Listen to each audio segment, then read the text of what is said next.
What if Naruto Reborn is Harry Potter movie and old and dying Naruto throws his soul forward through time in order to prevent the Juubi's escape upon his death? His soul merges with that of 15-month-old Harry Potter in the moment the killing curse is reflected. If you enjoy the video, please like and subscribe. Now let's begin with the story. Grandfather, I still don't think this is a good idea. The worried old man speaking didn't look like he was young enough to have a living grandfather. In fact, he looked at least as old, if not older, than the bedridden man he referred to as grandfather. If anyone has earned their place in the Kami's realm, it is you. You have protected the world for your entire life. Someone else can handle the Baijuyu now. The other man in the room was very old with entirely white hair held back with a very worn forehead protector with the symbol of the village hidden in the leaves. But in spite of his clearly advanced age, he still appeared to be in admirable physical shape, if less so than he once was. He sat partially propped up in his hospital bed as he continued the same discussion, or more accurately argument, he had every time he had recently spoken with his closest living relative. You are right that I have lived a long and full life, Hiruzen. Several long and full lives by most people's measure. I am 190 years old, for Kami's sake. I am not afraid of death. But I have spent my entire life protecting people from the power of the Baijuyu. And I have spent a good portion of the last decade finding a way to continue this protection after my death. And I have won. I can do what the Sage of the Six Paths failed to do, and prevent the Baijuyu from being released upon my body's death. How can I refuse to do so? The younger man sighed. The two of them had covered all of this in multiple earlier discussions. He knew that Naruto would never budge once he was convinced something was the right thing to do. But he couldn't keep himself from trying. So you will just throw your soul into this time stream, with no way of determining where or when you will end up, or what will happen when you arrive. Besides, you are basically killing whoever's body you end up in. Can you do that to an innocent child?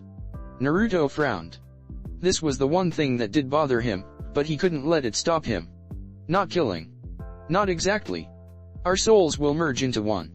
You are right that my soul is so much more than that of a young child's that the vast majority of the new formed soul will come from mine, but it still isn't killing. And even if it was, as much as I don't like it, I do understand that sometimes people, even innocents, must be sacrificed in order to save others. I was the Hokage for over 40 years, if you remember.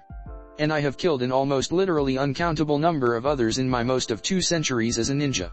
Rarely a young child, or not on purpose, but still, the principle remains. Sometimes terrible things are necessary.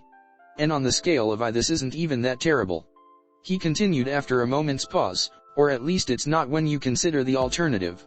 Regardless of any possible preventative measures I could take, it is virtually certain that any other path I take will result in the Baijuyu being free within a handful of generations at the most. I know that even the stories of the terrible acts the tailed beasts committed while free were fading by the time you were born, but it is an evil I cannot allow if I can do something about it. I could split the Juubi as the Sage of the Six Paths did, which would make the Baijuyu beatable, but too many lives are always lost in such things.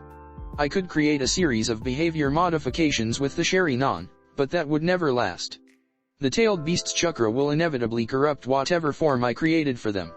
I could even go ahead and make another Ninjin hierarchy to hold them in my stead, but as I said, that system would never last more than a few generations before they were released, or their container was killed and they reformed. There is no possible lasting safety from the Baijuyu if I allow their escape after I die, and this is the only way to prevent that. The slightly younger old man sighed, but pressed on in spite of knowing he was defeated. He knew this would be his last chance to convince his grandfather. What if you taught someone the seal sequence you used to use to take another's Kekkei Jank? They could take your bloodlines just as you took them in your youth. It would kill you, but with you dying anyway. He hesitated and gave a tiny shrug, before continuing, and another with your bloodlines, especially the Rinnegan, could take the Juubi and hold it as you do. I'm certain that one of my grandsons could be trusted with this, and they could pass it down once they approach death as well. This would have the added benefit of maintaining the peace you have established. There has been no great ninja war since the 4th. You know that this is because of you. You declared there would be no more war between the villages, and there is no with the power to go against your word, even now. For that matter, from what I have read, there are only about half as many ninja as there were in your youth. The world is just a lot safer than it once was and fewer are needed, in spite of higher populations. That all goes away with your death. How many will die once there is no longer any with the power which everyone knows cannot be resisted to maintain the peace? How long will it take before war breaks out once again? No, I have sworn I would never teach that, nor will I allow my power to be passed on, Naruto responded with a strong frown. As much as I trust your judgment, or how much I trust your grandchildren or anyone else, you can never be entirely certain what someone will do with this sort of power once they have it. And if not them, all it would take is one mistake in judgment as they pass the power to another. Even a good man can do great evil in a misbegotten attempt at creating a utopia or some such. Or if they feel that the world would simply function better united. Or any of 100 different reasons why even a good man might be willing to use my full power with less than the greatest restraint. And the damage they could do would be so much worse than that were even one to be corrupted, as great power is wont to do. I will not allow it. But I did not ask you to come here to argue things we have already argued about though. I asked you to come so that I could say goodbye. I have said goodbye to the others already, those few who remain who I am still close to. So it is time for us to goodbye as well. This is the only way that the power of the Baijuyu can remain safely contained for all time. It may not be a perfectly ideal solution, but it is one that will save countless lives down through however many centuries that will come before my soul is reborn. Growing desperate to dissuade his grandfather, Hiruzen continued, but you don't have any idea where or when you will be reborn. You said you had no way of controlling that, now or when you are in the time stream. What if you get put into a situation that just makes things much worse somehow? You have no way of knowing what the result of this will be. Why take such a risk? Yes, there will eventually be danger if the Baijuyu are released, but it is now well recorded how to deal with them should it really be needed, which wouldn't likely come for centuries. You can't know that things won't turn out much worse taking this path, since you have no way of controlling what happens after you use this ability. Naruto nodded in agreement.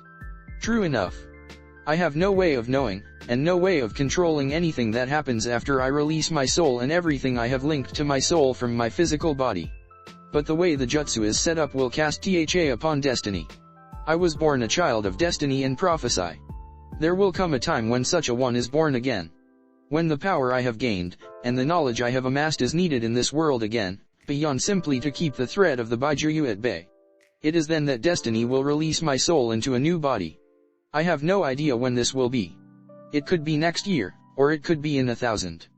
But destiny, as terrible as it can make your life as you live it, has a certain method to its apparent randomness. Certainly no guarantee that things will turn out well, but I highly doubt I will be put in a situation in which I am reborn and instantly killed, releasing the Juubi upon the masses. That doesn't seem like it would fit with a child of destiny, whatever that child's ultimate fate. And anything else, I can deal with as it arrives. With one last possibility, Hiruzen suggested, what if I did the same thing and went with you? Or perhaps more than just me? From what you said, it seems likely we would be put into the same time, with destiny guiding our soul's placement. It would probably be easier if there were at least some of us from this life to help you in your next. With a shake of his head, Naruto said, no. First, because you would not be able.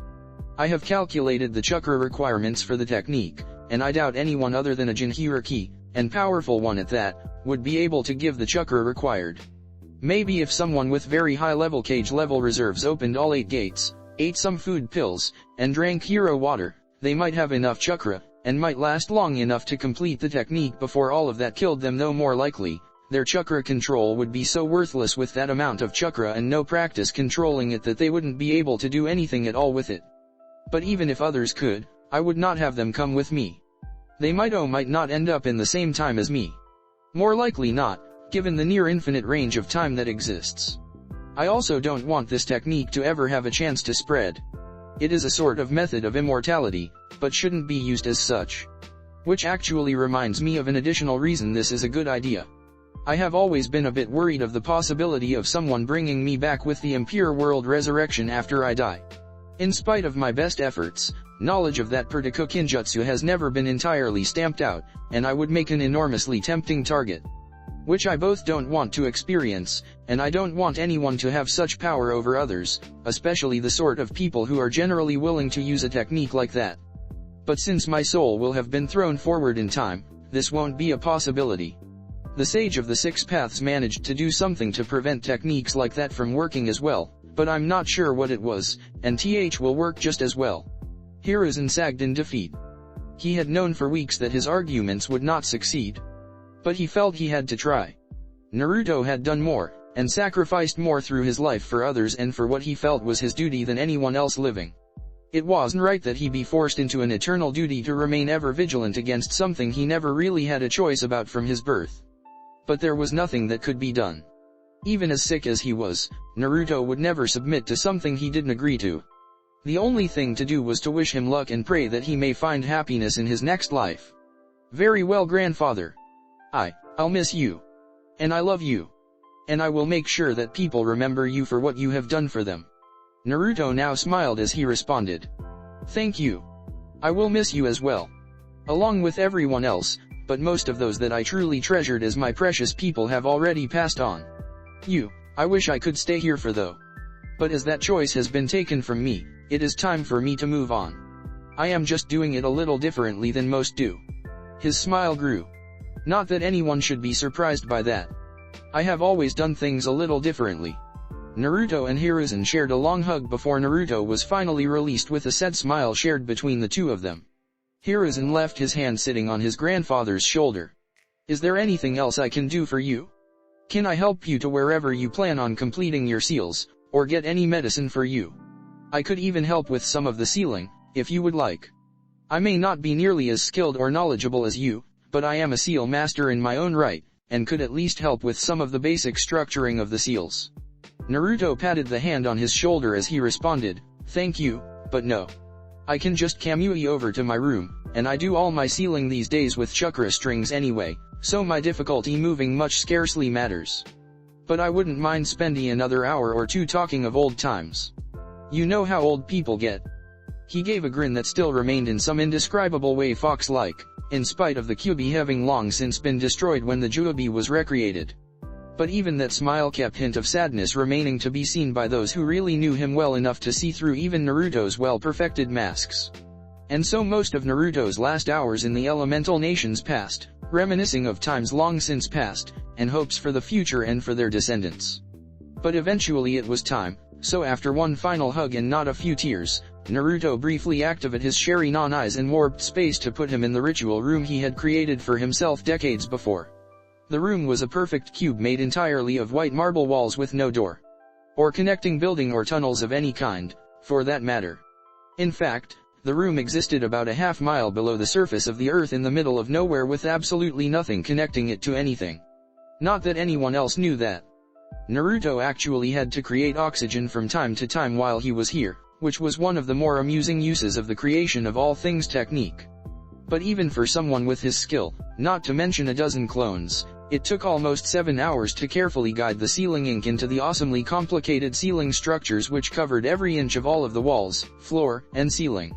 After verifying every one of those inches, Naruto carefully lifted himself up until he hovered in the exact center of the room purely using his mastery over the wind and gravity elements, and began a series of over 1,000 hand seals, while simultaneously carefully pouring massive amounts of chakra into specific sections of the sealing structure in order to carefully create one of the most complicated techniques ever activated.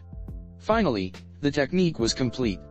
And as Naruto's body died and his soul was ripped from it and mostly out of reality as it entered directly into the time stream, Naruto felt pain beyond anything he had ever experienced before.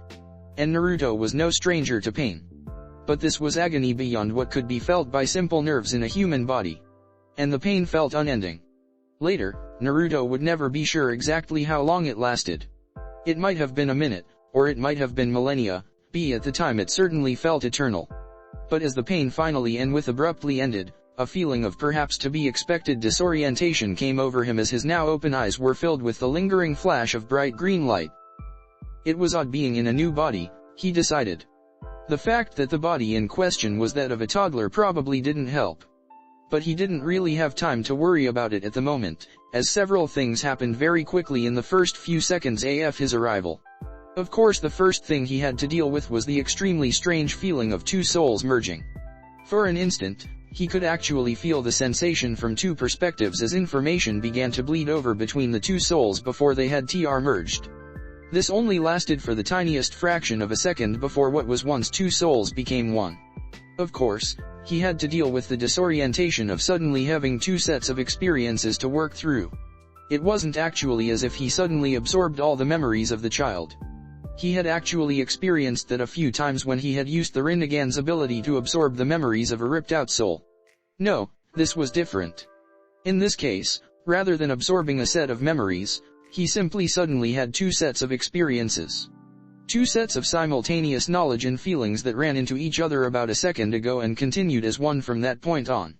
Given that one of these sets was 190 years of clear memories and the other was the vague and short memories and feelings of a 15-month-old, Naruto's long years were dominant as would be expected. But it was still quite a strange sensatio to not just be aware of what happened so far in Harry's life, but to remember experiencing it. To feel the love both from and towards his parents as he remembered them holding him. Too bad that even the rudimentary understanding of what was going on and the language spoken his younger self had seemed to indicate that said parents had likely died moments before. It was truly tragic to have both your parents killed in front of you when you were still a young child. Twice. But he had little time to even begin to feel grief as the surprising lack of pain from the soul merging gave way to an extreme amount of pain as all of the things he had linked to his soul applied themselves to his new body. In that moment, the bloodline which had been attached to his older soul before his previous death, and more importantly, the seal containing the Juubi applied themselves to his body. As he had expected, this was excruciatingly painful.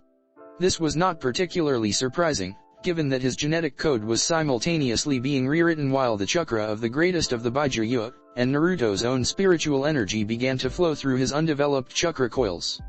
Fortunately, a child of under about 2 years old still had very flexible chakra coils and they were able to stretch and widen as a sudden massive flow of chakra began to run through his coils. But even this would not have been enough had it not been for the simultaneous application of some of the other advantage Naruto had brought with him. Between the Uzumaki chakra augmentations, his Baijuyu enhanced regeneration and the benefits of being able to guide his own chakra with the power of the Rinnegan, he managed to survive the experience, but it was still incredibly painful. In fact, it probably would have been enough to knock him unconscious were it not for the much greater torment Naruto's soul had experienced traveling through the time stream moments before. And it was a very good thing that he was still conscious, because a few seconds after his arrival, he felt a sudden intrusion. For a moment, he thought it was an attempt to mind-walk him, but the mental barriers Ino had taught him were still standing strong. Then he realized that someone was attempting a soul possession on him. It was an interesting coincidence, because he had spent a significant portion of the last decade of his life studying the soul manipulation techniques that Orochimaru had originally pioneered. In fact, he had been forced to move beyond what Orochimaru had been capable of, at least in some areas, in order to achieve the final technique that had brought him to this point. So he knew exactly how to counter an attempt at a soul possession. All it took was a focused flare of chakra while using the Rinnegan and its absolute control over yin chakra. And with that Harry forced the soul attempting to possess him out of his body away. However, now that he could actually sit up and look at it, forcing himself to ignore the cooling body of his mother for the moment, he found that the soul possession attempt was very different from any that he had read about before. First, there was no way that Little Sliver was possibly actually a whole soul, but he couldn't figure out a reason why someone would mutilate a soul, much less how they could survive it. Second, upon him forcing the piece of soul out, it should have been forced to either return to its original body, or move on should the original body be dead, which seemed likely, given the smoking pile of charred robes. And third, there seemed to be some energy maintaining the soul, and pushing it to try and find some sort of host. Most interesting of all was the fact that whatever this energy was, it wasn't chakra. In fact, as far as the Sharingan could tell, it was entirely made up of spiritual energy, which he previously thought couldn't be used without molding it together with physical energy to make chakra. Apparently he had been wrong. And while this energy was significantly less potent than chakra, it seemed it could so some delicate tasks that chakra likely could not even with the best chakra control. Or at least he couldn't think of any way that chakra could maintain a soul outside of a body for any significant amount of time. But on the plus side, that made tearing away the energy maintaining the piece of soul so it could move on fairly simple through the pure brute force of chakra. And so he went ahead and did exactly that and allowed that piece of soul, at least to move on, though he had no idea what having only part of you going to the afterlife would do. This would have to be something he contemplated later. For now, he extended his senses to make sure there was at least no immediate threat, though he did note a great deal of this spiritual energy in the area, some of it even still active. None of it seemed directed at him or malevolent though, so he went ahead and carefully lifted himself out of his crib with wind and gravity chakra and floated over to his mother. As he leaned against her still chest and began to cry, he realized that this was both a blessing and a curse. It was wonderful, in a way, to have actual memories of parents who loved and cared for him. It was something he had never experienced in Naruto's life, even though he knew from later stories that they had loved him even before he was born. But here he had actual memories of them caring for him and protecting him. Hours spent playing with him, or just holding him.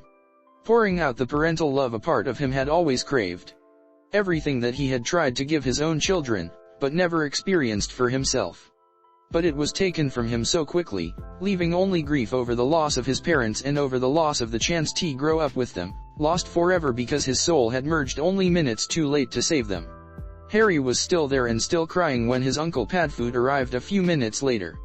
Looking back at his memories, he was pretty sure his uncle's name was actually Sirius, though he seemed to laugh a lot about that name, so maybe that was a nickname. Regardless, he hurried over to Harry and his mother with tears streaming down his face, though he seemed extremely relieved that Harry at least was alive. Padfoot first examined him for injury and finding none besides the small scar on his forehead with a tiny amount of blood from before Harry's regeneration had kicked in to seal the wound shut. After this was done, he carefully picked Harry up and with last hesitant glance back at Lily, and a considerably longer one which came with a choked sob at James' body downstairs, they left the house. Once they got outside, they were met by another man. A very, very large man. It was a little difficult to figure out exact sizes when he was so small and his perspective was from his uncle's arms, but just comparing him to his uncle, this man had to be nearly 10 feet tall and nearly half that wide. But clearly his uncle knew this man, and didn't consider him a threat. After a brief conversation, most of which Harry didn't understand with his limited comprehension of the language, Padfoot's grief began to transition into anger. He then handed Harry over to the large man before disappearing with a crack. Once again, this was accomplished through the use of spiritual energy alone. A fairly subtle one at that, as it appeared to create a space-time wormhole through which the user could travel.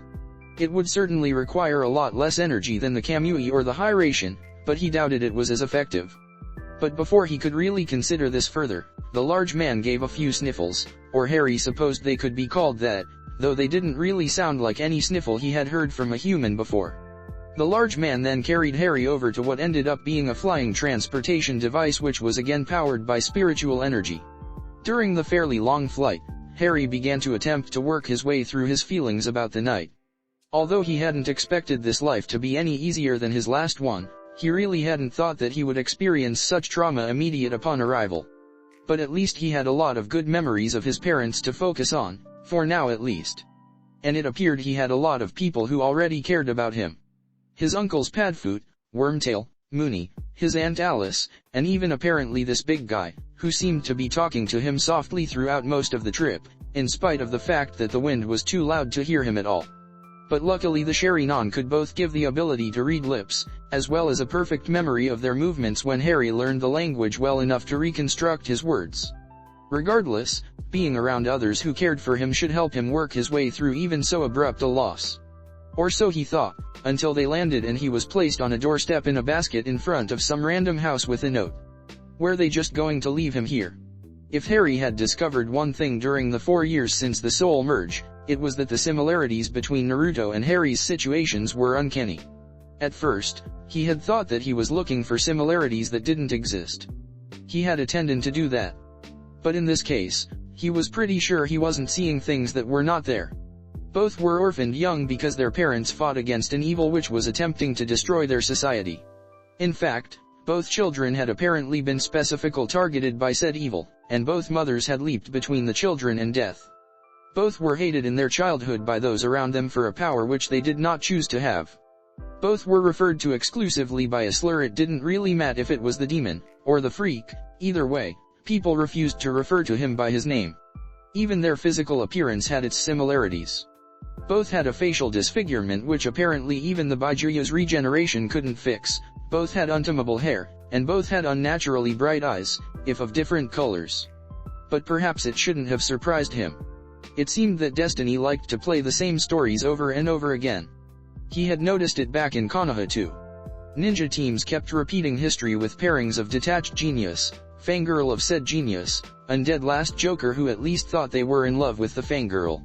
His own team had just followed in the footsteps of Kakashi's team, and even the Sunin in many ways. Even technological development seemed oddly familiar. Of course it wasn't the same. Every indication was that the society of the elemental nations had been entirely lost and humanity had started over again at some point lost in the distant past. Mode technology was much more common and had followed down many paths to do things impossible in the elemental nations. But what were the chances of both societies developing virtually identical televisions or microwaves? On the other hand, modern society had also developed instant ramen, so perhaps destiny could be forgiven its trespasses. But he should really focus more on the present rather than on philosophical ponderings. The present being his uncle's fist heading towards his face. But it wasn't like he didn't have time for his random musings. His uncle's attack was almost painfully slow, not to mention telegraphed. He really should decide what to do with his uncle this time though. His past 2 warnings hadn't worked, apparently. The first time Vernon had tried to hit Harry for backtalk 6 months ago, Vernon had accidentally tripped and shattered his jaw on the table in mid-lunge for the freak. A few months later, after physical therapy, Vernon had tried to hit him again, apparently for being sloppy with his chores, and an overhanging tree branch had happened to break and fall on him, breaking his collarbone, arm, and giving him a concussion. It was quite odd though. The Dursleys appeared to both simultaneously blame him for these events and everything else that went wrong in their lives, while at the same time believing that he wouldn't do it again if they kept up their behavior. Granted, a lot of the things that went wrong in their lives were his fault, but they deserved to be pranked for their attempted treatment of him. The only time he did anything harmful was when they tried to actually hurt him. A lot of those had been pretty entertaining too, at least from his perspective. He hadn't done anything the first year because he was focusing on getting used to the changes in his chakra that came with the soul merge to allow him to use the full power of his eyes and other abilities once again. Besides, at that point, all the Dursleys did was ignore him and underfeed him. The first was pretty annoying, but could be ignored in turn, and the second could be solved by stealing food from both the Dursleys and grocery stores. But after that, the verbal abuse got worse. They started piling on excessive chores, increased the efforts at mild starvation, and more frequent attempts to lock him up in the cupboard for long periods of time. Not that he didn't leave whenever he felt like it, but they didn't know that. He didn't mind the chores, as shadow clones under an invisibility genjutsu made even the impossible amount of chores demanded of him something easy to ignore. That in itself seemed to drive them a little crazy, as the chores were always completed, but they almost never saw him doing them. Which made them certain he was using his unnaturalness to do them, but he just ignored them when they yelled about it. The starvation attempts were also easily ignored, as food was easily obtained. The verbal abuse was kind of annoying though. He liked to think of himself as a lot more secure in who he was than he had been during his first childhood, so he didn't really let it get to him, but it did get really old when they constantly yelled at him for his unnaturalness and never even called him by his name, just freak, or boy. So they made excellent prank targets for the next few years. Of course they were not the only people pranked. There were plenty of other good targets around, especially now that he was going to school. He just had to keep those pranks toned down to this side of possible. But for the Dursleys, he especially enjoyed pranks that were blatantly impossible, but yet small enough that no one outside of the normality-obsessed Dursleys really noticed the impossibility. Things like repainting the entire house to a professional standard in bright orange overnight. He had done that 7 or 8 times now. They kept having it repainted back. Moving the garden and other plants around overnight, but making it look like it had always been like that with Mokuton technique, replacing the car with an entirely different model every day for a month. Teleporting Vernon and his car to work immediately after he climbed in from the driveway. Invisibly tying shoelaces together in the middle of company meetings. With pranks like that, he got to enjoy it twice. Once of them reacting to the prank itself, and a second time as they realized the degree to which they were affected by unnaturalness. But in spite of no one else suspecting the supernatural, pretty much everyone referred to them as that weird Dursley family now. Except for Harry, who dressed nicely despite the Dursleys' best efforts, was quite fit for his age, and was always very polite and apologetic for his strange relatives. The fact that everyone pretty openly thought that Harry was the normal one and the rest of the Dursleys were weird and possibly insane was probably the best prank of all. And of course every time the Dursleys tried to contact a realtor about moving, they ended up calling a sex line or driving to a strip club instead. It turned out that despite how little he had relied on it in his earlier life, genjutsu was a lot of fun. Of course he didn't restrict his pranks to just the advanced use of chakra techniques he had developed in his later life as Naruto. There was also plenty of inspiration to be drawn from his academy days before he could really use chakra at all. The only downside was that it was far too easy to get away with. Even when he didn't use chakra for assistance, he was used to pranks against highly aware and paranoid ninja. There was no real challenge against civilians, which just motivated him to try for and more elaborate pranks. He did sometimes wonder if he was sometimes going too far and might actually drive them insane though. He didn't want to actually harm them, and he tried to keep his pranks from getting too malicious. He just hoped he could get them to just accept that weird things happened and were a part of life. Maybe learn to laugh at themselves a little. It didn't seem to be working that well so far, as evidenced by the fist which had still yet to reach his face. Though the secondary goal of providing laughs lasted for hours was going quite well. With a quick sidestep to avoid the blow, Harry met Vernon's eyes to use a genjutsu on him, making him suddenly freeze and scream, "Another tree branch! You broke my arm, you little freak!" Harry shook his head with a sigh. Even with the at this point somewhat reasonable belief that Harry could call down objects to break his bones at will, Vernon still had to be insulting and call him freak instead of his name. In a very concerned voice, he said, "Oh, that doesn't look good. You should go to the hospital, uncle." With a glare that might have been at least a little intimidating to someone else, at least if it were not for the tears streaming down his face, Vernon turned away and ran back into the house. As he yelled for help from Petunia and entered through the door, he cast one last look back at Harry that was a strange mix of rage and fear. Am I going too far? I don't really like actually terrifying them and hurting them, but I can't just let them hit me. Harry gave a sharp shake of his head and continued muttering to himself, "No, they bring this upon themselves. I don't have to it, but some people only respond to such tactics. Oh well. I really need to get back to training." Changing the entire interior floor plan of the house and moving all the contents around to match the new locations of the rooms took most of the morning. They were out. I need to get back to work. With a quick smile and shrug, he created a clone to invisibly follow along after the Dursleys and dropped the genjutsu after Vernon had spent a few minutes arguing with the doctor that his arm was broken and demanding treatment. Those memories would be entertaining. And maybe a mix of pain and humiliation were what was needed to avoid further abuse attempts. As his red eyes began to spin behind his own concealing genjutsu, the world shifted and Harry found himself several hundred miles away in the middle of nowhere in his training base, which he had created from scratch 2 years ago with a combination powerful earth techniques and the always useful creation of all things technique. And in that 2 years, he had been almost entirely focused on getting back into the perfect physical shape he had enjoyed in his prime. Even with his gravity and resistance seals, it would be at least another decade before he was done, but it was his priority for now. After reviewing the comments his Sherry-non had memorized from the large man who had brought him here 4 years ago, whose name was apparently Hagrid, Harry would be going to a school called Hogwarts to learn magic when he was 11. He assumed that was the name for the use of spiritual energy that those people had developed.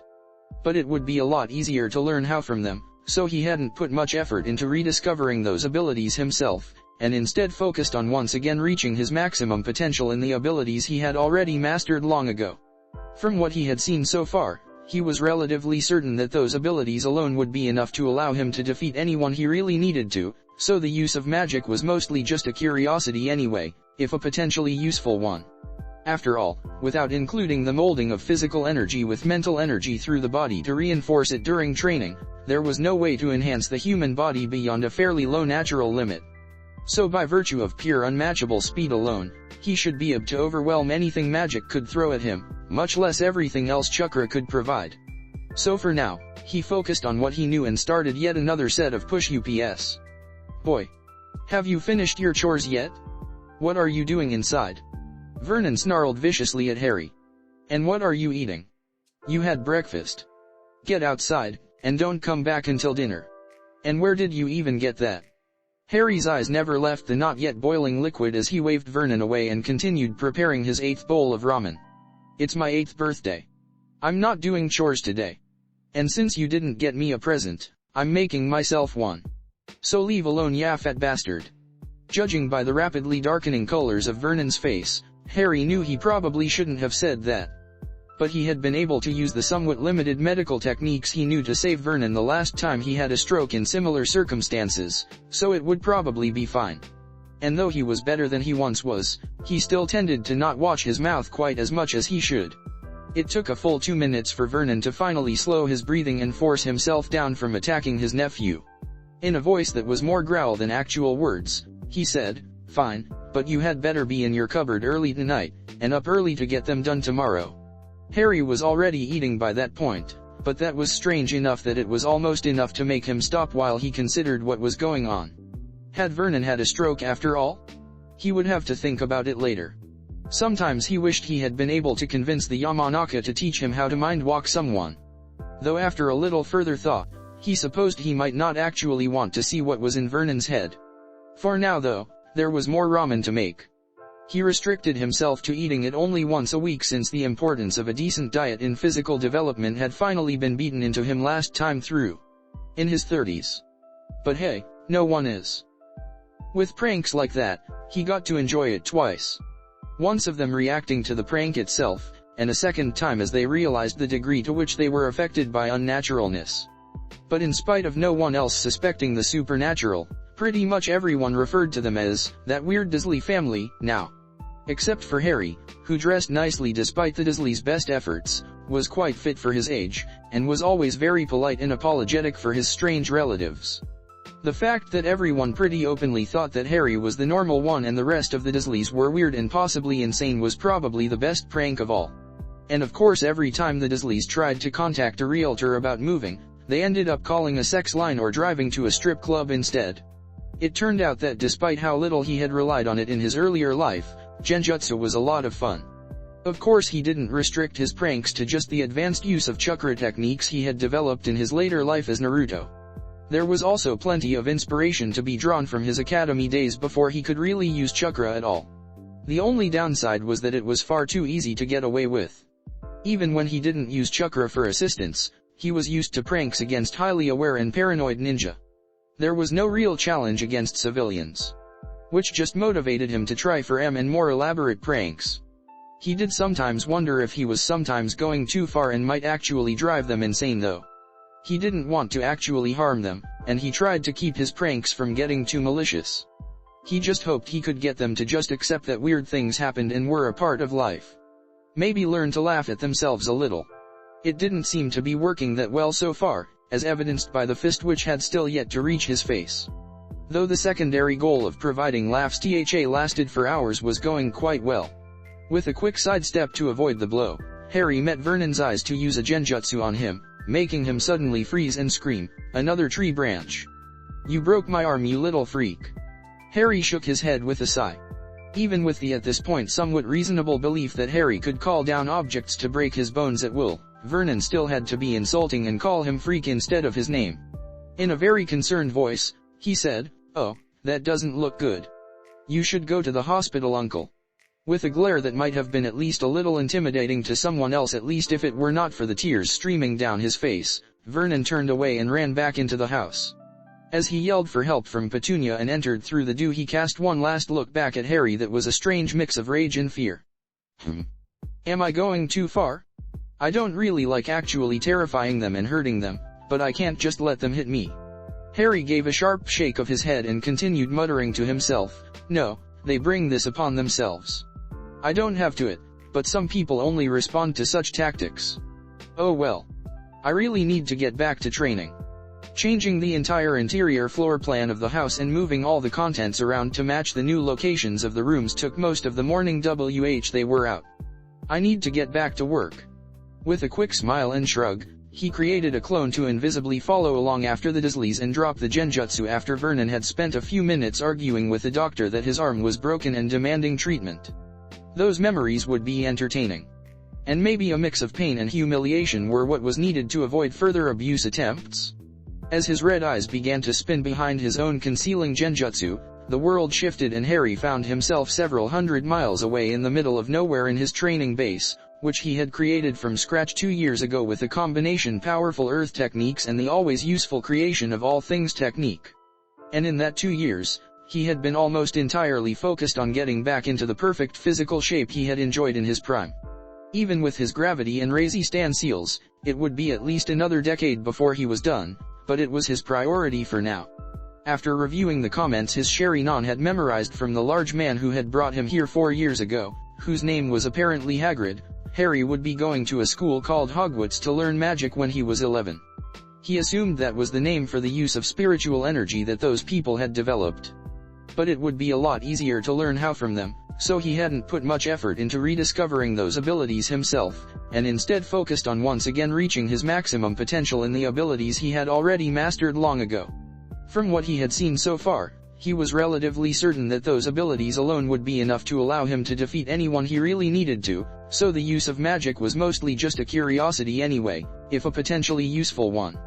After all, without including the molding of physical energy with mental energy through the body to reinforce it during training, there was no way to enhance the human body beyond a fairly low natural limit. So by virtue of pure unmatchable speed alone, he should be able to overwhelm anything magic could throw at him, much less everything else chakra could provide. So for now, he focused on what he knew and started yet another set of push ups. Boy! Have you finished your chores yet? What are you doing inside? Vernon snarled viciously at Harry. And what are you eating? You had breakfast. Get outside, and don't come back until dinner. And where did you even get that? Harry's eyes never left the not yet boiling liquid as he waved Vernon away and continued preparing his 8th bowl of ramen. It's my 8th birthday. I'm not doing chores today. And since you didn't get me a present, I'm making myself one. So leave alone, ya fat bastard. Judging by the rapidly darkening colors of Vernon's face, Harry knew he probably shouldn't have said that. But he had been able to use the somewhat limited medical techniques he knew to save Vernon the last time he had a stroke in similar circumstances, so it would probably be fine. And though he was better than he once was, he still tended to not watch his mouth quite as much as he should. It took a full 2 minutes for Vernon to finally slow his breathing and force himself down from attacking his nephew. In a voice that was more growl than actual words, he said, "Fine, but you had better be in your cupboard early tonight, and up early to get them done tomorrow." Harry was already eating by that point, but that was strange enough that it was almost enough to make him stop while he considered what was going on. Had Vernon had a stroke after all? He would have to think about it later. Sometimes he wished he had been able to convince the Yamanaka to teach him how to mind-walk someone. Though after a little further thought, he supposed he might not actually want to see what was in Vernon's head. For now though, there was more ramen to make. He restricted himself to eating it only once a week since the importance of a decent diet in physical development had finally been beaten into him last time through. In his 30s. But hey, no one is perfect, and it looked like he wouldn't be as short this time around. But when he allowed himself to have it, he was certainly going to enjoy it, and his uncle acting even more strangely than normal wasn't going to stop that. That night when Vernon came into the cupboard with a knife, Harry considered that maybe he should have spent at least a little time thinking about it. The past 3 years had gone by relatively peacefully. Vernon being committed to the mental ward probably had a lot to do with that. But when Vernon started actually foaming at the mouth and screaming random obscenities after Harry had offered breakfast the day after his 8th birthday, the authorities really didn't have many options. Eventually it came out that Vernon claimed he murdered Harry the previous night and buried him in a ditch because Harry was an evil freak who had to die for bringing unnaturalness into his family. The police had been quite concerned until they dug up stabbed stuffed animal with the word freak written on its head. Well, technically they were still quite concerned, but they stopped looking into open missing persons reports. Harry felt a little bad about the whole situation, but the man had tried to murder him. He pretty much deserved it. Harry had done everything he could to save Vernon from his own stupidity and bigotry, but ultimately all it did was push Vernon into greater anger, and poison those around him with the same hatred. So Harry washed his hands of the situation, and hoped that maybe some professional help might do Vernon some good. But the Dursley household had really settled down after that. Harry had been given his own room, and was simply avoided by the 2 remaining Dursleys, while Harry did the same. Though of course there was still the occasional prank. The Dursleys had resigned themselves to it at this point, and Dudley even thought they were kind of funny sometimes, at least when they were not aimed at him. And every month, a deposit was made into Petunia's bank account. She tried not to think about the fact that the deposits had started immediately after she had noticed a slightly guilty look on Harry's face when she was crying about what she was going to do without Vernon to provide for them. Best not to ask questions, really. Harry, you have a letter. Harry was jerked out of one of his periodic reflective moods as Dudley came into the room with the morning's mail, putting Harry's letter on the table before continuing upstairs. With a shrug, he picked up the offered item, taking a moment to examine the high-quality parchment and wax seal before breaking it open and reading over the letter within. As he did so, he did notice Petunia biting on her lip almost hard enough to doctor blood, but she left any objections she might have had silent. Hogwarts School of Witchcraft and Wizardry Headmaster, Albus Dumbledore, Order of Merlin, First Class, Grand Sork, CHF Warlock, Supreme Mugwump, International Confeet of Wizards. Dear Harry Potter, we are pleased to inform you that you have been accepted at Hogwarts School of Witchcraft and Wizardry. Please find enclosed a list of all necessary books and equipment. Term begins on September 1st. We await your owl by no later than July 31st. Yours sincerely, Minerva McGonagall, Deputy Headmistress. After skimming over the second page which listed the supplies needed, he glanced up at Petunia with a wide smile and said, I'm going to Hogwarts. Do you know what they mean by, we await your owl? And where do you go to get these supplies? Petunia paled further, if that was possible, before responding in what she was obviously trying to make a strong tone, but which quivered with anxiety. What makes you think I know? I mean, I don't know. And I'm not paying for that school. Harry responded with a shrug. Well, my mother was a witch, so I thought you would know what she did before she went to Hogwarts. Besides, it's always been clear that you know a lot more about the whole unnaturalness business than you said. Harry had been wrong in thinking that she could get no paler. And her voice was barely audible. In fact, Harry had to channel Chukra to his ears just to make out his aunt's voice clearly. You knew? How long? You always said you didn't know anything about the weird things that happened. Harry gave a shrug and answered, doesn't really matter. I know some things. I assume they will tell me more at Hogwarts. All I need to know is how to owl a response and how to get my school supplies. And you don't have to worry about paying for anyway. He grinned even wider than previously. I'll work something out. Petunia looked down at the table for a long moment before finally responding in a slightly stronger voice, though her gaze never left the plate in front of her. Those people use those foul birds to send letters. They just tie a letter onto the thing and tell who to go to, and it goes. But I don't know where you get your supplies. Someone from that school came and took Lily. The last sentence was delivered in little more than a snarl. Harry nodded thoughtfully before writing out a quick response saying he would like to attend and to please send someone to take him to get his school supplies. Once the note was complete, he went outside and found the owl sitting on the front porch. Even Harry at this point was a little hesitant as he held out the note and spoke to an owl. This needs to go to Hogwarts. However, the owl just hopped closer and offered one of its legs. With a shrug, Harry securely tied the note on and watched as the owl flew away, a little unsure of what to do now. But he supposed he would just have to wait and see what happened. It was not a long wait. In fact, a reply from Hogwarts arrived the very next morning explaining that a representative of the school would arrive in a week's time to escort him to a place called Diagon Alley to purchase his school supplies. That following week was slightly nerve-wracking though. His aunt just avoided him, and Dudley alternated between staring at him with wide eyes and running from him every time he saw him after Petunia had explained that Harry was a wizard and would be going to magic school in about a month's time. But Harry had long been used to both fear and avoidance from his relatives, so he didn't let it bother him. Instead, he was just excited about finally getting to something interesting. Based on the seals he had used to send Naruto's soul to this time, apparently he had a great destiny and was ready to get started on fulfilling it. Playing with his relatives with pranks and constant training might keep him occupied, but he wanted to get involved in something a little more exciting as soon as possible. So Harry was awake and ready to go on the morning of July 31st, and was the only person at the table who did not jump in shock at the sudden very loud banging on the door. He simply got up and moved to answer it. He did, however, jump slightly when the third knock broke the door right off of its hinges, causing it to collapse in front of a suddenly sheepish-looking giant of a man. Oh, don't you worry about that. Fix that up quick, I will.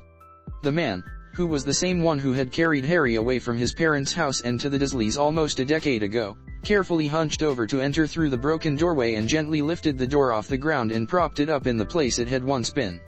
Only then did he look around at the three staring people. Harry was only a few steps away, while Petunia and Dudley were both hiding around corners, barely showing enough of themselves to peek at the new arrival. Harry was still a little hesitant, not sure how you were supposed to talk to the guy who just casually knocked down the front door on the way to escort him to buy school supplies. But finally, after a short awkward pause, he eventually said, "Hi. You must be the representative of Hogwarts to take me to Diagon Alley." "Yeah, that's me. I'm Rubius Hagrid, keeper of keys and grounds at Hogwarts. Jews call me Hagrid though. Everyone does." Without pausing, he continued to ramble on, clapping Harry on the shoulder, though he didn't notice either the reflexive tensing when he approached Harry, or that Harry didn't stumble with the blow like other 11-year-olds would. "Yeah, must be Harry. Haven't seen ya since you was a baby. Ya look just like your dad, but with your mum's eyes. And I see ya don't need glasses, your dad did." Harry nodded and smiled. "Thanks, Hagrid. Yeah, I'm Harry. You knew my parents then? Maybe you can tell me some stories about them when they were in school sometime. My aunt has told me a little about my mum, but, well, they were not really very close after they were kids." Hagrid grinned and wiped at his watery eyes as he responded emotionally. "O' course, Harry. Your mum and dad were great. Knew 'em when they were at Hogwarts. Be glad to tell you all about them." Harry grinned in response. "Thanks, Hagrid. So, are you ready to take us?" Hagrid nodded enthusiastically, apparently grateful for the change of topic to a less emotional one. "O' course, Harry. Oh, but I almost forgot." He reached into one of the massive pockets that covered much of his overcoat and eventually drew out a cake in a box with "Happy Birthday Harry" written in green icing. "Think I might have sat on it at some point though. Might be a bit squished, but it should taste alright. Happy birthday, Harry." Harry was surprised at this. He hadn't had a birthday cake since his first birthday before his parents died, and even if it was a little squished and honestly didn't look like the tastiest cake he had ever seen, even discounting its smashed state, it was still very nice gesture. "Thanks, Hagrid. That's really nice of you." He glanced over his shoulder at Petunia and Dudley as he said, "We can just leave it here for now and eat it when I come back tonight. But don't eat any before then." He then looked back at Hagrid and asked, "Maybe you can stop in and share it with us when we get back from the shopping trip." Most people might have questioned it as strange that an 11-year-old was basically making demands of his aunt, and even more surprised at the rapid nodding she gave in response. Hagrid was certainly not most people and didn't notice any of this. Instead, he just handed the box to Harry and watched as Harry handed it over to his aunt, touched at Harry's desire to include him in his birthday celebration even though they had just met. "O' course, Harry. Would be honored. Best be off though. Lot to do today." Harry was excited as well. He had been looking forward to seeing some more magic and trying to figure out exactly how it was done for years now. "So how are we going to get to this Diagon Alley? Are we going to teleport, or fly, or something?" No. Going to take the bus, I suppose." A very incredulous and disappointed Harry slowly replied, "The bus." It turned out that the bus was certainly not like the non-magical variety, Muggles, he was told they were called in the magical world. But though it was a lot faster and able to ignore all traffic, which was definitely a plus, it was also a very uncomfortable ride. Harry might be able to keep his balance easily because of his extensive training, but it was still annoying being constantly thrown around as the bus rapidly changed directions. Teleportation seemed much easier, and he didn't really understand they hadn't gone that way. Maybe only some people could? But eventually they had reached a dirty little pub called the Leaky Cauldron, which was apparently their destination. Harry had to give Hagrid an odd look, as if asking if this was really where they were supposed to go, but once again Hagrid proved to be the most observant fellow. Eventually Harry just shrugged and continued to follow him into the dimly lit building that looked like it hadn't been cleaned since before Harry was born. Once inside, the bartender, an old toothless bald man with matched the shoddy decor perfectly, nodded in recognition of Hagrid and asked, "The usual, Hagrid?" Hagrid once again clapped Harry on the shoulder, and once again didn't notice that Harry wasn't knocked away by the blow, though Harry was at least able to keep his reflexive tensing under control this time. "Can't, Tom, I'm on Hogwarts business." The old man, Tom, apparently, looked closely at Harry before gasping in shock as replied, "Good lord, Can this be? Bless my soul, Harry Potter, what an honor. At this, the whole bar fell silent and the old bartender rushed around and seized High hand, shaking it vigorously. Was he actually crying? Harry peered more closely at him to confirm this before looking around uncomfortably at all the staring people who likewise rose to rush towards him at this point, each eager to shake his hand or pat him on the back. Or just to be able to be in his presence, evidently. Harry had faced this sort of adoration before in his previous life. There had actually been a fairly sizable religion centered around him being an actual god in the later part of his life in the elemental nations, regardless of what he tried to do to stop it. So this sort of mindless adulation was very recognizable to him. It was totally unexpected though. Harry had mistakenly created an entire picture of how he thought his life would likely go, often using parallels to his prior life based on the numerous similarities he had experienced so far, so this was quite a surprise. He had fully expected to come into the wizarding world disliked and looked down upon just as he had as a child and teenager as Naruto, and just as he had spent his childhood as Harry as well. Apparently that would certainly not be the case this time. Might have been hated by his relatives, or at best a mix of tolerated and feared lately, but it seemed that he was already loved in the wizarding world. Did this mean he would have, and he hesitated to even think it, but it must be done, fangirls. He almost gagged at the thought, but was barely able to maintain a smiling face for the benefit of all the people eager to meet him after being in the Muggle world for almost a decade. He had been able to mostly avoid fangirls focused on him in his last life. After all, he had already been engaged by the time he had fully turned his reputation around from hated to universally respected, much less this sort of adoration. But it looked like he might have to bear fangirls this time. He was pretty sure that had been what had ultimately tipped the balance and driven Sasuke to evil though, so he would have to be careful. Eventually Hagrid did usher Harry away from the crowds and through a magical portal through a brick wall into Diagon Alley itself, which he was thankful for. He might be somewhat used to crowds like that from his other life, but after he had gotten used to the feeling of being acknowledged by so many people, he hadn't really enjoyed it that much. Besides, at least those crowds had loved him for something he actually did, rather than whatever these people loved him for. So, Hagrid. What was all of th about? Hagrid paused in his steps and looked down at Harry with confusion. What do ya mean, Harry? All of the handshaking and enthusiastic greetings. The congratulations and well-wishing. That can't be the normal greeting to people entering into the wizarding world for the first time. Hagrid looked shocked at this, but eventually he answered, well, you're famous Harry. I thought ya knew. For killing you-know-who. Oh, you mean Voldemort. Hagrid flinched at this and quickly waved for Harry to be quiet. He then whispered quietly, or at least quietly for Hagrid, so at a low rumble that couldn't be easily heard from more than a couple dozen feet away, "Ya shouldn't say his name, Harry." "I shouldn't say his name? Why not? You actually want me to call him you-know-who? What if someone doesn't know who?" Hagrid clears his throat and looked around to make sure no one was paying attention, which they amazingly weren't, given the earlier attention he had received. People juiced on like it Harry. You-know-who scared a lot of people when he was around. Scares em still, I guess. They was dark days, with people disappearing, and anyone who tried to oppose him ending up dead. Well, except for Dumbledore, oh, course. People don't even like thinking about those days, and you-know-who was the cause of it. Harry continued to give an incredulous look throughout the entire explanation. People were so scared of him they were afraid to say his name? And still are a decade later? That's kind of insane. It's not like saying Voldemort's name will make him come back to life to kill you or something. Hagrid once again flinched at Voldemort's name and shrugged uncomfortably. Choose the way it is Harry. But when ya got rid o' him. Survived a curse that's never been survived before, and the whole country celebrated. That's why ya are so famous. People call ya the boy who lived. Harry frowned, but nodded. Oh.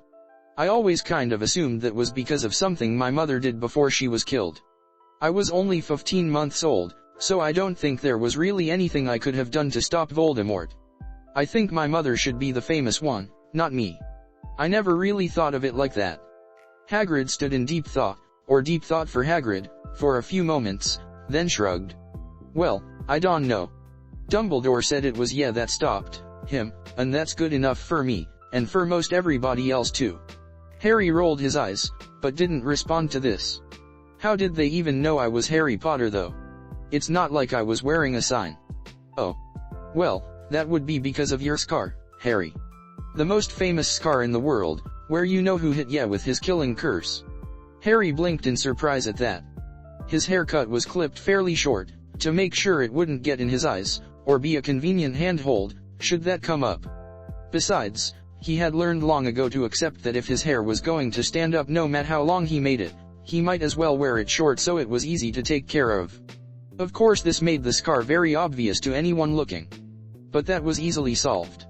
Harry put his hand over the scar as if he was rubbing it, while what he was really doing was placing a seal over the thing which would conceal it from notice for anyone who didn't already know it was there.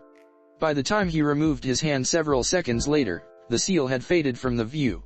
And while Hagrid would still be able to see the scar, knowing it should be there, anyone who didn't know he was Harry Potter just wouldn't notice the thing. Well, I guess it's time to start shopping? Where should we go first? Hagrid brightened, clearly glad to be off of the subject of Voldemort. Well, first, we need to go to Gringotts Bank to get some of the money your parents left from the goblins. Harry was surprised by the mention of goblins, but didn't let it faze him. Oh, well I brought money. I think I should have enough to cover it. Oh, well ya can't use muggle money in Diagon Alley. Ya need wizarding money, galleons, sickles, and newts. But don't ya worry. Your mum and dad left ya plenty. By this time they were approaching a large white building with columns in the front and bronze doors. Once they entered, they came to a second silver set of doors with a warning against thievery in the form of a poem engraved on them, which Harry pretty much ignored. However, he was quite interested in the short humanoids with rather inhuman features and very long fingers and feet, dressed in a uniform of red and gold. Hagrid nodded at him as they passed and the strange thing bowed to them both as it opened the door. Hagrid nodded at the creatures and stated, That's a goblin. They run the bank. They must have been a bloodline that separated from humanity a while back, though he had no idea why anyone would pursue a bloodline like that. He couldn't see any possible advantages. It was obvious what the bloodline Hagrid was descended from gave, great strength and probably durability, though it didn't seem quite worth it to Harry, given the negatives of such inconspicuous size and, if Hagrid was any indication, probably reduced intelligence. In the case of these goblins though, it was likely that some advantages did exist, and were simply not physically obvious.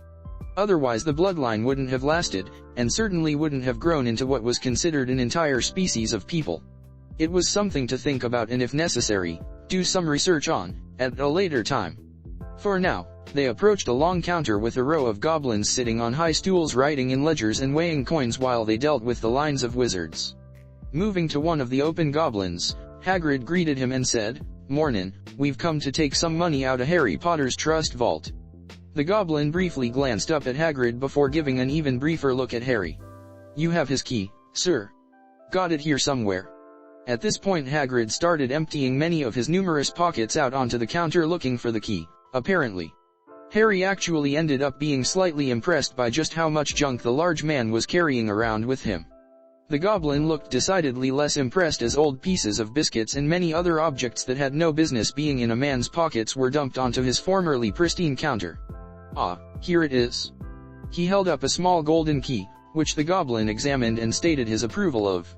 Hagrid then continued speaking, "And I've also got a letter here from Professor Dumbledore. It's about you-know-what in Vault 713.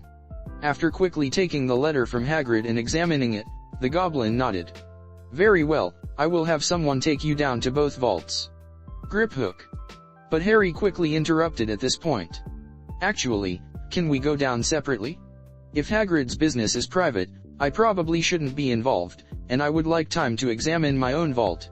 Without asking, he took the key to his vault which the goblin had set on the counter while he read Hagrid's letter. This received a frown from both the goblin and Hagrid, though Hagrid seemed more confused about what to do. Harry honestly didn't care though. He got the impression that Hagrid had planned on getting that key back, and this was the best way to make sure he kept it.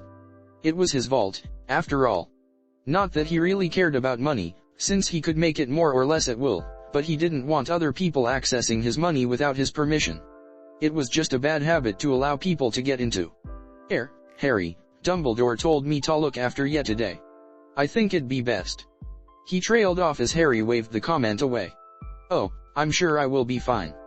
Nothing is going to happen in a trip to a vault, and it would be faster if we did both at the same time rather than me having to hang around while you went to Dumbledore's vault, and you hang around while I go to mine." Hagrid hesitantly nodded. He clearly wasn't totally comfortable going against what Dumbledore had apparently told him, but Harry was relying on the fact that Dumbledore had apparently also impressed the importance of whatever he was getting. Having seen an agreement between the two, the goblin at the counter called out for another goblin called Joripper to take Hagrid to Vault 713, while Griphook escorted Harry, who waved at Hagrid and told him they could meet up in the lobby shortly. As he separated from Hagrid, Harry decided to strike up a conversation and learn more about goblins in general. "So, how did goblins become bankers, exactly?" "The stories about goblins in the Muggle world always portray you more as warriors. I was pretty shocked to find you ran a bank instead." Griphook frowned heavily up at him, but finally did respond as he led him out of the lobby. "Goblins are warriors.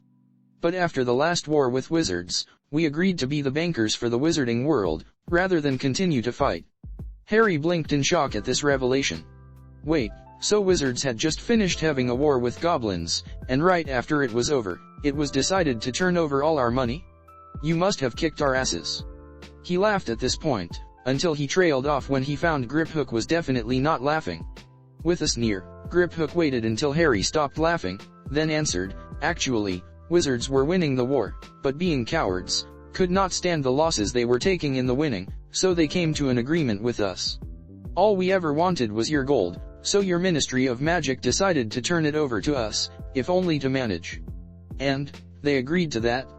Turning over all our money to a recently hostile group that apparently openly admitted that they just wanted our gold? That seems insane." "Well, yes, we often find that wizards are insane. But how did we know you wouldn't just close the doors on the bank, and laugh at us that we had willingly given you all our gold?" At this Griphook's sneer turned angry and became more of a snarl as he looked at Harry. "Are you accusing us of theft? That is a very serious claim." Harry cleared his throat at the tense atmosphere, though he couldn't bring himself to actually be concerned. "I wasn't accusing you of anything. I was just saying it seemed like a foolish thing to do on our part, since you could have, and still could, I suppose, take advantage of our trust pretty easily, if what you want is our gold anyway. Besides, how did you get individual humans to deposit money into your vaults anyway? Right after a war, even if the government said you could open a bank, I think wizards would continue to bank however they had before, rather than rush to bring their money to you."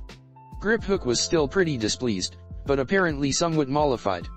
"Our agreement with your government made it illegal for any other than goblins to operate a bank dealing in wizarding currency." Harry was once more forced to stop in shock before he caught himself. "They gave you a legal monopoly? Your interest rates must suck. If there isn't any alternative, why give good rates?" Griphook was back to sneering again. "Interest received for deposits is a Muggle idea. In the wizarding world, you pay us to rent a vault and guard your gold. If you wish to take a loan, we use our own gold for that." "What? That's ridiculous.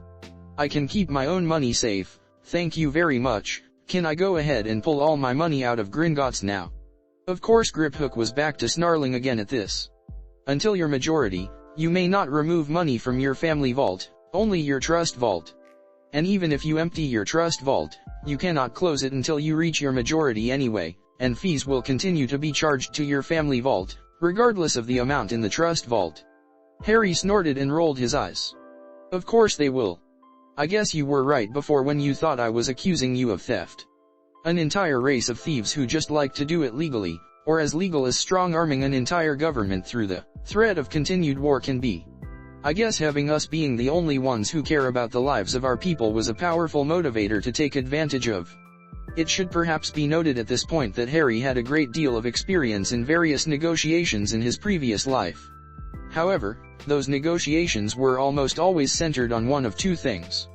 First, that Naruto was personal friends with almost every leader on the continent, causing negotiations to generally go fairly smoothly. And second, the abject fear that his name gave to those who were not his friends. He rarely actually made any sort of threats, but the knowledge that he could casually destroy your entire city by himself was always just sort of there, so people tended to rush to accommodate what he wanted. All they had to do is remember that there used to be a minor ninja village known as the Village Hidden in the Grass, and any fear they might have forgotten came back. It had been such a long time since he had really dealt with groups opposed to him who weren't fully aware of his abilities. He was out of practice, to say the least. That combined with his natural brashness and the total absence of any fear of, well, anything, created an interesting way of talking to those he didn't like. Harry had continued strolling along the hallway they were walking down quite casually, approaching one of what looked like a sort of a small open railroad car, which Griphook had previously been leading him towards. But he quickly stopped when he noticed the goblin had likewise stopped and was staring at him with what started as shock, but looked to be morphing into rage. "What?" Griphook was quick to respond. "What? What? You dare accuse us of stealing what is rightfully ours by contract? I have dueled for less." Harry rolled his eyes yet again as he responded, "The fact that you forced someone to make a contract doesn't make it any less stealing. In fact, it kind of highlights the stealing. If someone threatened to kill your family if you didn't sign over all your money, would that make it not stealing, just because you signed a contract agreeing to it?" Griphook was spitting and snarling enough now that his words were somewhat difficult to decipher. "Of course it wouldn't be stealing. But I would never sign such a thing.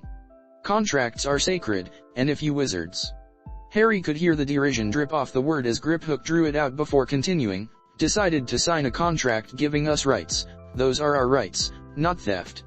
You would refuse to sign away money even if it meant your family would die? That's disgusting. And from how you said it, that's just a standard way of seeing things for your culture. Ugh, well, come on little thief, show me the way to my vault. I have signed it away, so you have to, don't you?" Harry sounded, at worst, deeply annoyed with Griphook and goblin culture at this point as he spoke. Griphook, on the other hand, was lost in his rage. Apparently goblins were used to dealing with wizards' arrogance and looking down on goblins as if they were lesser beings. They were even used to distrust and wizards who believed that goblins were greedy and possibly thieves. They were not used to having wizards casually openly insult their integrity and culture to their faces in goblin territory. So when Griphook lunged at Harry with clear murderous intent, Harry probably shouldn't have been surprised. But he was. Well, slightly, anyway. Not that it mattered in the slightest. Harry might still be far, far below what his physical abilities had once been at their height in his old body and what he hoped to reach again in this one eventually. But that wasn't saying much, since at his most powerful, Harry had been able to punch hard enough to crack mountains and move fast enough it took a highly trained eyes just to hope to be able to see the blur of movement. With the lost ability to enhance his training with chakra, he was already considerably beyond anything mere normal muscles could possibly hope to match, and with over a century of practice with taijutsu, it was unlikely he would run across many who could match his skill either. So Harry didn't even have to move from where he stood as he casually flicked out his left hand to catch Griphook's leading forearm, lifting it above his head as he thrust out his right palm against the goblin's extended elbow to force the joint to bend much the wrong way with a sharp crack. But this was just one of Griphook's worries as he went flying over Harry's head and slammed into the opposite wall, dazing him and breaking his nose and probably some teeth while he was at it. But pain wasn't enough to break through a goblin in the grip of a berserker fury. In fact, it only encouraged it. However, before Griphook could move, Harry was kneeling on his back and Griphook was suddenly filled with fear. No, more than fear, it was absolute terror. The sure knowledge that he was going to die. Killing intent was a technique in which the use of chakra was employed to focus a ninja's pure will and sure knowledge that they could kill someone and inflict that knowledge on another. Against someone with even remotely close to equal chakra reserve who knew how to keep a focused mind, it was relatively easily combated. Against a goblin who didn't even have chakra reserves, just a small pool of spiritual energy and had never even heard of killing intent, it was more than enough to break him out his frenzy and make him focus very carefully on Harry's quiet and calm words. "Now, I don't really want to fight you, but I will if I have to. I will kill you if I have to. But you know that now, don't you? You understand how utterly futile it is to fight me." He paused, looking down at the very still goblin, feeling slight pity for the now rather pathetic creature. On the other hand, nothing he had said was untrue, and he refused to tiptoe around a bunch of thieves who got off on terrorizing humans into agreeing to their demands. So after a short pause, he continued, "Nod if you agree." A short but emphatic nod was what he immediately got, so Harry stood up off of Griphook's back. "Good. Besides, if you had killed me, imagine the trouble goblins would be in for killing the boy who lived. Now take me to my vault, and hopefully we won't see each other again until I come after my majority to empty out my family vault." After another short pause in which he let Griphook consider this point, Harry continued, "Now, if you would like, I can heal your injuries for you, and we can continue on down to my vault." But Griphook just glared at him, though his eyes quickly dropped, unable to meet Harry's steady gaze as he turned away and led the boy to one of the carts, cradling his useless arm and ignoring his fairly heavily bleeding face. The trip through the tunnels in the goblin's cart was done in silence. Harry kept his Sherry-non active to memorize the pathway and all of the vaults past, but kept any opinion to himself. He was tempted to ask if the cart could go any faster, as the try might have actually been made exciting if so. Griphook clearly wasn't in the mood though, and it probably wasn't the time to be pushing things. Harry liked to think he could demonstrate some restraint sometimes, at least. So eventually they reached a large vault door and Griphook requested Harry's key while clearly struggling to keep his snarl under control. But he did manage it, seeming to remember the fear he had felt so briefly, yet so strongly, only minutes before. As he took the key and slid it into the large door, opening it to reveal literal piles of gold, silver, and bronze. It was enough to make even Harry's eyes widen.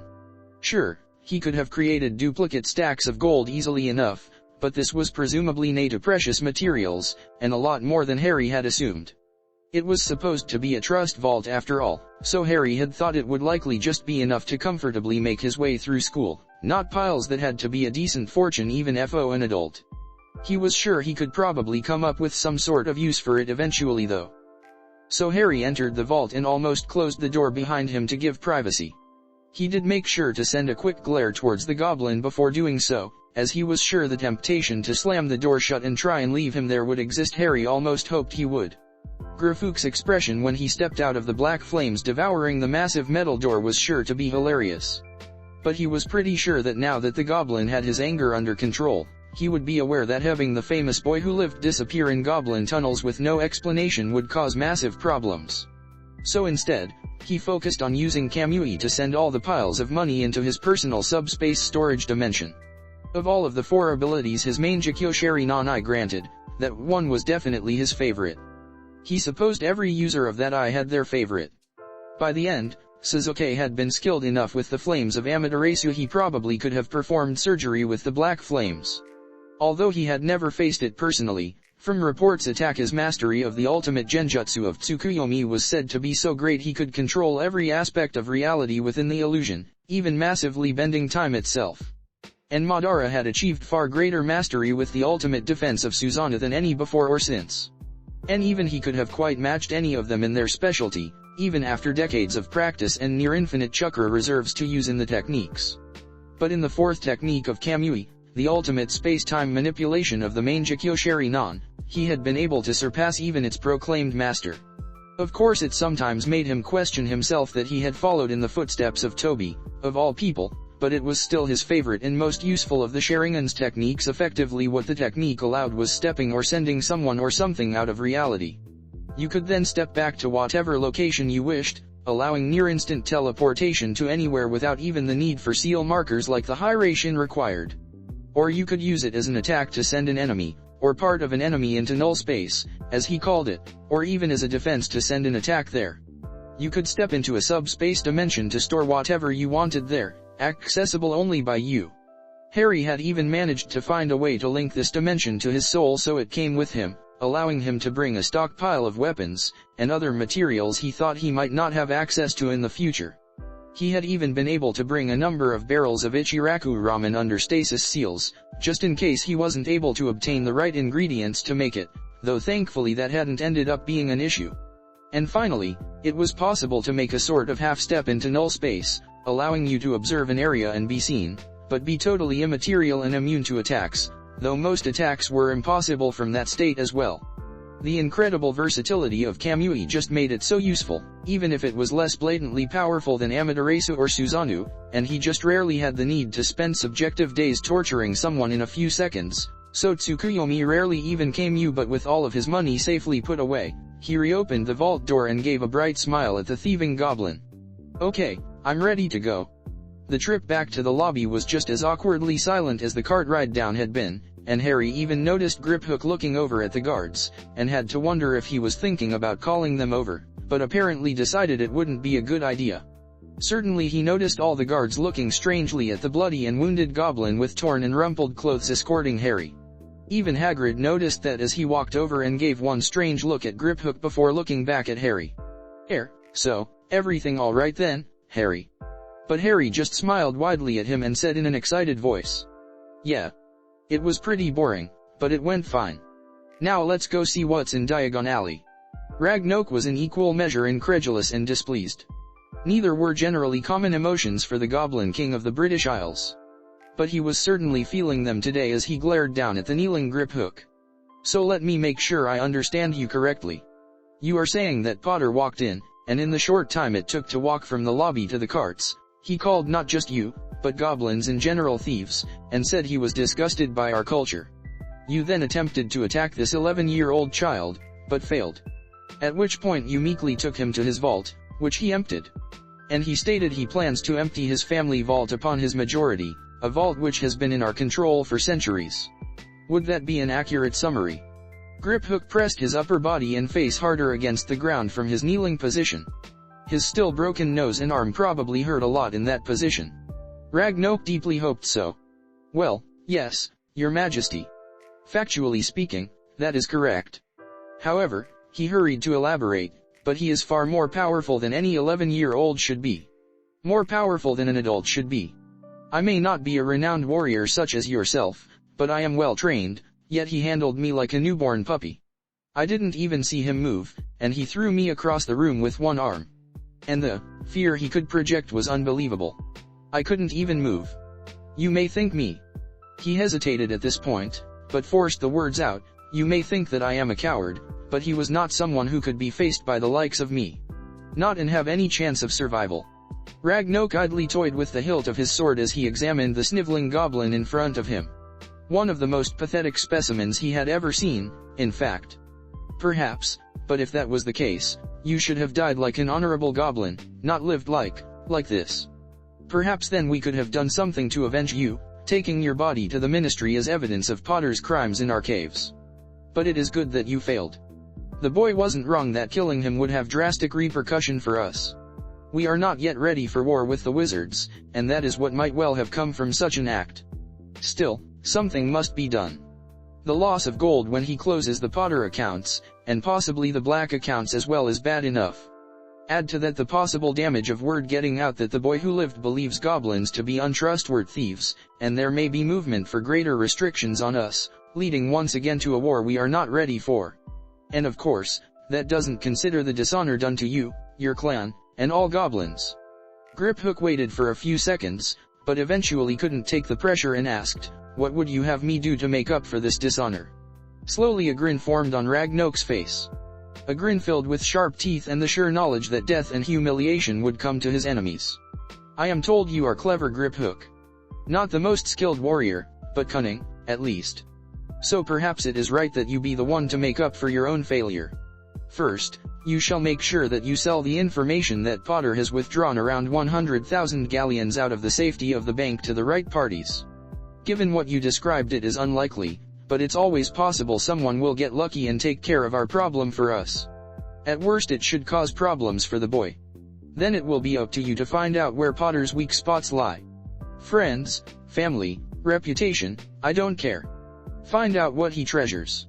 Then we will know exactly where to push. And once we know that and can take appropriate measures against these vulnerabilities, we will force him to come to us. Then he will either be on his knees begging for forgiveness and signing a binding contract with certain concessions of his own, or he will die, but in a way that cannot be traced back to us. Oh, and Griphook. You will take care of any bribes or payments necessary from your own clan's accounts. This is first and foremost your honor you seek to regain. It is disgraceful enough that you must come to me for help, you shall at least pay for your own solution." At this point the Goblin King leaned forward and growled with even greater intensity. "And know this, Griphook.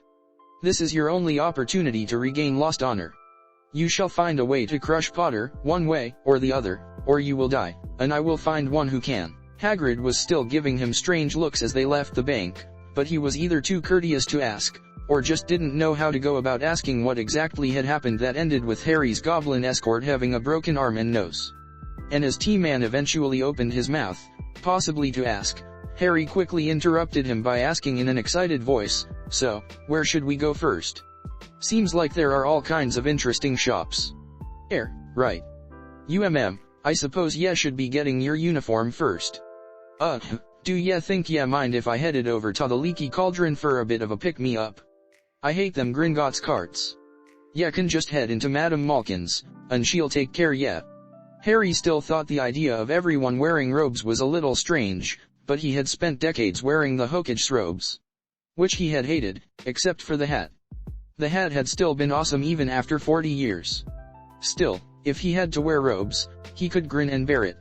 So he just looked up at the big man. "Oh, yeah. Sure. Take your time.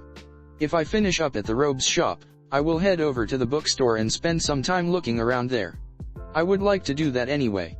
Not that he particularly enjoyed reading, but unfortunately, this was one of the times when it was necessary to do a little reading as soon as possible. There was a pretty wide range of things he could do with chakra, and he had no intention of just not using any of that just to avoid being accused of doing the impossible. But it would be very important to know what he could pass off as some weird rare power, and what people believed was just totally impossible. He at least wanted to be ready to memorize people's reactions with the Sharingan when he did casually do those impossible things. And the tiny part of him that most people would call their sense of caution, and he just called annoying, was telling him he should probably avoid breaking too many magical theories and laws. Still, it was probably a good idea for the time being. If not else, it would be easier to get away with pranks using these impossible abilities if it wasn't known he could use them. So with that thought restoring the smile to his face, he waved towards Hagrid and entered Madame Malkin's robes for all occasions. It turned out that Madame Malkin was a short overweight woman who was wearing all purple robes. It made him question if coming to her for any sort of fashion advice was a good idea, but given what he had seen from other wizards in Diagon Alley, so maybe something like this was required to fit in. Perhaps he could convince her that orange robes were the way to go. These might be the first people he could find that might actually agree with him that clothes should be made in such an awesome code, but eventually his fantasies were interrupted by the woman in front of him. "Hogwarts, dear. We have had a lot of you in recently. In fact, we have one being measured right now." She motioned towards the pale boy with blonde, almost white, hair. "Well, come this way and we will get you measured and ready quick." Harry just shrugged in response and followed her, motioning to a stool next to the other kid. As he glanced over at the other boy, mostly ignoring the woman who was measuring him, he asked, "So are you going to be a first year at Hogwarts too?"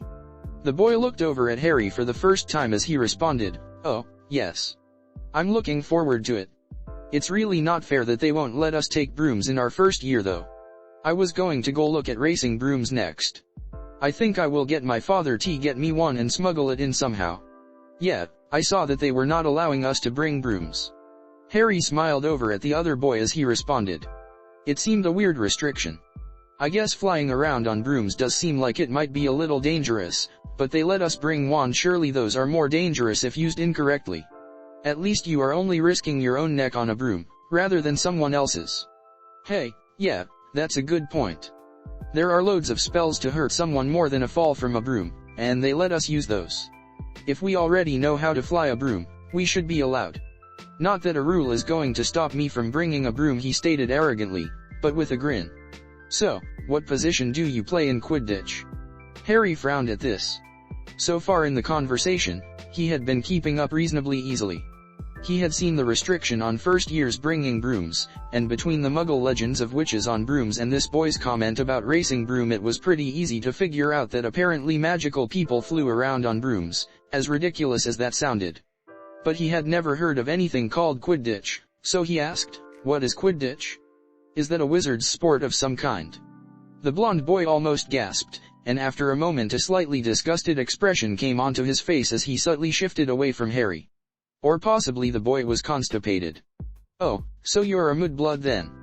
Harry almost laughed at the kid's expression, but managed to restrain himself. "I don't actually know what a mudblood is, but it sounds like some sort of insult." The blonde sneered and replied, "It's not an insult, it's just a description. You mudbloods don't know anything about magical society or our ancient traditions, trying to imitate muggles all the time. Father says that you are the reason Hogwarts and the Re of the wizarding world are declining." That they shouldn't allow your kind into Hogwarts, and only allow in the old families. Harry paused for a few seconds, still surprised by this sudden outburst. Oh. I see. You are just an idiot. Well, carry on, I guess. Try to limit how much you pollute our air with your stupidity though. We would all appreciate it, I think. The blonde gaped at him, probably shocked at the first time in his life someone had spoken to him like that. Well, if they were going to be in the same classes, it probably wouldn't be the last. What? How dare you? Wait until my father, ouch. He cut off as the woman measuring him, who had been glaring unnoticed by the blonde since he started his rant, pricked him with her needle. In a too sweet voice, she said, "Oh. So sorry dear. Well, you are finished up. Why don't you head out?" The boy glared at the woman as well before once again putting his nose into the air as he arrogantly stomped out of the store. But just as the door was swinging shut behind him, Harry grinned and manipulated a little fire chakra to make his overly gel hair burst into a 3-foot pillar of flame. He was also careful to manipulate the fire to keep all the heat away from the kid's scalp. In fact, it probably felt like a cool breeze was blowing through his hair, rather than it being consumed in an unnaturally large fire. But of course the prank didn't end there. Before the formerly blonde-haired boy noticed his head was on fire, people nearby in the alley started screaming and pointing, greatly confusing Harry's new favorite target. And then it got better. Half a dozen of the surrounding crowd, including what had to be the Ponce's father, given the similarities of appearance, all unleashed torrents of water from their wands towards the literally flaming boy. One of these streams of water probably would have been enough to knock him over, given that he had no warning or understanding of why people were suddenly attacking him with water. All half-dozen together were enough to send him tumbling down the street a good dozen feet, before he finally ended up a thoroughly soaked, mostly bald boy with heavily singed and ripped clothes. Silence filled the street for a moment as the boy's father rushed forward to explain why he had been blasted by water, but this silence was broken by Harry's laughter. He had quickly moved to the entrance of the shop to get a better view while the Tailo had been distracted by the fire, and now that it was over, he was incapable of keeping hold of his laughter any longer at the sight of the incredibly disheveled child. Some of the surrounding crowd quickly turned their own chuckles into coughs as the bald child pointed at the loudly and openly laughing Harry and said, You did this. My father is going to ruin you, you little mudblood." Most of the crowd remained silent, apparently torn between humor and disapproval at the slur, but Harry continued to laugh. However, he did manage to sputter out a few sentences between guffaws. "Me? You think I did this? But I'm just a mudblood who hadn't even gone to Hogwarts, nor gotten my wand. How could I have done this? I'm just laughing because you look. Does someone have a camera? Surely this needs to be immortalized." The bald boy continued to snarl mostly incoherently, but his father quickly grabbed him and murmured, "Come on Draco," quickly ushering him away from the crowd. Apparently he was less eager to see his son photographed at this moment than Harry was. Harry kept laughing for another half a minute as he clutched the doorframe to Madame Malkin's before he noticed the weird looks people were giving him. But he shrugged that off and headed back into the shop to finish getting measured. While that was happening, Malkin's assistant, who had earlier been measuring Draco, looked up at him a little hesitantly, then quietly said, "You need to be careful around people like him. Yeah, they might be jerks, but the pure blood families have a lot of power in this world. The Malfoys more than most. And things can be difficult enough for people like us in this world without pure bloods actively trying to make things harder." Harry glanced over at her and smiled as he replied, "Malfoy? That's the Draco kid's last name? And what do you mean people like us?" "Oh. Well, Muggleborns." Harry's eyes widened in realization. Oh, that's what he meant when he was talking about mudbloods? People who have Muggle parents? He was going on about people who didn't know about magical society, but never really defined what mudblood referred to. Other than someone who doesn't know what Quidditch is, apparently. I think I will be fine though. It's not like I was going to actually get along with that git regardless of what first impressions were. She shrugged uncomfortably at his dismissive attitude, but didn't say anything else as she finished the measuring. A few minutes later, Harry found himself in the bookstore called Flourish and Blots, where he approached the owner. "Ah, here for your school books for Hogwarts. What year are you? I know each of the lists by heart, so no need to give specifics. Just electives if you are that far." "Sure. I'm a first year. I was hoping you could help me with a couple other books too though." He followed the older man along as he collected each of the required textbooks for his first year. Well, really I need two things. First, I was hoping that there was some sort of comprehensive introduction to the wizarding world for Muggleborns. I keep hearing references to stuff that is common knowledge to those born in this world that it seems almost expected I know as well, regardless of the fact I have known of magic for all of a week. Oh, sure. We have something like that. Of course you were given the standard pamphlet with your letter, like goes to all Muggleborns, but you are right that it is hardly enough to do more than introduce the very basics. Here you are. Harry didn't comment on the reference to a pamphlet he had certainly not received, but just accepted the book as the shopkeeper handed over an introduction to what you need to know about magic for Muggleborns, by Muggleborns. This one is the best. There are a couple similar things written by purebloods about wizarding society and culture that might be good later, but I have been told that they apparently are not very good at first introducing the new concepts to Muggleborns that we tend to just take for granted. Yeah, that looks good. Also, I was hoping you could point me in the right direction for a book detailing mythical magical abilities, or something like that. This caused the bookstore owner to furrow his brow in confusion. Well, that's a little more uncommon of a request, especially from a Muggleborn first introduced to magic. Usually you want to know all about cool curses and what kind of interesting SPE you will be taught at Hogwarts. But I think I do have something along those lines. He spent a minute looking down one of stacks in the back of the store before eventually smiling as he pulled out Lost Powers, Tales of the Legendary Magical Abilities Low to Our World, and handed it over to Harry. Harry grinned at the man and replied, "This looks great. Thanks." Hagrid had entered the bookstore not long after that, and had escorted him around to pick up the rest of his school supplies. It was pretty boring for the most part, though Harry made sure to remember that he needed to come back to the apothecary and pick up some of the more useful potions he had seen in passing. "Just your wand left. Oh, and I need to get ya a birthday present." "Oh. That's nice of you. You don't have to do that though.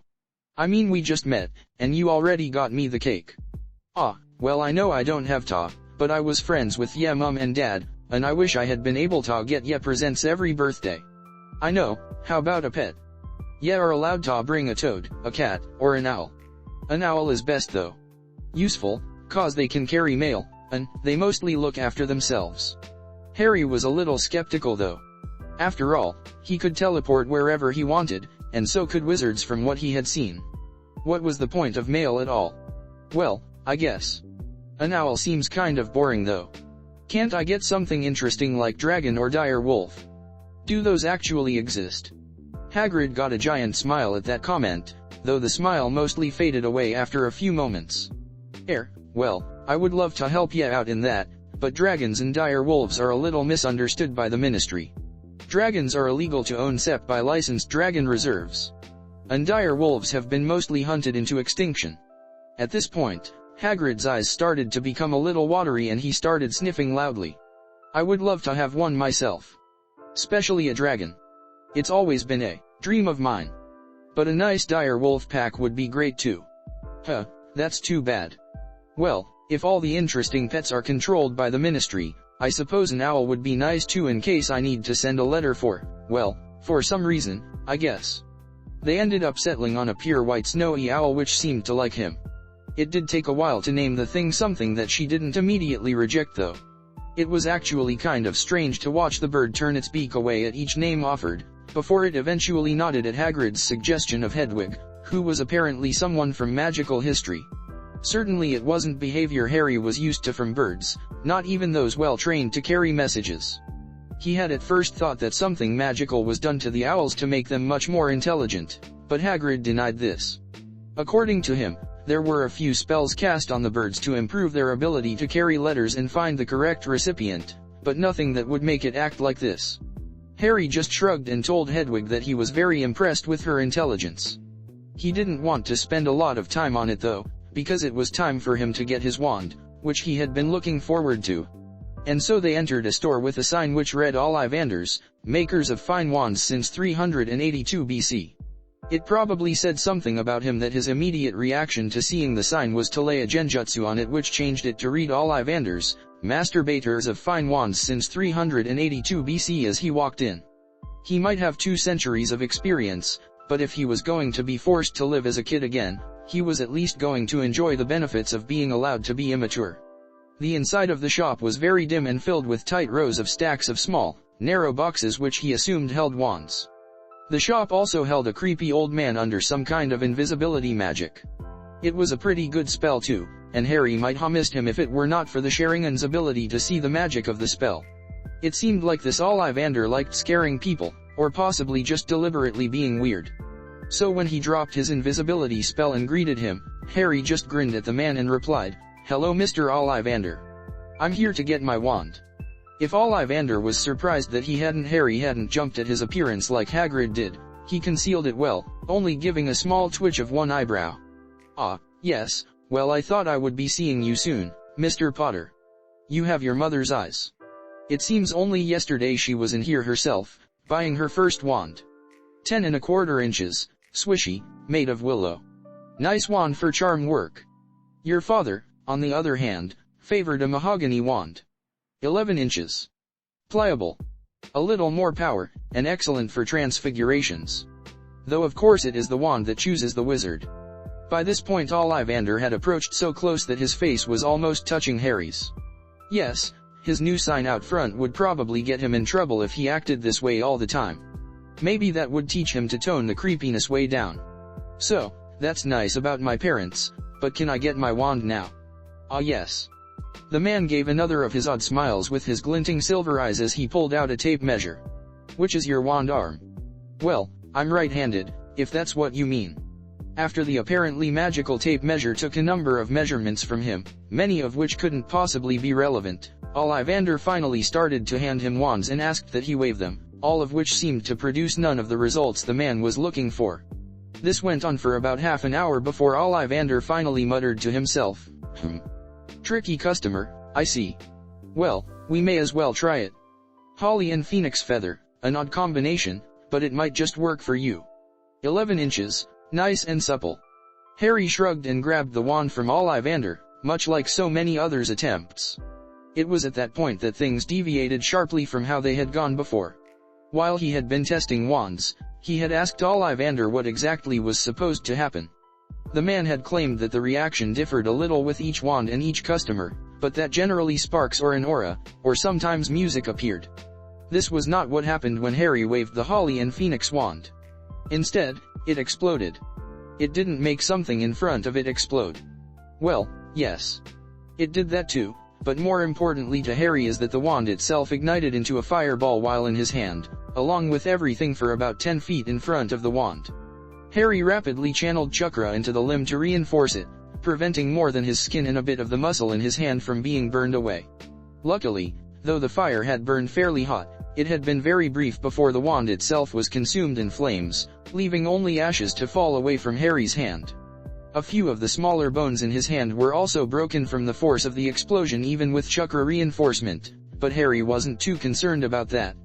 As long as none of his hand was actually blown off, he should regenerate fast enough to cover it up.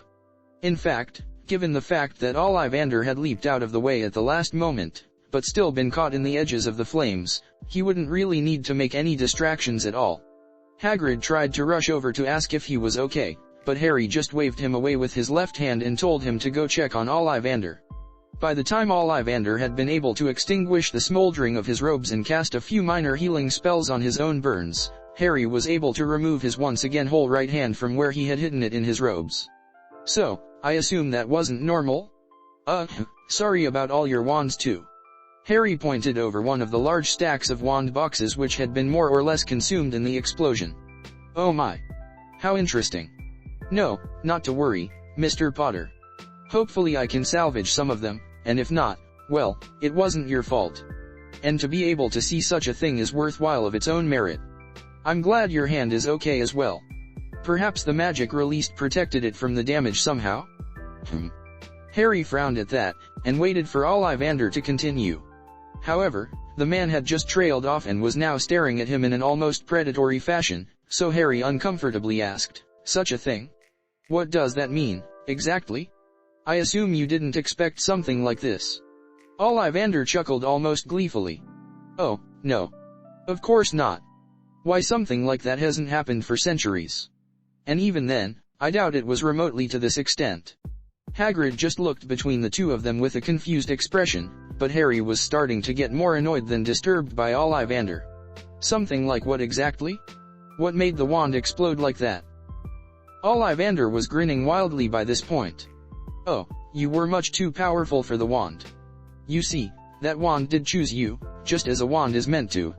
But in the moment that a wand chooses a wizard, it pulls upon the wizard's magic, which rush into the wand. That's what creates the normal effects of sparks, an aura, or whatever else happens, pure and direct magic flowing through the wand. But a wand can only handle so much magic. Destroying a wand because too much magic flowed through it is incredibly rare though. Mostly because frankly the vast majority of wizards don't have enough magic to make their wand smoke even if they were trying, much less something like the DISP you just did on accident. But also because generally by the time even the most powerful wizard is strong enough to manage something like that, they have learned the control not to. That an 11-year-old is strong enough to accidentally release pow that Dumbledore or the like would have difficulty releasing on purpose is simply extraordinary. Harry snorted in amusement at that. He really shouldn't have been surprised. This sort of thing was exactly the type of thing he had struggled with for years in his childhood as Naruto before he had managed to get his chakra control to a reasonable level. He overloaded jutsus before, now he was overloading wands. Well, it's nice that this is so extraordinary and has caught your interest, but is there a way to fix it? The letter said I needed a wand for Hogwarts. In fact, it kind of seems like the most important part. Ollivander did finally settle down from his previous euphoric state at that. Ah, yes indeed. Well, while I have never had a customer with this particular problem before, the solution should be fairly simple. Just use a wand which has not chosen you. The only real difference between a wand which has chosen you and is highly compatible with you and one which has not is that the more compatible a wand is with its user, the more it magnifies their magic. Using one that is very incompatible will have the opposite effect. Instead of magnifying the magic flowing through it, it will reduce the power from what you send into the wand. Ideally into an amount that does not overload the wand. Just pick one you tried earlier and focus on the feeling you probably felt the moment before the wand, exploded. It might take a little while, but you need to push your magic down your arm and into the wand, rather than having it pull like it does when a wand chooses you. Ideally less magic than last time though. Harry nodded and waited to make sure everyone was out of the line of fire this time before picking up a random wand which looked nice and pushing as little spiritual energy into it as he could manage. It wasn't that difficult. He didn't know how to actually craft magic into spells, but the feeling of its movement through him when the wand chose him wasn't that different from chakra manipulation, so he could duplicate it fairly easily. This time the fireball only extended about 5 feet in front of him, and Harry had been prepared for it by hardening the skin of his hand to near diamond levels with earth manipulation to prevent damage. So Harry was pretty pleased with his progress, though he expected Ollivander might be upset with the further damage to his little shop. He was very wrong about that. If anything, Ollivander seemed more bizarrely excited than before. Definitely a tricky customer, yes. The trickiest I have ever encountered in all my years. Try a few more. Let's see if we can get an even less compatible one. And try and focus on less magic as well. And so Harry tried another half-dozen wands, all of which produced slight variations in the size of the explosion and flames, but all of which were definitely reduced to ash after Harry was finished with them. And with each destroyed wand, Ollivander's grin grew wider, until it was almost inhuman in size. Finally, he said, "Okay, that's enough. Clearly I will have to do something special for you. Come back tomorrow afternoon and I will have something that should work. It may well be my finest creation. Why I think that we can expect great things from you though. Great things indeed." And at that Harry quickly headed back into the alley, eager to get away from the old man with the still creepy grin who was for some reason beyond pleased that he had completely trashed the man's shop. Even using magic for assistance, it would take hours to put his shop back in order, and Harry had totally destroyed a good 10% of Ollivander's entire stock. Anyone that pleased after something like that was someone Harry thought it was probably a good idea to avoid. "Well, I guess it's time to get home, Hagrid. We still need to have that cake you brought." He grinned brightly at the large man, who smiled more tentatively back at him. The prior night's birthday celebration had gone well with Hagrid. It had been especially amusing watching his relatives sit in silence as they waffled back and forth between terror and amazement looking at the giant man while he extremely awkwardly tried to engage them in conversation. Eventually Harry had been forced to rescue them and carry the conversation. It was either that or burst out laughing, which probably would have been rude. But it had turned out to be rather interesting. Though certainly not the smartest person Harry had ever met, they had eventually stumbled upon Hagrid's passion as a conversation topic: magical creatures. And on that topic, Hagrid could, and had, rambled on for hours. But they were very interesting hours for Harry, who learned a great deal about all the impressive magical creatures which could be found in the magical world.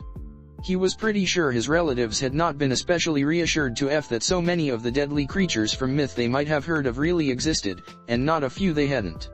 But today, he needed to return to Diagon Alley and hopefully receive a wand which worked. And maybe take a look at that Nocturne Alley place Hagrid had warned him to stay away from. That sounded pretty interesting. So after using a chameleon technique that bent the light around him to keep him invisible, he activated Kamui and disappeared from Privet Drive, reappearing about 10 feet in the air above a fairly untraveled area of Diagon Alley he had noticed the previous day. After dropping silently to the ground and extending his senses to verify that no one was close enough to see him, he removed the invisibility technique and started towards Ollivander's. He did have to stop once he reached the outside of Ollivander's shop though. His illusion on the sign was still there. He had purposefully made the thing fairly fragile, so injecting even something as weak as magic into it would dispel the illusion. So the fact that it was still there meant it probably just hadn't been noticed by very many people. But then, how often do people really look at the signs of well-known buildings? If they already know what the shop is, why bother looking at the sign to find out? Maybe he could add a seal to the sign that would prevent anyone over a certain age from seeing it? It was an amusing idea, but a seal like that would take weeks to create, though he supposed it might be useful for other things too. A project for enough time though. For now, he went ahead and entered the shop, and walked directly up to the once again invisible man. Did he really spend his time just standing in silence under an invisibility spell in a dim shop waiting for someone to enter? But eventually even Ollivander seemed to get tired of having someone stare directly at him while he was supposed to be invisible, so he said, "Ah, good. Mr. Potter, back for your wand, I see. I made something quite special for you." "Yes, quite special. Finest work, if I may say so. If you would wait just one moment while I go and retrieve it." Harry just rolled his eyes, already having waited one moment while Ollivander tried to have a staring match while invisible. But eventually the man did return from the back of his shop, reverently holding a wooden box in front of him. After carefully opening the box, he revealed what looked like a metal wand. "This may well be the finest creation I have ever made. In fact, I would go so far as to say that I am very close to certain it is the absolute worst wand ever crafted. Certainly it is the worst wand currently in existence." Harry paused and scratched the back of his head in confusion at the unexpected explanation, if it could be called that. "Wait, it is both your finest creation and the worst wand ever crafted? How can it be both? And why are you giving me the worst WA ever created?" Ollivander's smile grew wider at that as he replied, "Ah, but you see, Mr. Potter, crafting a truly terrible wand is as much a work of art as creating a truly great one. Though admittedly it is an area of wand crafting with significantly less competition. Still the accomplishment is nothing to scoff at." He gave a shrug of his shoulders as he looked down at the metal rod in the box and stroked it almost lovingly as he continued, "Anyone can make a mediocre wand. Take a few days to teach them the right spells and have them shove a magical focus material into a stick, and it can be used as a wand, if a poor one. Of course a great wand is much more difficult, and takes a lifetime of dedication and not insignificant talent to learn to carve the wood just so to allow a perfect flow of magic, and infuse the focus into it just right in the optimal amounts and positions to most powerfully bind with a wizard's magic. If done correctly, a masterfully crafted wand can powerfully focus and magnify the magic the wizard puts into his spells.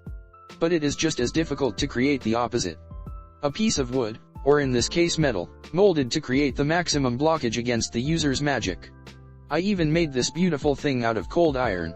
Almost all metal channels magic very poorly, but cold iron resists it like nothing else on this planet. Then I found precisely the wrong magical materials for you. Weak materials too. Barely magical at all, but they should be just enough to act as a focus. I used Horklump spines in this case. Based on the magical properties of what wands reacted most weakly with you yesterday, there should be barely any connection with your magic at all with such an opposing and weak magical focus. Still looking adoringly at the wand, if it could even be called that, Ollivander slowly removed it from the box and offered it towards Harry. This is a wand that is almost equally appalling at all branches of magic, though it will be especially terrible at transfiguration. It might be almost just poor at defensive magics such as shields and wards. Truly a magnificent creation. I have never created its equal. Harry snorted in amusement, though he did accept the wand from Ollivander.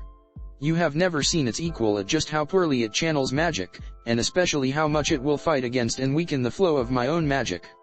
At Ollivander's eye nod, Harry had to just shake his head, but he did hold out the wand in front of him, once again channeling as little magic as he could manage through the thing. This produced a pitiful dribble of a half-dozen dull brown sparks which dropped from the end of the wand to the floor, but Harry supposed that was far preferable to blowing up.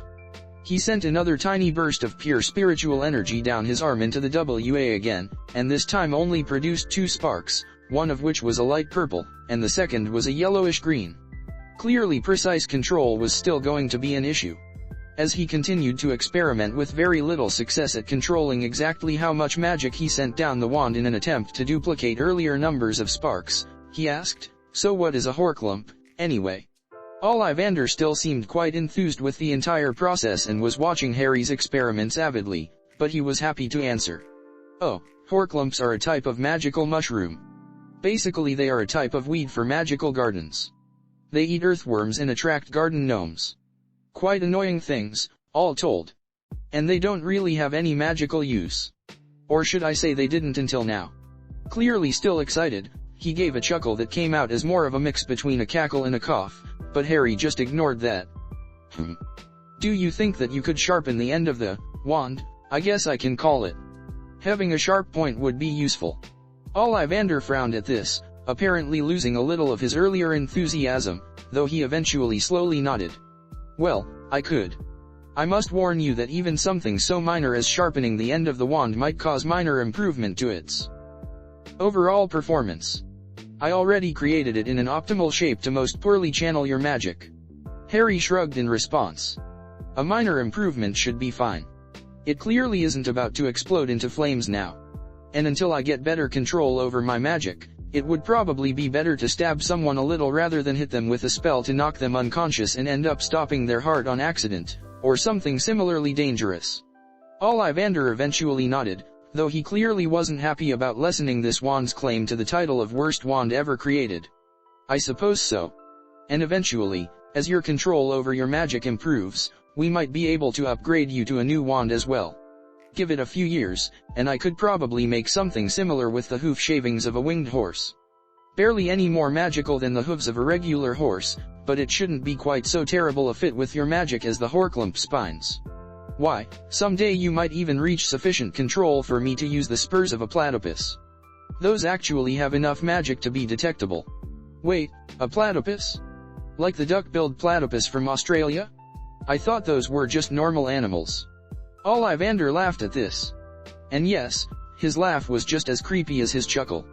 "You thought a creature with a duck's bill, webbed feet, fur, that lays eggs, and has a venomous spur is a normal animal? Ah, muggles are quite amusing, aren't they? They manage to stumble across one of the odder creatures even for the magical world and document it too thoroughly for us to cover it up. But they are happy to just create new classifications for it, and go on with their lives, content with their certainty. There must be a scientific explanation for everything." Harry just cleared his throat and ignored that. "So, I guess I can leave it here to be sharpened, and pick it up later today, as well as pay." Ollivander nodded, quick to take back his precious masterpiece, even if just for a few more hours. Harry just shook his head and was equally quick to leave the shop. Nocturne Alley turned out to be rather boring for the most part. Certainly it was significantly more decrepit and disreputable than Diagon Alley, though Diagon Alley wasn't what would be defined as truly clean by modern standards either. But it seemed more just poor and rundown than, as Hagrid had described it, dangerous and dark, whatever that meant. Harry had spent the last half an hour wandering into various shops and looking around, but though he had seen a few cursed items that sounded kind of interesting based on the shop owner's descriptions, most of the shops just seemed to be filled with random junk. What was the point of buying shrunken heads or human finger bones? He sort of understood how some people liked to take trophies of defeated enemies, though it was never something he had been interested in. But why get such things from someone who they had never even met, and most likely just came from some midnight grave robbing? Maybe they were useful as components to some sort of magical spell or something. Honestly, based on the meandering and generally unhelpful descriptions given by the shop owners, he was pretty sure they were mostly just there to provide atmosphere. Though why someone would actively want an atmosphere like that was beyond him. Then again, this was a culture that saw the filthy and practically falling apart leaky cauldron as a good first impression into the world of magic, so what did he know? Regardless, it was a rather boring trip, or it was until a group of 4 men in somewhat worn robes started following him. Not that a mugging, or whatever they wanted rated as particularly interesting for Harry, but he was curious enough to walk to a narrow and out-of-the-way alleyway between 2 shops he had passed earlier to see what they wanted. After turning around to face the 4 who crowded into the entrance of the alley behind him, Harry asked, "So, why are you following me?" The 4 men glanced at each other, probably a little unnerved that an 11-year-old kid was confronting them by himself in the middle of Nocturne Alley with such confidence, but they gathered courage from the other's presence after a few seconds. All 4 pulling out their wands might have also had something to do with their increased confidence. One of them then nudged the man closest to the entrance to the alley, who cast some kind of barrier around the alley. Harry could have torn the magic apart with his chakra as it was being cast, but it didn't seem to do anything directly to him. Which meant it probably silenced noises from the alley or just kept someone from noticing anything going on inside the barrier. Assuming that was the case, it would benefit Harry more than not, so he left it for now. Once the man in the back finished whatever the spell was, he nodded to the others, prompting the man in the front and the apparent leader to speak to Harry. "You are Harry Potter, then? The boy who lived? You don't look like much." He spoke with a heavy sneer, clearly trying to emphasize his disdain and try and be as intimidating as possible. If that was his goal, he was doing a poor job of it, but then again, Harry's views of what was intimidating did set the bar a little higher than most. "Yeah, that's me. Did you want an autograph or something? I have got to say, this isn't really the most polite way of asking. I guess I do appreciate the discretion though. If you had come up to me in the middle of the street, everyone would have been swarming me again once they heard you call me Harry Potter. How did you know who I am anyway though? Pretty much everyone recently hasn't been able to tell when they see me." Harry had to force himself to keep a straight face as the thugs got more and more annoyed at Harry not even seeming to notice their attempts at intimidation, but he did finally manage to keep himself under control. "We were given a description. We don't want your autograph though, kid. We were told that you had withdrawn about 100,000 galleons from Gringotts. Take us to the money and no one has to get hurt." Harry had to muffle a curse as the leader of the thugs talked. "Wait, let me guess. The goblins told you. I really should have known. They didn't stop at just making it illegal for anyone else to run a bank. No, that would encourage a lot of people to key their own money safe. But quietly hand out lists of exactly who doesn't have their money defended by the goblins, and it becomes unsafe to keep your money anywhere else, regardless of any fees. Or better yet, sell that information to thieves. Get Pi to force everyone to become your customer, while technically avoiding becoming thieves themselves." Harry shook his head, growing more annoyed with the goblins the more he learned. "You know, you are just helping the goblins when you do this sort of thing. You are just doing their work for them. Do you enjoy being the toadies for a bunch of honorless goblins?" Harry still showed no fear at all as he spoke. He sounded, if anything, slightly annoyed, which seemed to anger the muggers. "We don't care, kid. Just give us the money right now, or bad stuff will happen to you. You are all alone now. No Dumbledore to come in and save you." Harry snorted in amusement, though he did wonder why they thought he would look to Dumbledore to save him. He had seen the man exactly once in his life on the night he was left with the Dursleys. "Well, whatever. I'm not going to give you my money, so I guess you had better do whatever bad stuff you have planned." "Did you even plan that far ahead? Surely you could have said something a little more specific than bad stuff if so. You sure you want to do that to the boy who lived though? I'm pretty sure people won't be happy with you torturing and possibly killing me. Though I have seen your faces now. Do you intend to kill me afterwards anyway to make sure I can't identify you?" The leader of the group, or Thug One in Harry's mind, replied, "No, we are going to memory charm you after we are done. So you get out of this alive and unharmed as long as you just give us what we want. But if you don't, you might wake up missing a few fingers and your gold. You won't remember us, but I'm pretty sure you will wish you had just gone along with it. And who cares what people think? 100,000 galleons is enough to take us to somewhere they have never even heard of Harry Potter. Now quit trying to talk us out of it and take us to your money, or we start the hurting you part. Harry just gave an exaggerated and uncaring shrug, clearly still unwilling to give up his gold. Harry's dilemma at the moment was what he should do with these men. Defeating them would be easy enough, but he would prefer not to reveal more than necessary to people who were effectively working for the goblins. He was beginning to think that the goblins would be a bigger problem in the future than he had anticipated, so best to deny them significant further information. His response was also largely dependent on what exactly these men were actually willing to do to him. Just threatening him was worth some bruises and a few hours of unconsciousness. Maybe a broken bone or two. But if they were really willing to follow through with their threats, well, that escalated things. So Harry was ready when Thug 1 hesitated for only a moment before yelling out Crucio, and unleashed a red bolt of light from the end of his wand. He had no idea what would happen if that particular piece of magic hit him, but he assumed it would be bad. Still, it seemed best to find out so he would have a better idea of what appropriate retaliation would be.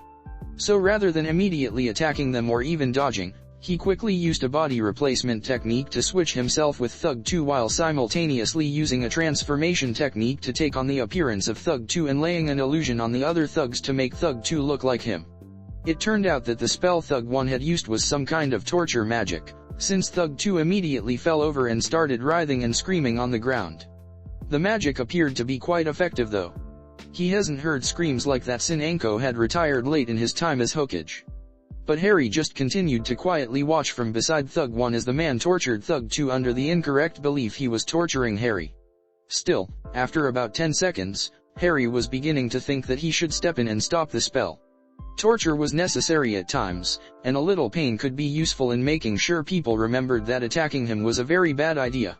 But even this spell was what they had planned for him. It seemed a little excessive, especially since the one receiving the pain wasn't the one who tried to attack him directly anyway.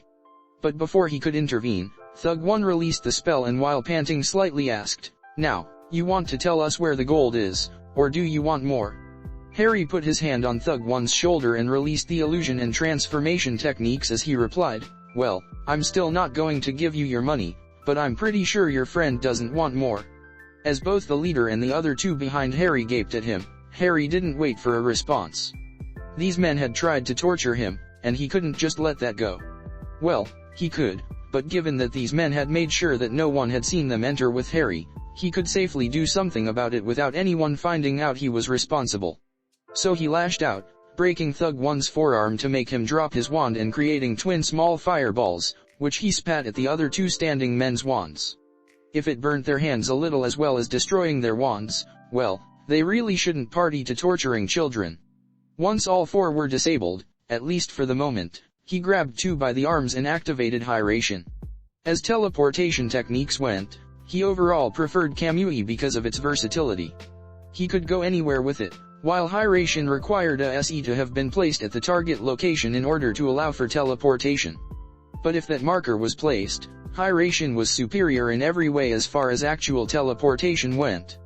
Unlike Kamui, which took something like 1/10 of a second for him to leave reality and re-enter even a well-known target location, and slightly longer for somewhere he didn't know well, Hyration was truly instantaneous. And more importantly, Kamui gave no sense of what was around the location he was teleporting into, so it took a precious few fractions of a second to get his bearings. But from the moment he locked onto the Hyration seal he was going to teleport to, he had an innate knowledge of everything within about 10 feet of that seal. And he could teleport into anywhere within that 10 feet in any position he wanted, including directly behind an enemy's back with a blade already thrusting forward. It made Hyration an incredibly deadly combat technique, but far less useful for general traveling, since he didn't like to just scatter seals everywhere he went. But in this case, he was taking these men to the prison he had prepared a little under 4 years ago, so he had the seals already placed. The prison was an exact duplicate of a structure and set of seals he had created during his life as Naruto after a prison break in Konoha had left a dozen ninja dead, and twice that number of prisoners free. So he had created a prison without any of the weakness of the old one, namely the guards. Everything in the structure was maintained by seals, ranging from seals to prevent any chakra, or magic in this case, use of any kind from anyone other than him to storage seals built into bowls that regularly released enough gruel with all the nutrients necessary to keep the prisoner healthy for his lifetime. Other seals kept the prison and prisoners clean, returning any waste to the earth near the prison, and yet others maintained temperature, lighting, air, and everything else that might be needed. The primary defenses of the place was simply that no one knew where it was and no one other than him could get to the structure, which was a quarter-mile underground in a random isolated area with no tunnel leading to it, even if someone did find the location. Not to mention that seals made the place virtually indestructible. The prison might have originally taken over a year to design and a few months to create even with his abilities with earth manipulation, but the near-complete lack of required maintenance and total lack of any prisoners ever escaping made it worthwhile. Harry had decided that he might not want to deal directly with the government more than he had to early in this life, so he thought the same thing might come in handy here. And this was the perfect example of him being right. While he could give the men to the authorities in the magical world who handled such things, whoever they were, that would mean revealing exactly how he subdued them, which he would prefer to keep as quiet as was conveniently possible for now. So within a few seconds he had all 4 of the men within the first 4 cells in his prison before they could even recover from the shock of their sudden and unexpected injuries and general change in circumstances. So, whatever your names are. No, don't tell me, I don't care. I just want to explain your situation. For your attack on me, I am throwing you into my private prison, as I'm sure you have noticed. For you. He pointed Thug 1 as he continued, you actually tried to torture me, and so you will be here for 5 years. The plaque on the wall behind you is spelled to count down that time so you know how much longer you have before I come pick you up to release you. The rest of you will be here for a year.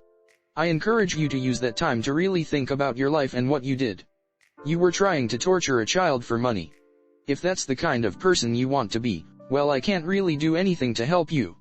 If it's not, we can talk about it when it comes time to release you, and I can help you become an actually productive member of society. Whatever you think or people have told you in the past, it isn't impossible to change and learn to live happy, fulfilled lives without being harmful to society. Harry paused in his speech as he looked at the 4 men, who were still too shocked to respond. As added incentive to really think about what you want with the rest of your life, based on our discussion when I release you, one of 2 things will happen regardless. I will make it impossible for you to reveal any information about me or this place, but if I am satisfied that you will probably not relapse into crime, I will help you make that a reality. If I am not, well, I will still release you after you have served your time, but I'm going to seal your magic when I do. You can live as a muggle from then on. And don't think you can lie to me. You won't succeed and it will just annoy me. The 4 thugs were still too shocked to speak, or possibly just still in too much pain, since there were some random moans coming from some of the cells, which Harry gave very little attention to. With that, he gave a brief wave to the 4 men and used Kamui to return him to the alleyway in Nocturne Alley, shaking his head and chuckling as he returned to his explorations. At least Nocturne Alley hadn't turned out quite as boring as he had feared. It was hours after he had returned from picking up his finished wand from Ollivander, and Harry had finally had a chance to read over the 2 extra books he had bought at the bookstore the day before. Luckily, he could use his Sherry Non to assist him the reading, given his general dislike for reading more than was absolutely necessary. The Sherry Non I effectively gave 2 advantages in reading. The first was because of its ability to perfectly and permanently record every detail seen by it, which meant that anything seen by the Sherry Non could be recalled whenever he wanted as if had a photograph of it. Of course this didn't actually give any automatic comprehension of the subject, just a picture of each of the pages of the book, assuming he flipped through it. But the second advantage was that the Sherry Non processed things it saw much faster than a normal eye. Most had used this to allow greater time to plan actions in battle and give greater accuracy. It could also be used to increase reading speed. Thog, in fact, if he channeled enough chakra to fully activate the eternal Mangekyo Sherry Non, his reading speed improved by a factor of a little over 10. Combined with several speed reading tricks Sakura had forced him to learn in his old life, he could now read almost as fast as he could turn the pages, which was probably why he was willing to bother with it at all.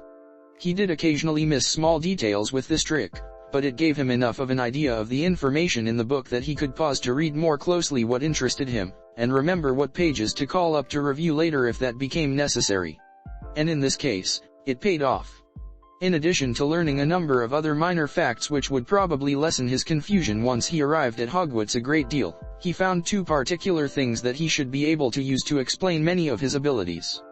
The first was something called accidental magic, which was something apparently all magical children did from time to time, using potentially any kind of magic to achieve what they wanted in moments of high emotion. Well, any child except High, probably because he already had enough control over his energies to prevent them randomly leaking out. That did still leave the question of why children didn't experience accidental magic back during Naruto's time, but that would have to be something investigated more in the future. But this meant that he could just call almost anything he did accidental magic, and there wasn't really any way to disprove it.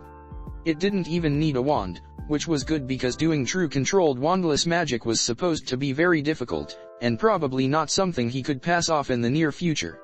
The second was even better, and was something he found in the Lost Powers book. Apparently in a lot of the old myths, the talent of being an elemental sprang up quite commonly. But it had not appeared in centuries, at the least. And best of all, it was an amazingly vaguely used term. In fact, there was no real firm definition at all.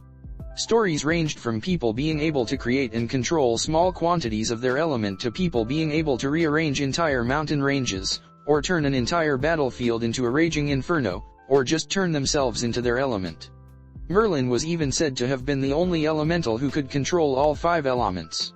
But regardless, the stories almost always included that the element was controlled and created without the use of a wand or a formal spell.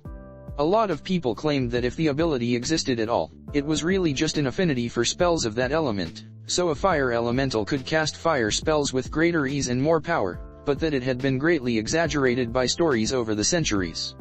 Well, they probably wouldn't believe that anymore after he was done. In short, it was perfect. Harry arrived at King's Cross Station about an hour before the train was scheduled to leave. He had already completed his morning workout, and sitting around Privet Drive sounded much less interesting than getting to the train and meeting some wizards and witches. So he had briefly said goodbye to Dudley and his aunt, making sure to mention that he didn't know if he would be returning for Christmas or not, but that he would either see them then, or next summer. The two were still a little jumpy around him, as they had been ever since Hagrid's visit, but they were finally starting to settle down once again into their more normal behaviors, that of two people aware that they had absolutely no control over his actions and a bit tentative around him for fear of pranks, but not actively afraid of him. Occasionally they even acted like something vaguely resembling an actual family, if not a particularly loving one. Still, it was progress. So once he finished saying goodbye, he then used his standard techniques of becoming invisible and using Kamui to teleport over to just above the train station before finding an abandoned area to become visible again. Hedwig had already been sent ahead to Hogwarts, and his school supplies were either stored in his subspace dimension or in one of the several storage seals he had placed on his body over the past decade. It only took about a minute after releasing his chameleon technique and wandering out into the crowds that filled King's Cross Station for him to find the portal to platform 9 3/4. It was well hidden from normal eyes, but with the Sherry-Non, the magic of the barrier itself was visible. And he kept his Sherry-Non active almost all the time behind the illusion, which made his eyes appear their normal vibrant shade of green. The barrier itself between the Muggle side of King's Cross Station and the magical side of platform 9 3/4 was very interesting though. He really didn't know enough about magic to be able to tell much about exactly how it functioned. It was by far the most complicated piece of magic he had seen so far, and that included the so-called unbreakable goblin wards around Gringotts. Granted, those had a much higher sheer amount of magic running through them, but as for complexity? T-Portal won easily. It seemed to be split into two different main parts of the enchantment. The concealment part was complicated enough, and he would want to take a closer look at it once he learned more about magic, but what really interested him was the stable porta. That piece was so complicated the only reason he could tell what it did at all was because he could see the bending of space with the Mangekyo Sherry-Non. The magic itself was far beyond him. But the fact that it could be done at all impressed Harry greatly. It had taken him almost 4 years to create something similar with seals, and he honestly was pretty sure that this was superior to his version. It was one of the first things which had truly made him excited about learning magic. It was one thing to learn it as a curiosity just because he didn't really have anything better to do with his time while he waited for whatever prophecies he was suppository to be involved with to show up. But to see something that could actually be done better with magic than even he could manage with chakra, well, that was motivation at its finest. Especially since he could see what seemed to be runes as the primary support for the magic. He had discovered the subject of ancient runes a couple weeks ago when he had been casually looking around Diagon Alley during one of his return trips. As soon as he began to study the subject. In fact, it was the only subject he had started studying in at all, which was probably especially unusual since it wasn't even one of the core subjects, and was not available for formal study until the third year of Hogwarts. But it wouldn't have surprised those who knew him when he was Naruto. It had always been hard to motivate him to study almost anything. It was made especially difficult because he had always had a way of managing just fine without this academic knowledge. Sakura especially had hated that about him, since she insisted that it should have been impossible to do some of the things he had done without at least a basic academic knowledge of multiple subjects. But he had just ignored her and gone right on creating S-rank techniques before he bothered to obtain even an academy-level understanding of basic chakra theory. That wasn't to say he was lazy. Harry was perfectly willing to practice and exercise 16 hours a day or more. But he had always thrived when thrown directly into the practical applications of the theory he rarely bothered to learn. In fact, a significant amount of the time he had been able to do the impossible simply because he had never bothered to learn from all the textbooks that would have told him it shouldn't be possible. Then he would just keep working on what he wanted to do until he found way. However, there was one, and only one exception to his general resistance to putting any time into learning academic subjects.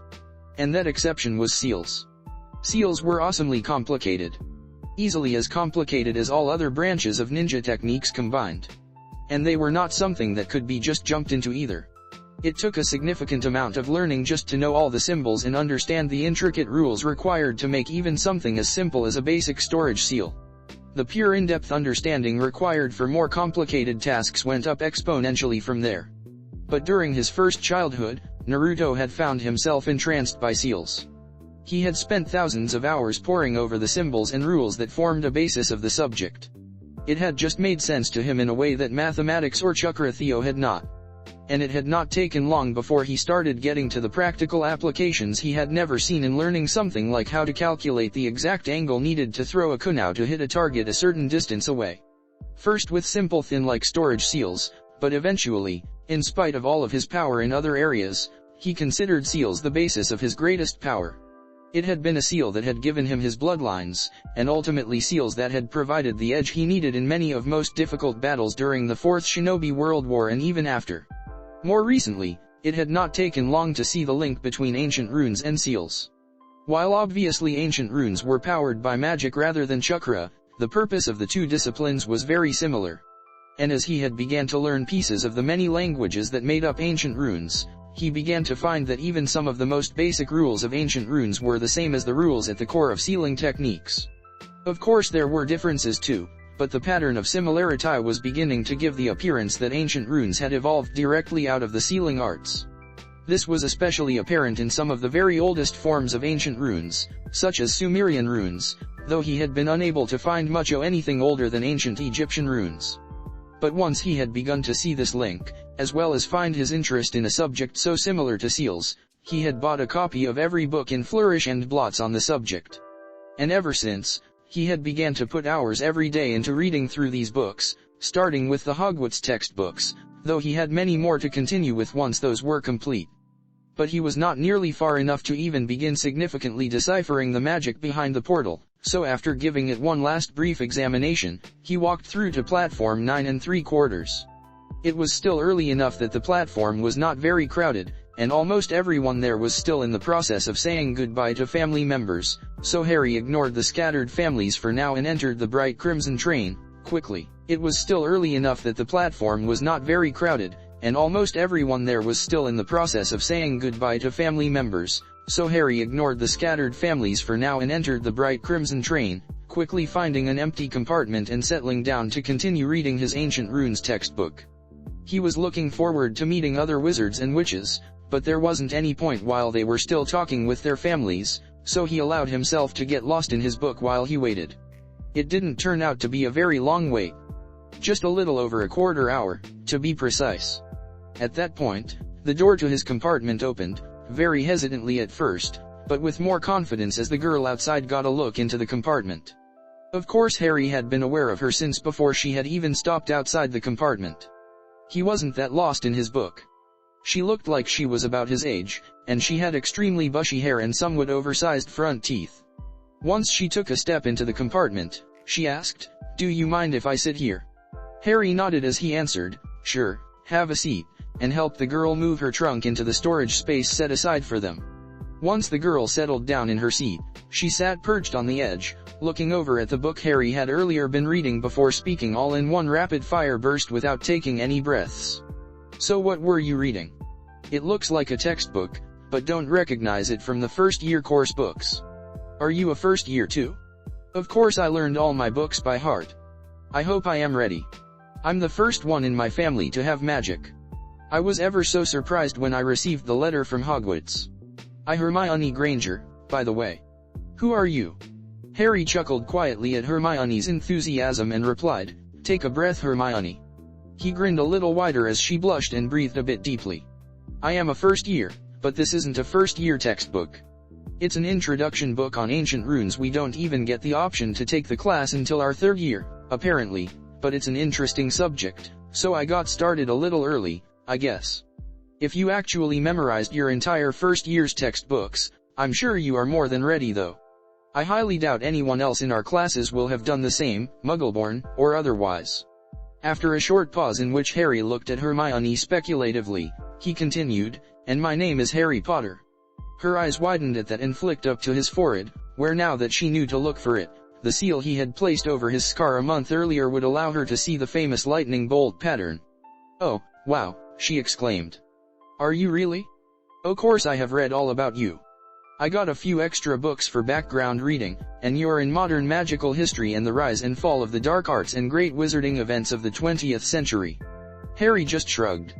"Yeah, wizards seem to like to make a big deal over the whole thing," he said dismissively. "Anyway, are you looking forward to Hogwarts?" Hermione seemed a bit surprised by his attitude towards his own fame, but she seemed willing to ignore it as she replied, "Oh yes. I'm a bit worried about not knowing some of the things that people who were raised by magical parents might, but I did my best to learn all I could in preparation. But I am very excited about all of the classes. There is just so much to learn about magic and the magical world. And Hogwarts is the very best school of magic there is. Which of the houses do you think UW get into?" "I'm hoping for Gryffindor, myself. It sounds like the best house. I read that it was the house Professor Dumbledore was in. Though I suppose Ravenclaw wouldn't be too bad." Once again she spoke without pausing for breath or giving Harry a chance to answer. Harry just chuckled in response and said, "I will probably be in Gryffindor too. I read a little describing the four houses in one of the books I got, and that one sounds like it fits my personality best. I have been told that I am suicidally foolhardy several times in the past. Always rushing in head first without thought to the consequences and whatnot. It seems to work out okay though." He shrugged and ignored Hermione's slightly indignant look at his fairly negative portrayal of the Gryffindor traits. "I don't really think any one house is better than the others though. Just different." Hermione raised her nose slightly, clearly disagreeing. "Well, that wasn't the impression I received from what I read." But after a moment's thought, she seemed to force herself to be a little more conciliatory. "But I suppose there are some people like TH in Gryffindor. Well, I'm sure it will work itself out well enough." Harry just shrugged, as he was perfectly willing to let it go. Hermione seemed nice, and there wasn't any reason to start a conflict over something quite that pointless this early on. So he allowed the conversation to move on to other things as they continued to get to know each other a little better. Over the next half an hour or so Harry had been talking to Hermione, and he had been growing more amazed the longer they talked. It turned out that Hermione was a virtual duplicate of Sakura. He would have been even more shocked if he hadn't already been half expecting further similarities with his old life such as he had already encountered. But even so, the similarities were impressive. Both were academic geniuses to a monumental degree with near-perfect memories, but somewhat lacking in common sense or practical skills. Both had been ridiculed for and eventually became ashamed of their hair and a physical imperfection, excessively bushy hair and large front teeth in Hermione's case, just as Sakura had hated her pink hair and large forehead as a child. Though both were also not nearly as unattractive as they believed, it seemed to have created identical deep insecurities. Both had been isolated in their younger childhoods because of their intellect, perceived physical imperfections, and general bookworm ways, and had developed very poor people skills as a result. They even both had fangirl tendencies, though Hermione's mindless adoration seemed directed at authority figures in general and was in a non-romantic sense, for which he thanked the gods. Though mostly, he was just glad that she wasn't being a fangirl over him. The only real major difference was that Sakura had tried to emulate Ino's brash personality, while Hermione had retreated inwardly, but overcompensated by being bossy and trying to show others her worth by demonstrating her impressive knowledge whenever possible. And she seemed a lot less physically abusive and instead just resorted to lecturing. He didn't mind that though. It was certainly a lot easier to ignore than repeated blows to the head. On the whole, it was rather nice. He had missed Sakura a lot, and though it probably wasn't the healthiest thing to look to Hermione as a replacement, she did seem to sort of fit a little too well for it to be ignored. A few minutes earlier, another boy had asked to enter the compartment and been welcomed. Neville Longbottom turned out to be an almost painfully shy boy, and so hadn't contributed a lot to the conversation. But Harry had been able to draw him in a couple of times with questions about the magical world which he could better answer, being a pure blood and raised in the magical world. He had also left his shell briefly when the conversation hit the topic of herbology, which was apparently Neville's favorite subject, and one about which he was quite knowledgeable. Prior to Neville's comments, Harry's knowledge of herbology had effectively been the question, is that like gardening? It turned out the answer was, sort of, but with magical plants. Which, granted, did make it more complicated. It sounded interesting anyway though. Harry had always enjoyed gardening and taking care of plants.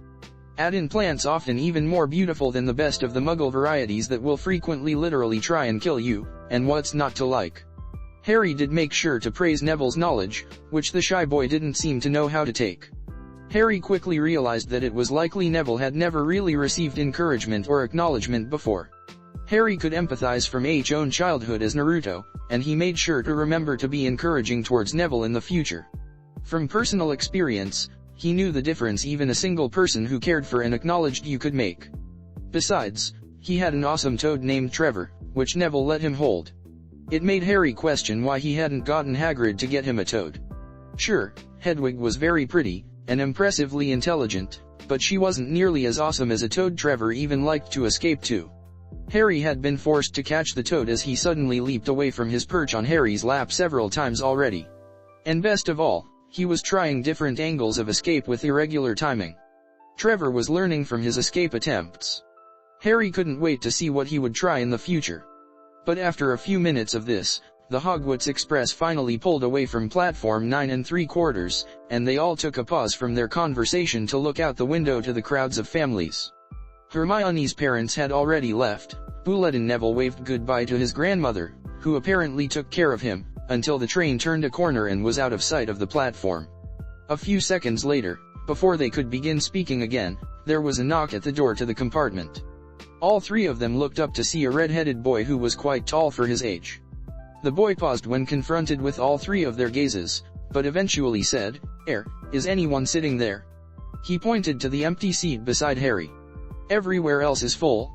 "Sure, have a seat," said Harry as he gestured welcomingly to the seat the boy was pointing at. As soon as he had said the words and the redhead started to move his trunk into the compartment, two other identical red-haired boys poked their heads in through the doorway. They looked a little older than the rest of the compartment's 11-year and were likely related to the redhead who had entered a few seconds earlier given their similar appearances. "Hey, Ron," one of them spoke. "Listen, we're going down the middle of the train. Lee Jordan's got a giant tarantula down there." The other then spoke as they both looked around the compartment at Harry, Hermione, and Neville. "Looks like Ickle Ronnikins found some Ickle first ties to be his friends." Harry smiled back at the twins, but didn't say anything. The others seemed more hesitant though, with Hermione seeming unsure of how to answer the identical mischievous grins the twins gave while Neville just looked down at his feet. Ron just glared at them and muttered in a tone of clear annoyance, "Whatever. Just go away. And keep your spider away too." When he spoke of the spider, his tone quickly shifted into one of genuine fear. The twins just laughed and turned to leave the compartment, and one called over his shoulder, "Who knows," which was then picked up by the other, "Where it will get to, Ron." Then the first picked the statement up once again, "Guess you will have to watch," and finally finished by the second just as they shut the door. "Where you step." Ron shuddered once again at their words before turning to the others in the compartment, apparently resolved to get his mind off of the spider possibly roaming the halls of the train. "Hi, I'm Ron Weasley. And those were my older brothers, Fred and George. Don't bother trying to tell them apart, even Mum can't all the time. Probably best to keep your distance anyway. Those two are big pranksters, so don't trust anything they give you." Harry's eyes lit up at the mention of some fellow pranksters. Perhaps they could teach him a thing or two about pranking using magic. "Oh really? Are they any good?" Ron just shrugged and grimaced. "According to them they are the best pranksters that have been through Hogwarts in over a decade, even though they are just third years. They have gotten me enough times they might be telling the truth though." Harry nodded, and put that topic aside for later. Clearly Ron was not particularly appreciative of his brother's talents in the fine art of pranks. "Anyway, I'm Harry Potter. Nice to meet you." Hermione and Neville also quickly spoke up and introduced themselves, but Ron's mouth had dropped open slightly and he was staring at Harry's forehead, so Harry got the impression he probably wasn't paying them much attention. "Are you really?" H asked in an astonished voice. "Why do people keep asking me that?" Harry asked in a confused tone with a frown. "Do they think that I am lying, or just that I don't know who I am?" Ron flushed red and pulled his gaze from Harry's scar while the other two in the compartment also blushed a little and looked away for a moment. "No, it's just, well, all the kids in the magical world grew up hearing stories about you. Even knowing you are the same age as me, it's kind of a shock to actually see you going to Hogwarts in the same year as me, you know." Harry waved it away and said, "It's no problem. I guess I'm just not used to people being that shocked to see me." Hermione broke in at this point. "Well, from what I have read, there has been a lot of speculation about where exactly you have been for the past decade and what you have been doing. All Professor Dumbledore was able to reveal to the public was you were safe and well cared for. So I think it is going to be a while before everyone gets used to you suddenly being in public again after so long." Harry nodded thoughtfully, but finally shrugged and said, "Well, anyway. It must be pretty nice to have two older brothers though. I have always kind of wished I had some siblings." Ron stared at him like he was insane, then said, "Fred and George? They are horrible, always pranking me for no reason." He then seemed to get more depressed as he continued, "I actually have 5 older brothers though. Bill and Charlie have already left Hogwarts. Bill was head boy and Charlie was captain of Quidditch for Gryffindor. Now Percy's a prefect. And everyone thinks Fred and George are so funny, plus they get pretty good marks too. You could say I have a lot to live up to. Everyone expects me to do just as well as them, but if I do, it's no big deal, because they did it first. You never get anything new, either, with 5 brothers. I've got Bill's old robes, Charlie's old wand, and Percy's old rat." Ron reached into his jacket and pulled out a fat sleeping rat. "His name is Scabbers and he's useless. He hardly ever wakes up." Hermione frowned indignantly at this and said, "Rats were not on the list of approved pets in the acceptance letter to Hogwarts. I don't think they are allowed." "Well, it is a magical rat," Harry responded. "So that makes it kind of cool, even if not nearly as cool as Neville's toad. And it's fine, Hermione. No one cares what pets you bring as long as they are not harmful." Harry was actually fairly impressed with the level of magic he could see in the rat.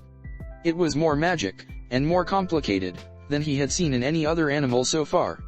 Neville had perked up at Harry's compliment of Trevor, though the others looked at him a little oddly, and Ron responded, "Well, I don't think he is magical. Percy just found him in the garden one day, though I guess he has lived for a long time. Almost decade, I think. I guess that is kind of long for a rat, so maybe he is a little magical."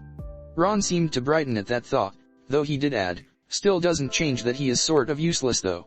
Neville finally seemed to gather the courage to speak up as well. "I also have a used wand, I guess. It is my father's old one." He pulled out a clearly somewhat worn wand, though equally clearly great care had gone into polishing and maintaining it. "My gran says that using Dad's wand is a way of honoring him. So maybe you could think of it the same with your brother's wand." Ron shrugged, though he did seem much less depressed than earlier. "Yeah, I guess so. Just wish I had some new stuff instead." At that point Harry changed the subject, since it was clear that talking about money would probably be a sore area for Ron regardless. So they moved on to many of the same topics covered earlier between Harry, Hermione, and Neville. Eventually though they came to the topic of Quidditch, which wasn't something that interested Hermione or Neville.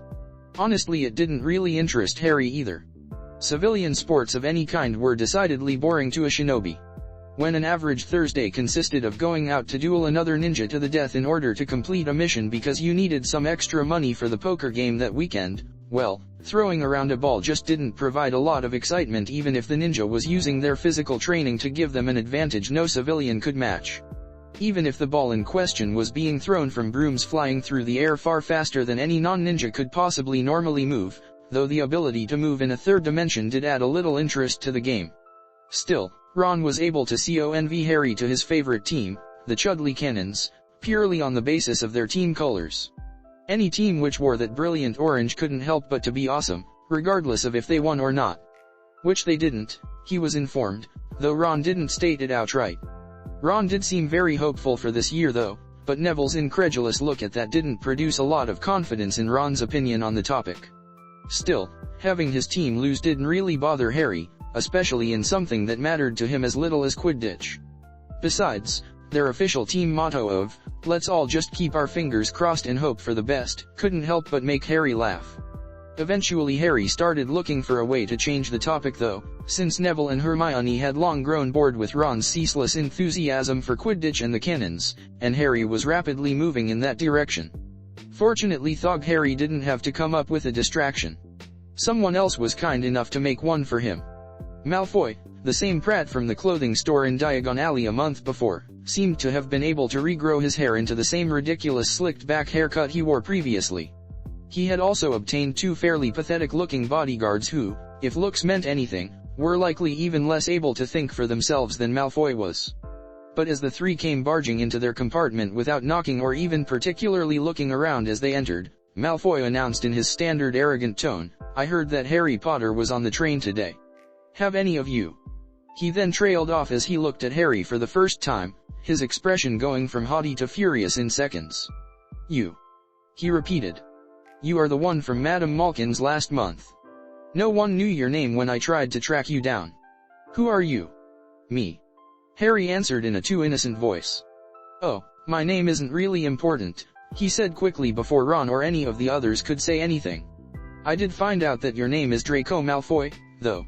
Ron snickered at the name, and Harry joined him, making Malfoy even more furious. "What is wrong with my name?" he demanded. He then took a moment to look around the compartment as he continued, "Red hair, ratty clothes. You must be a Weasley. Couldn't afford anything new with all those children I suppose? And the Squib Longbottom too. And one of your mudblood friends, I suppose?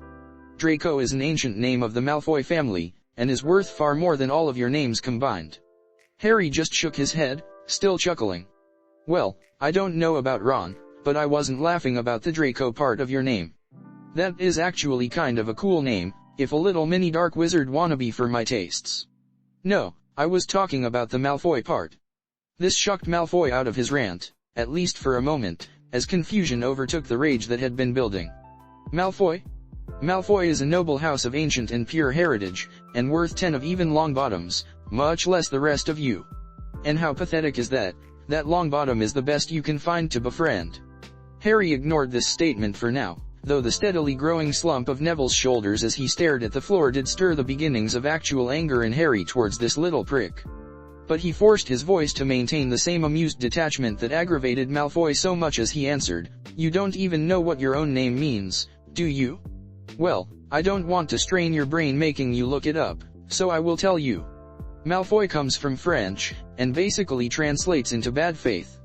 Malfoy's mouth opened and closed like a fish several times as Harry gave him a chance to think about that before Harry continued, "At some point in the past, your oh-so-noble family must have lived in France and betrayed someone, probably the kin at the time. They renamed you Bad Faith and drove your family from France in disgrace. That is the ancient heritage you seem so proud of. Every time you speak with such pride in your name as a Malfoy, you are proudly proclaiming that you are not to be trusted and have no honor. Perhaps it is the Muggleborns who are more pure after all, at least they start with a clean slate, rather than the long history of backstabbing and traitorous dealings your family must have gained the reputation for to re-see the point you were renamed to reflect it."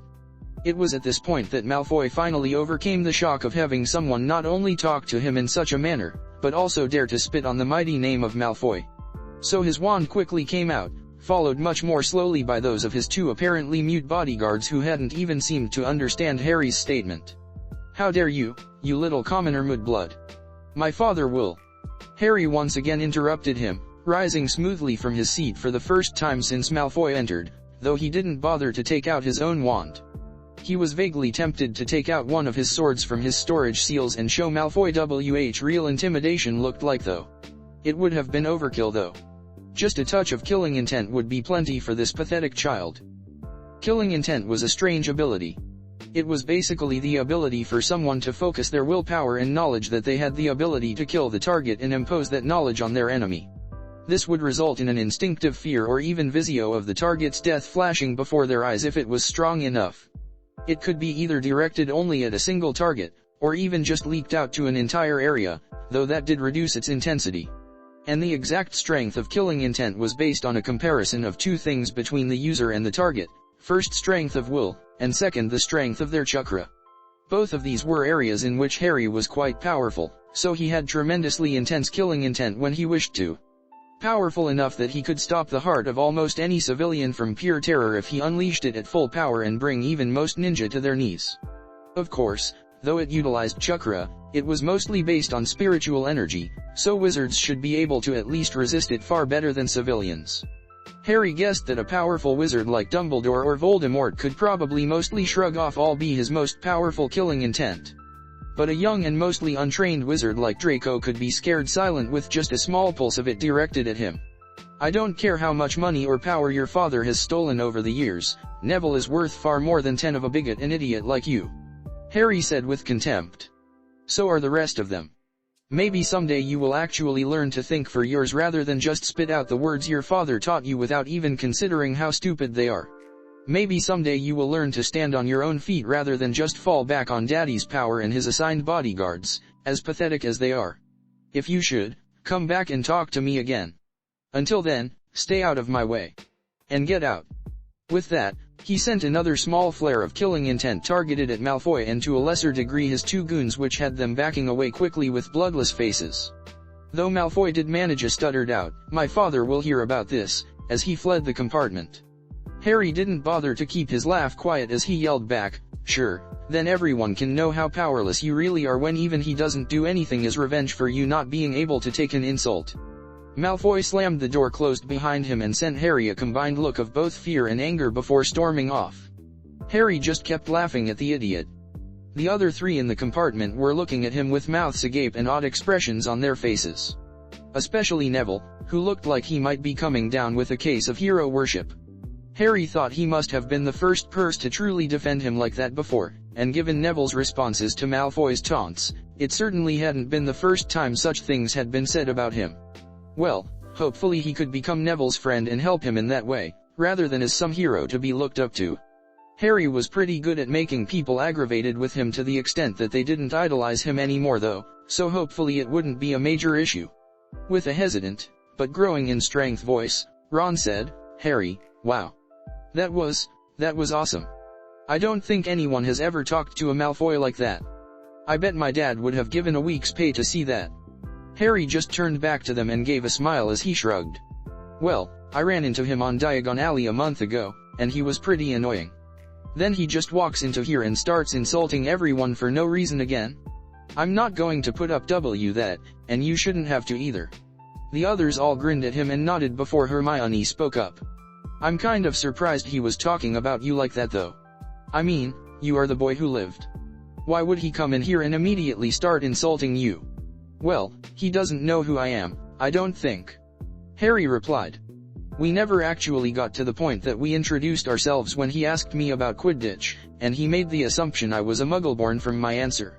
Harry shrugged. Everyone looked at him with slightly confused expressions. Thankfully, before they could ask more questions, there was another interruption, though this time it was a polite knock on the door of their compartment and a kindly question of, "Anything off the cart, dears?" from a friendly-looking woman with dimp as she smiled at them. Harry ignored Ron's blush and mutter about having brought food, as well as Hermione's comment that candy wasn't very healthy. Instead, he walked up to the cart and looked over the wide variety of treats. It was only then that Harry realized he had never tried any wizarding candy, which was clearly very different from the Muggle kind. So he took a few of everything that looked remotely interesting, quickly paid for it from the small amount of coins he kept in his pockets, and returned to his seat, spreading everything out in the open space beside him. "Feel free to try whatever you want," Harry said as he looked around at his new friends with a grin. And so the group spent the rest of the long train trip through the British countryside eating strange magical candy, even Hermione, after a fair bit of prodding, and talking about their future at Hogwarts. When Harry had first learned that all of the children attending Hogwarts went directly to King's Cross Station in London, then took a train to Hogwarts, he had been incredulous. Even for those who lived in London, it was an agonizingly inconvenient process, given the existence of multiple nearly instantaneous methods of magical travel. Add in those students who lived closer to Hogwarts than London, and it was even worse. In fact, as the only fully magical village, there would on average be more students coming from Hogsmeade itself than from any other single location in Britain. So those students would travel from Hogsmeade to London, then spend most of the day traveling by train all the way back to end up where they left that morning. But after actually taking the train, Harry began to understand how such a seemingly insane tradition came into being. It was the perfect situation to allow the new students to bond. Create the beginnings of what would be important friendships for year hopefully anyway. Or to renew such friendships for returning students, he supposed. So as the train finally came to a stop in Hogsmeade Village, long after dark, Harry was still laughing with his new friends as they wandered out of the train and towards Hogwarts. All of them could do with some maturing in various ways, but that was to be expected, given their ages. Harry was just trying to live a real childhood, something he never had as Naruto, so he tried his best to not let Hermione's pushiness, Neville's excessive shyness, or Ron's overly brash and occasionally abrasive manner bother him, but it was a work in progress. First years over here. All right there, Harry. Hagrid's booming voice interrupted his thoughts. Harry grinned and dragged his new friends over towards the huge man. "Hey Hagrid. Doing well, how are you?" "Oh, this is Hermione, Ron, and Neville. They're first years like me." Each of them greeted the man with various levels of wide-eyed shock. Hagrid quickly nodded towards them, then said, "Good to meet all of ya. Have to talk later though. For now Jews follow me down to the lake." He then raised his already naturally loud voice to its previous truly booming level as he yelled out once more time, "All right. First years, follow me. Come on first years." He led the group of first years away from the rest of the students and down a fairly steeply sloping path from the small train platform with only Hagrid's tiny lantern to light the way. Or at least it seemed tiny in the man's huge hand, and didn't supply nearly enough light for most of the children to see the rocky ground. Of course Harry could see fine in anything short of absolute darkness, but he did have to catch the others a few times, especially Neville, who was a little on the clumsy side. But that wasn't what he was putting most of his attention to.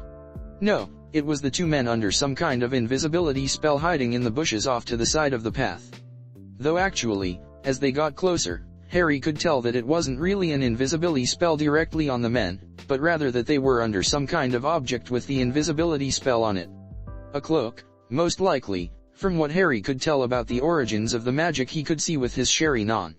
But what concerned him even more than two men apparently in hiding for a group of small children was that they started sending some kind of subtle spell at each of the first years as they went past. They had ignored Hagrid though, which seemed to indicate it wasn't immediately harmful magic, at least. If they were going for an outright attack, they certainly would have targeted the obvious threat of Hagrid first. Instead they were just going for the children. Strange.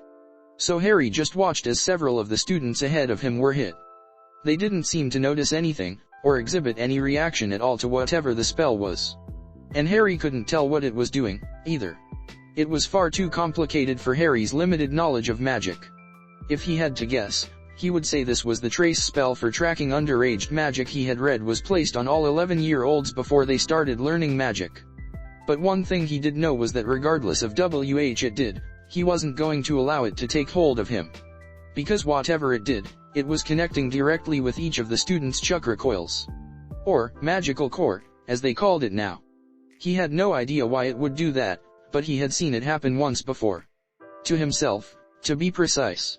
At some point his souls had joined, some sort of monstrously complex magical spell had established itself, linking directly into his chakra coils. To this day, he had no idea what the thing was or what it did, but it was probably over 100 times as complicated or powerful as whatever those two men were casting. So of course Harry had moved it. He had wanted to destroy it outright, but he had been pretty sure that at least part of the spell included some sort of link to some other spell elsewhere. So damaging the spell might have informed someone that something was wrong.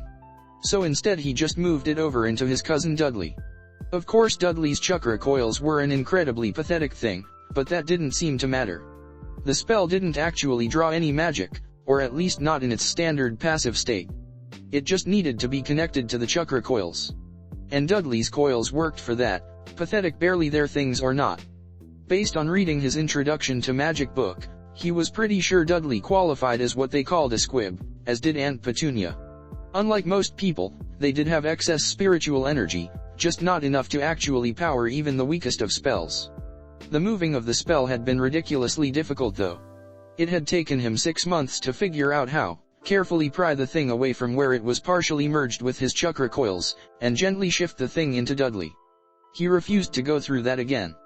Granted, it would be significantly faster with this new spell, given his experience and this one's lesser complexity.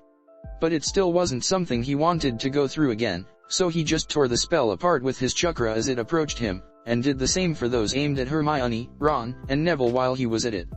The people hiding didn't seem to notice anything was wrong, so he just gave a tiny shrug and continued down the path to where a group of small boats were tied up at the edge of a large lake. But there were much more impressive things to see than T-boats, because Hogwarts itself came into view just as they came around the final bend in the path. Harry gasped along with everyone else as they fell silent and stared on wonder. Though he would guess that his gasp was for a very different reason. The architecture, landscaping, and view of the castle were nothing particularly spectacular to Harry. H had seen plenty of sights that equaled or surpassed Hogwarts in that regard. He could probably make its equal himself in a day or so between a lot of clones and even more earth manipulation. No, what shocked Harry was the amount of natural energy running through the area around Hogwarts, and in fact through the castle itself. Mount Mayaboka was the only place he had ever seen with an equal level of natural energy. Even from where HA was standing, he could tell that the levels were elevated beyond the normal amounts, but the amounts running through the castle itself were truly incredible. But Harry forced himself to shake off his awe after a few moments as he turned to Ron, having realized the red-headed boy said something while he was distracted. "What was that, Ron?" "Oh, I said it was pretty incredible, isn't it, mate?" Ron responded. Harry just nodded as he stared for a few more seconds. This would be something he would have to look into more carefully. That level of natural energy had to be important in some way, and might make some of Harry's projects easier as well. The most important of which would be making another attempt to contact the Toads from here. His earlier attempts over the years since his souls joined had all been met with total failure, and he had no idea why.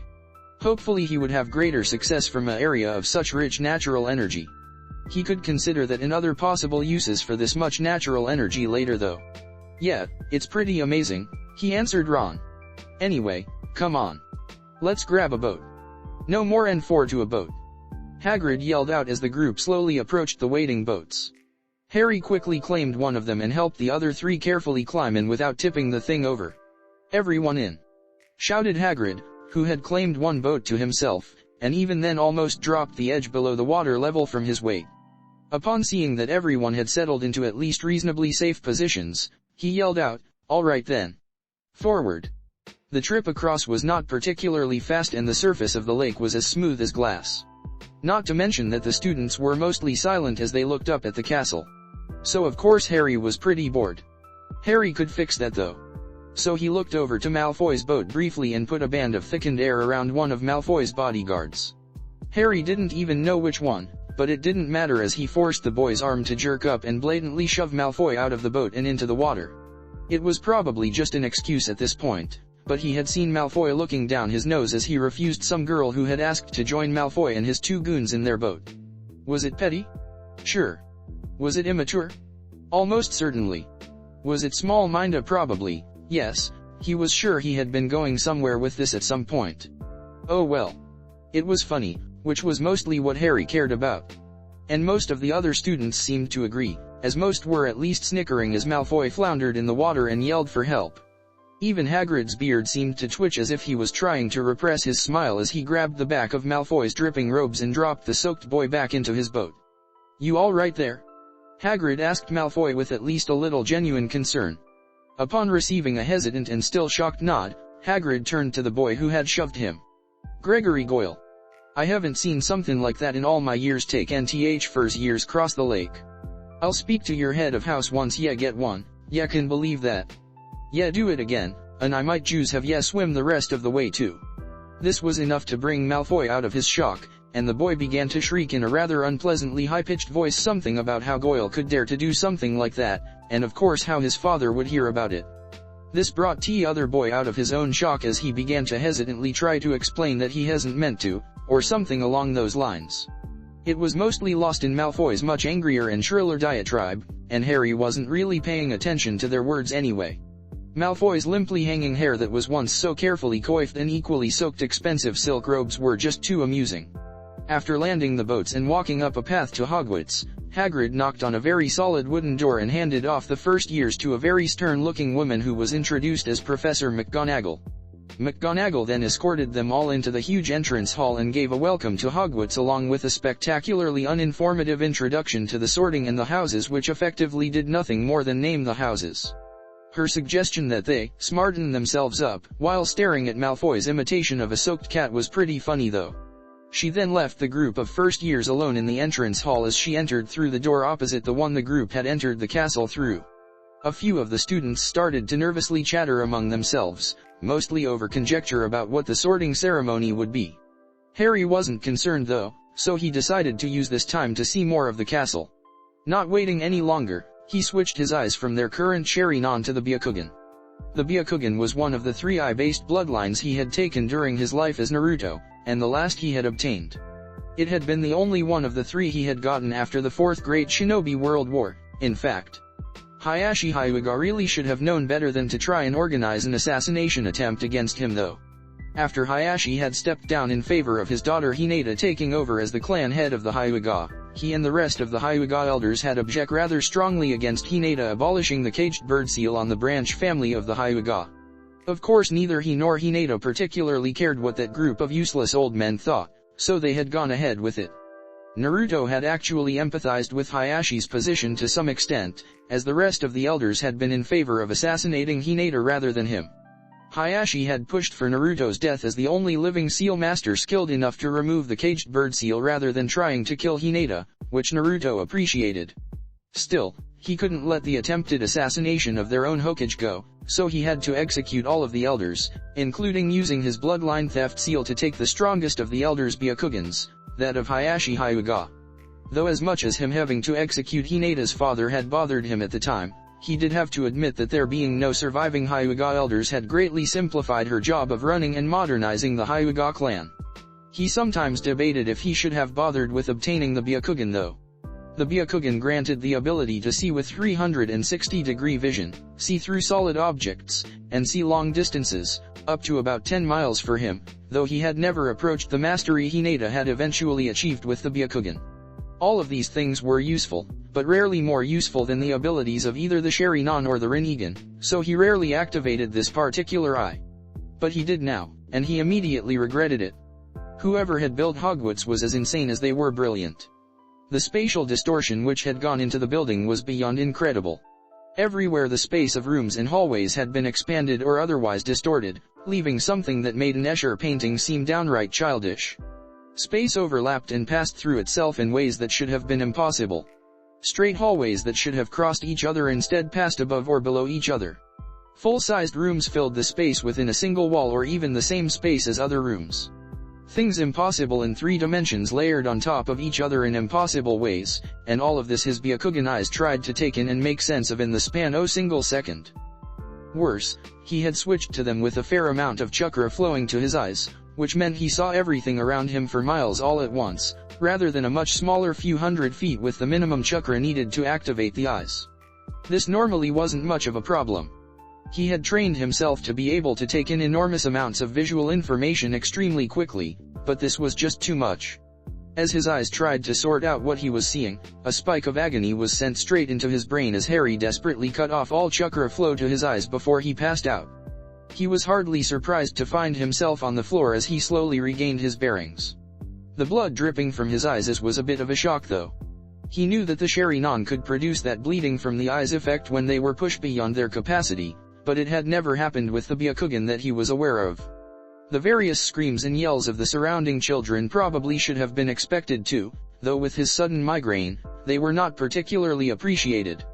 Harry, are you alright? He managed to discern Hermione's frantic yelling from all the others, so he slowly nodded to her and pushed himself upright off of the ground into a sitting position. Yeah, sorry about that. That was weird. Harry carefully wiped away the blood running down his cheeks and pushed himself back to his feet.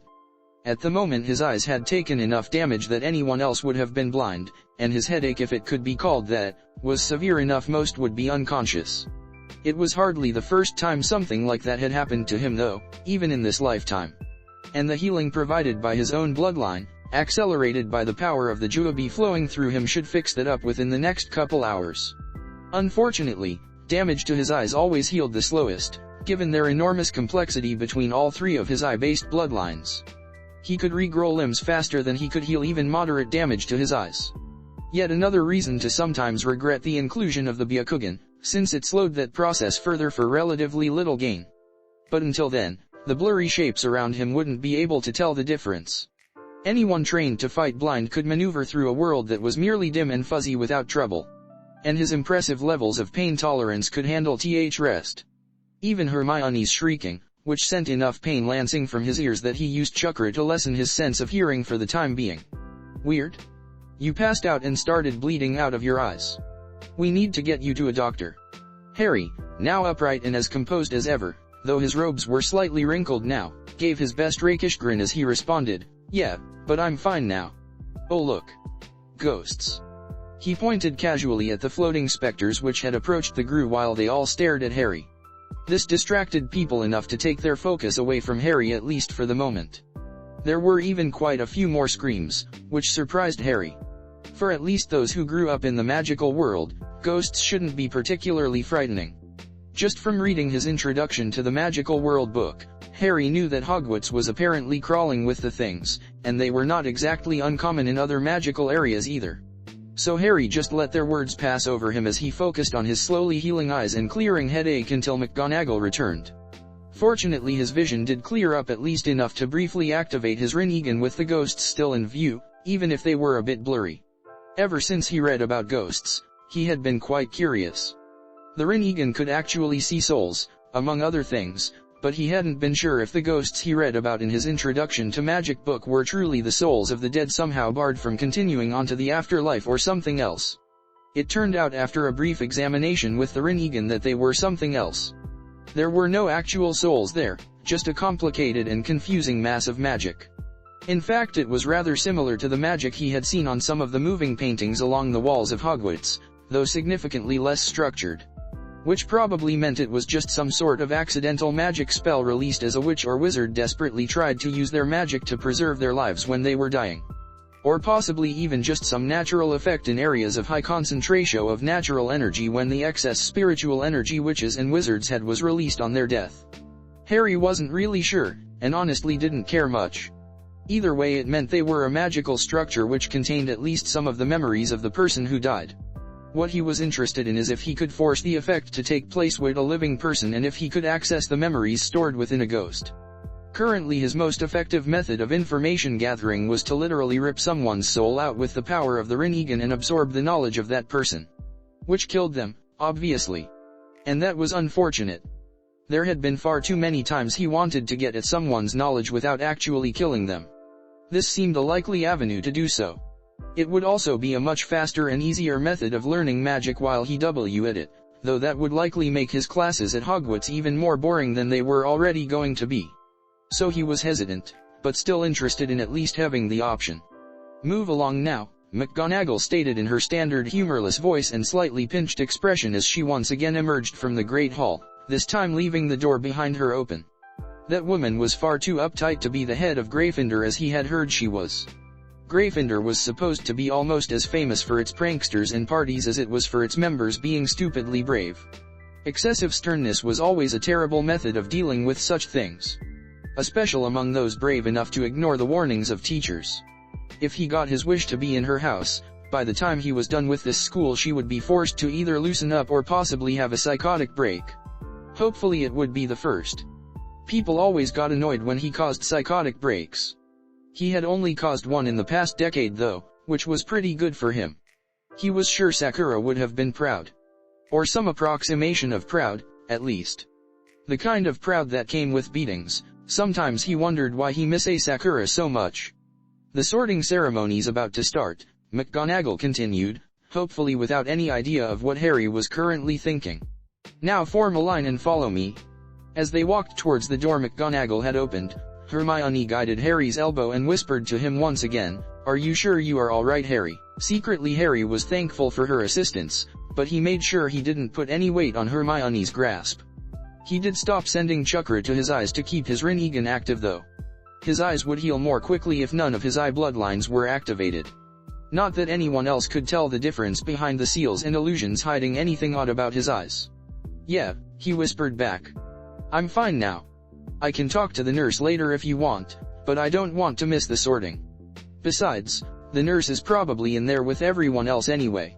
If I do collapse again, she can help me there better than me going to an empty nurse's office would. I'm really fine though." In fact, he wouldn't be going to talk to the nurse, now or ever. He had no idea what magical detection methods magical healers had available, but there were concrete differences between his body and that of a normal 11-year-old which would be almost impossible to hide. Putting an illusion over his eyes so that what was really a blood-red iris with rotating black geometric shapes looked like their normal bright green was one thing. If they had a spell which actually gave a detailed analysis of the composition and makeup of his eyes, even if they were inactive, his eyes would show as incredibly different from anything normally found in a human, wizard or otherwise. And the rest of his body wasn't a lot better. Having chakra constantly flowing through his muscles and bones caused them to be slightly denser and actually structured a little differently. Again, it wasn't something that could be detected by an external view, but any detailed medical scan would detect it. And that wasn't even considering if they could do genetic scans. With all his bloodlines and some additional mutations because of the power of the Juubi flowing through him, he wasn't even sure if he technically qualified as human. He had once allowed Sakura to do a detailed medical analysis of him, and immediately had the thing destroyed. It had been an interesting read even for him though, and he would never be called anything remotely approaching a medical specialist. He had no desire for anyone to have similar knowledge of his physical makeup anytime soon. But Hermione hesitantly nodded and accepted Harry's explanation, with Neville seemed concerned as well. Though Ron appeared to have taken his reassurance at face value and was just looking around the room with interest.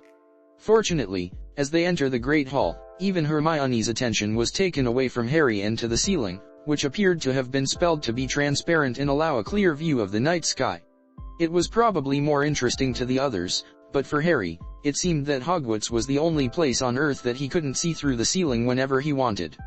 Hermione certainly seemed impressed though, as she whispered informatively, "It's bewitched to look like the sky outside. I read about it in Hogwarts, a history." But Harry was just glad to have any distraction from his own condition as he continued to gather himself and rapidly heal. And fortunately, once in the Great Hall, what looked like an old and tattered hat provided further distraction as it sang a long and fairly ridiculous song which gave no information at all that Harry didn't already know, besides that the hat itself would apparently be doing the sorting. That was new, even for him though. A sentient hat whose sole purpose appeared to be to sort children once a year. Which seemed kind of pointless upon further thought. Of course he knew how to make sentient objects with seals, but he had never bothered much. There had been a brief period in which some of his children had gone a little overboard with making sentient weapons after he taught them how. His opinion that it was never worth it because the things were mostly just annoying rather than useful had eventually been proven correct though. It would be interesting to see if this sorting hat was any more useful than his own attempts at sentient creations. Harry was betting no. Once the sorting hat's song was complete, McGonagall began reading out each of the students' names, calling them up to sit on the stool and have the hat placed on their head, after which it would call out what house they were supposed to go into. Harry still had no idea how it was deciding which house, but it didn't really matter to him. If the hat wanted to dig through his head, it was going to fail. He had already seen many things magic might do better than chakra, but for pure brute force, Chuck was simply much more powerful. And brute force that magic simply could not supply was what it would take to break through his mental defenses. He did make sure to memorize the names of each of his fellow first years and what house they went into for future reference though. For now, the only ones he really cared about were Hermione, then Neville, both of whom got sorted into Gryffindor, though both took longer than most of the other sortings. Potter, Harry, McGonagall called. Finally, it was his turn, and the rest of the hall fell silent in a way that they had not for any other name. Likely each was just now noticing his scar now that they knew to look for it on him. So Harry took these few moments of total silence to stride forward confidently towards the front of the Great Hall, which set off a wave of whispers rushing through the Great Hall. Harry just ignored it though. He was far too used to people whispering about him. Sometimes good things, sometimes terrible. It had taken quite a few years, but he had eventually gotten to the point that he just let it wash over him and barely even noticed. The only opinion that mattered to him now was that of his friends. So finally he reached the stool and sat down gracefully as McGonagall placed the hat over his head, allowing it to drop down over his eyes to rest on his nose. A long moment of silence passed before the hat stated, "If you could lower your occlumency barriers, that would be very helpful, Mr. Potter." The wave of whispers which had just barely finished dying down once more swept through the Great Hall at this pronouncement, with those students close enough to hear likely passing the words on to those further away. But Harry remained calm and responded with a firm voice, "I have no idea what occlumency barriers are." Technically he was lying. Although he had never heard the term occlumency before, given the context, he could assume the hat was trying to poke around in his brain and had come up against the mind-walking shields Eno taught him to create so long ago. Harry was fine with the hat and everyone else making whatever assumptions they wanted though. Interesting. Never heard of occlumency, you say? Could be a natural occlumens, I suppose. Though it doesn't feel quite right. If you are lying, there is no need. Anything I learn in your head is strictly confidential and used only for the purposes sorting you. Harry almost laughed, though he was able to maintain his calm mask with some difficulty. The idea of the hat not reporting whatever interesting information it found digging around in his head was ridiculous. If it was as old as it looked and had been serving the purpose of sorting students for the entire history of Hogwarts, about 1,000 years, from what he could gather, well, the concept of a right to privacy from one's lord didn't even exist back then. Not to mention that it would be downright irresponsible to not report information on a potentially dangerous student to the headmaster for the sake of everyone's safety. A student like him, in this case. No, he wasn't going to be opening his mind to the hat or anyone else anytime soon. The concept of a natural occlumens did seem useful though. Apparently some rare people were just naturally immune to people messing with their minds. That would be a useful excuse. Though he was curious why such a thing hadn't been mentioned in his Lost Powers book. It seemed like exactly the sort of unusual ability that would have fit into a book like that. He would have to look into what exactly an occlumens did at some later point. I'm not lying, Harry lied very sincerely. If I have these occlumency barriers, I don't know how to drop them. Fortunately, Harry had grown to be a rather talented liar in his lifetime as Naruto. It turned out that his overly enthusiastic happy mask he used in his childhood to draw attention had served as a strong basis in this field once he began to work on that particular area of his ninja skills shortly after the Fourth Great Shinobi World War. And like everything else he practiced, he had not if not time to perfect his skills. Well, I must warn you that I am required to test you on this. We had a rash of students with occlumency training claiming to be natural occlumens after the first real natural occlumens passed under my brim back in 1095, so I am required to call upon the power of Hogwarts itself to attempt to break your shields if you do not lower them now. If you are a natural occlumens, this won't hurt you, but if you are not, it will be quite painful. And whatever shields you have created will fail, I assure you. Harry gave a shrug and responded, I'm not doing anything. Or if I am, I don't know how to stop. So feel free to do whatever, I guess. Harry wasn't worried. As impressive as the natural energy flowing through Hogwarts was, it was no match for the power Harry contained. The last time he had done a rough calculation, including both the power of the Juubi and his own chakra, he housed roughly as much energy as a quarter of the entire planet's natural energy.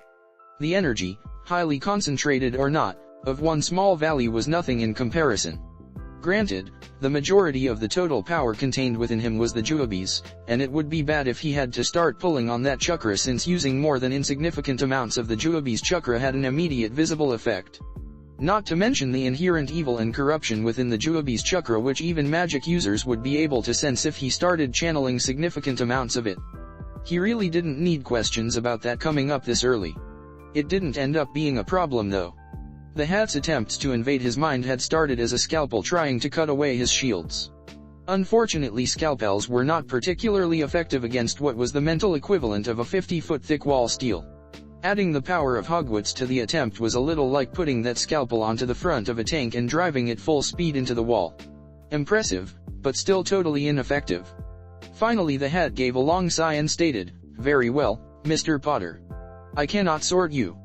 The standard method of sorting natural accumulants is to have a meeting with the heads of the houses to discuss what house you would best fit. Just put me in Gryffindor, please." Harry responded politely but firmly. There was a short pause before the hat answered, "I cannot sort you, Mr. Potter. I cannot get past the barriers in your mind, even with the power of the Hogwarts supporting me." Harry shrugged casually. "So what? You seem to just put everyone else either wherever they want to go or where their parents went anyway. I know Hermione Granger seemed more suited to Ravenclaw, but she wanted Gryffindor, so that is where you put her. Draco Malfoy is, as far as I can tell, totally lacking in cunning, with his only ambition to be exactly like his father, but you didn't even get all the way onto his head before you were saying Slytherin. Likely simply because he was mentally shouting that was where he wanted to go." He glanced over at Malfoy, waiting to see if he would get another "wait until my father hears about this," but the boy still seemed rather pale and in shock that the mudblood he had made enemies with so quickly was Harry Potter. Harry doubted Malfoy's father would be pleased to hear that. So Harry just continued, "And Gregory Goyle and Vincent Crabbe? Those two are either the craftiest buggers to ever walk the halls of Hogwarts, as they hide their intelligence behind incredibly realistic masks of being stupid followers, or, much more like, they actually are just stupid followers and have no business being in Slytherin. For that matter, no one who was actually clever enough to warrant Slytherin would want to announce to the world how cunning they are, so the fact that anyone who actually expresses a desire to be in Slytherin actually gets in proves you just put people wherever they want to go. Though I am confused as to why anyone would want to go into a house widely believed to be filled with untrustworthy dark wizards anyway. I would think that untrustworthy dark wizards would want to go there least of all." The hat made a sound as if it was clearing its throat among the snickers and outright laughter moving through the students and the stern frowns on the faces of the professors. "Well, the kind of person someone wants to be does contribute to who they will become, as does how their parents raised them, but I do have to see into your mind to make sure that the traits of your desired house do exist, or I won't put you there, no. So as I said, I cannot sort you. You will have to speak to the heads of houses and try and convince them that Gryffindor is the house for you." Harry shrugged yet again and lifted the hat off his head and handed it back to McGonagall. "So when do we meet to decide my house, Professor?" Harry asked the woman. She glanced up to Dumbledore with an uncertain expression, but eventually looked back at Harry and replied, "Why don't you sit with Gryffindor for now, and we can meet after the feast to determine your permanent house." Harry grinned and walked over to sit between Hermione and Neville as the Gryffindors gave a hesitant and uncertain applause. "You shouldn't say things like that about the Sorting Hat, Harry," Hermione whispered reproachfully at him. "It is an ancient artifact that has been sorting for 1,000 years. Harry laughed loudly enough to draw some questioning looks and replied, Maybe it has gotten senile in all those centuries of sorting. Or more likely all those centuries of sitting on a shelf somewhere with nothing to do 364 days out of the year." H quickly cut off her objection as he continued, "But I just wanted to be in the house with my friends, so I said whatever I needed to convince it." Another lie, but it was one that made Hermione end her attempts to argue as she blushed brightly and quietly muttered, "Friends," as much to herself as to Harry. In actuality, he wasn't the sort that would allow what house he was in to come between him and his friends regardless, so that hadn't really been a part of his reasoning at all. Given his personality, he would probably fit within any of Slytherin, Gryffindor, or Hufflepuff.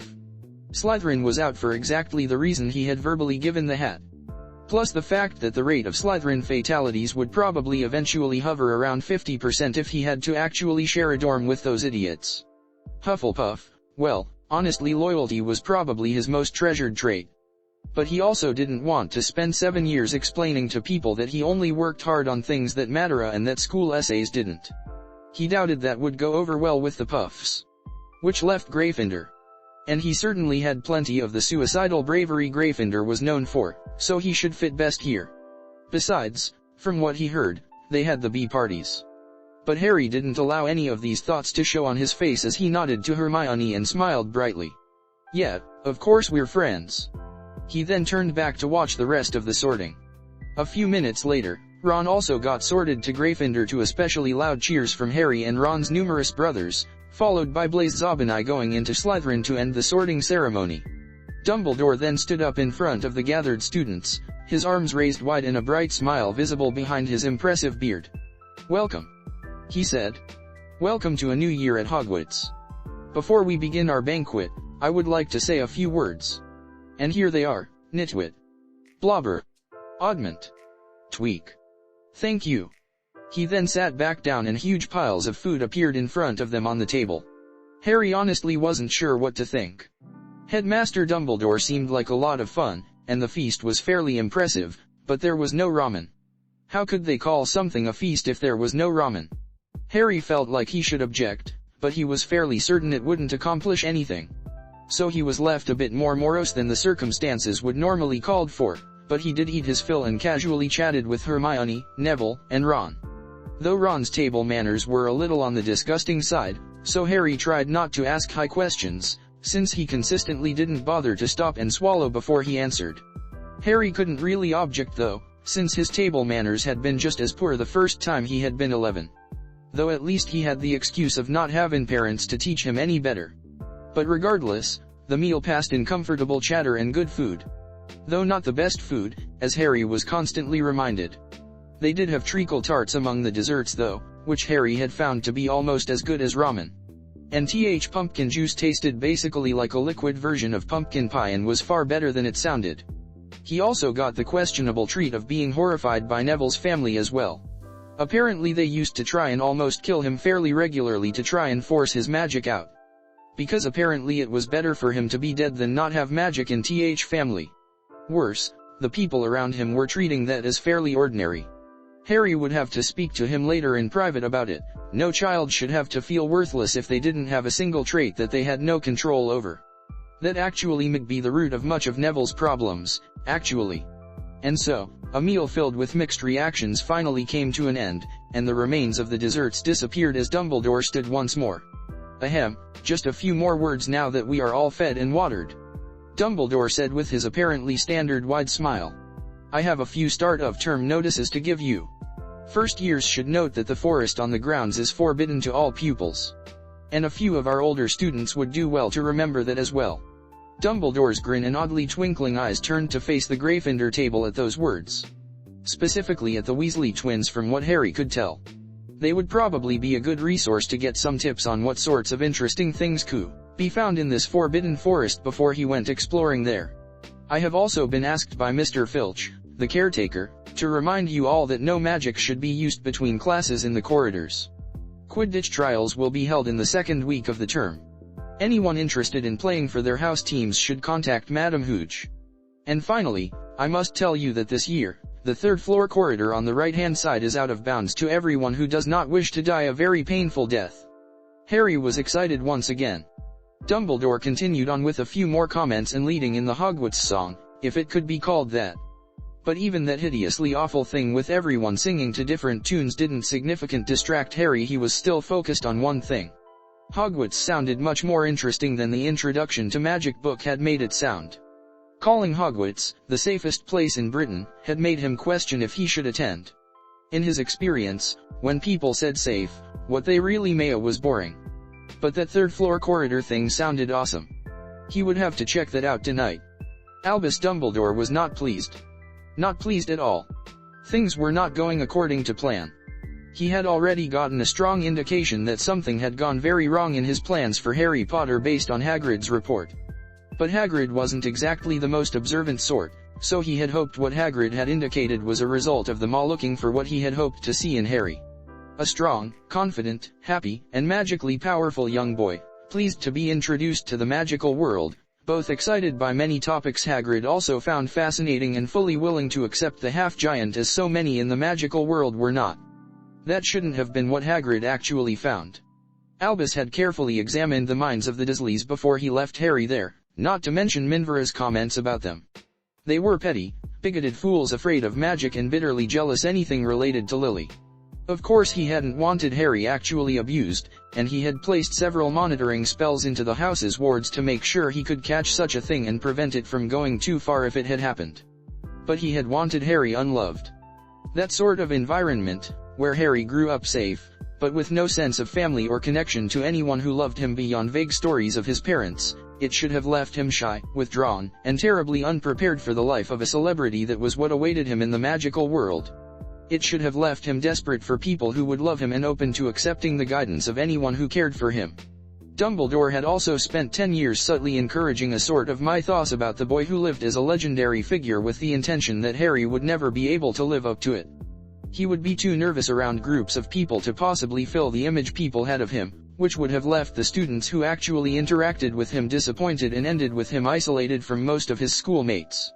And at the same time, his name would have retained its rallying power among the masses of witches and wizards outside of Hogwarts, the people Harry never interacted with, to use this influence, allowing Dumbledore to use Harry's name among those people to advance the opposition against Voldemort once again when it became necessary. Instead, somehow, they got this very different version of Harry Potter. A boy far too confident with charisma beyond anything Dumbledore had seen in such a young child. He had never seen a child stride down to the Sorting Hat with hundreds of students watching and whispering with such grace in his movements and confidence in himself. Someone willing to so openly speak his beliefs to the Sorting Hat in front of the entire student body with no fear, combined with his massive magical potential. If Hagrid's report of the events of Ollivander's shop meant anything, and he might really be able to live up to his legend. Of course that wasn't automatically a bad thing. He had always meant for Harry to be a leader in the second war against Voldemort he knew was coming. But he needed to be a leader only after Albus had a chance to shape him.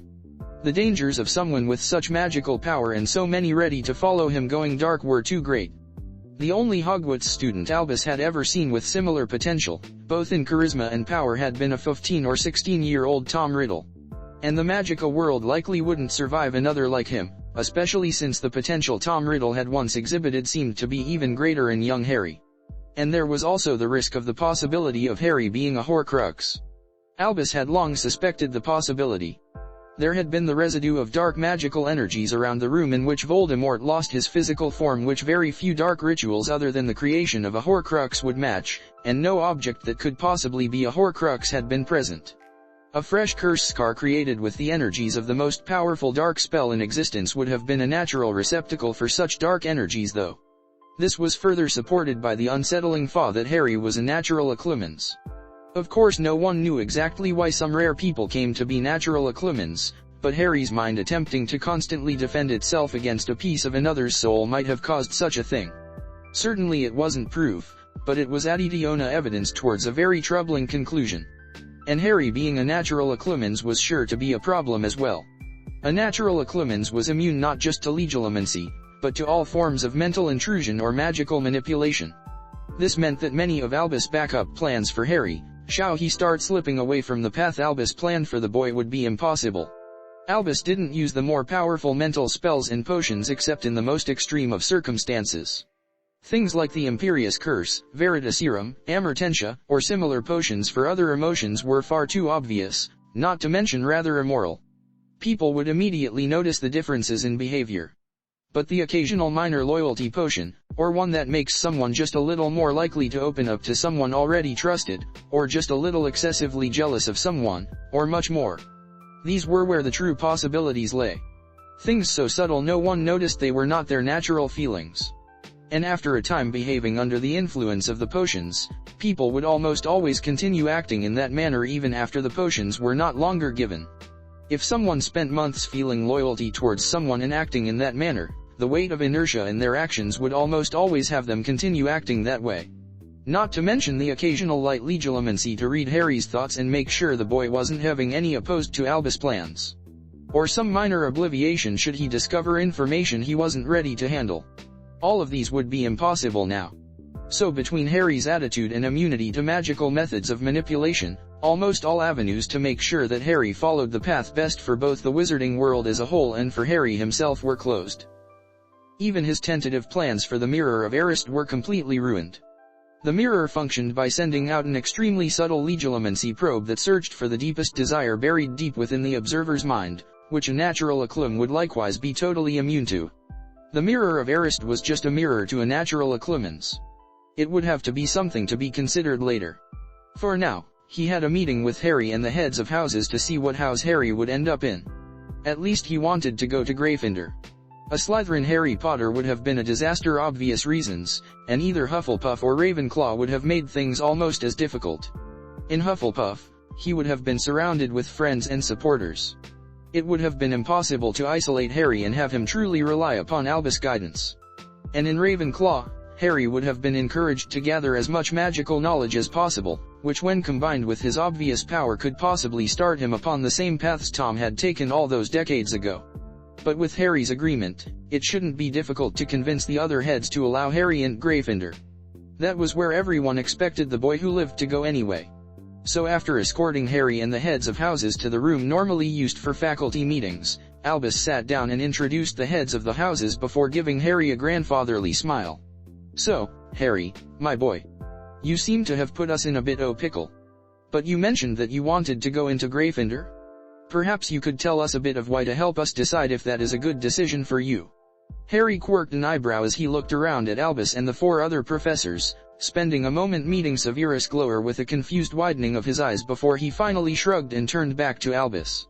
"Well, professors, I'm sure you are already aware that my parents were both Gryffindor, which seems to be an important part of the house placement for some reason. Then just going over the traits of each of the houses I have heard from people, it just seemed that I fit with Gryffindor best.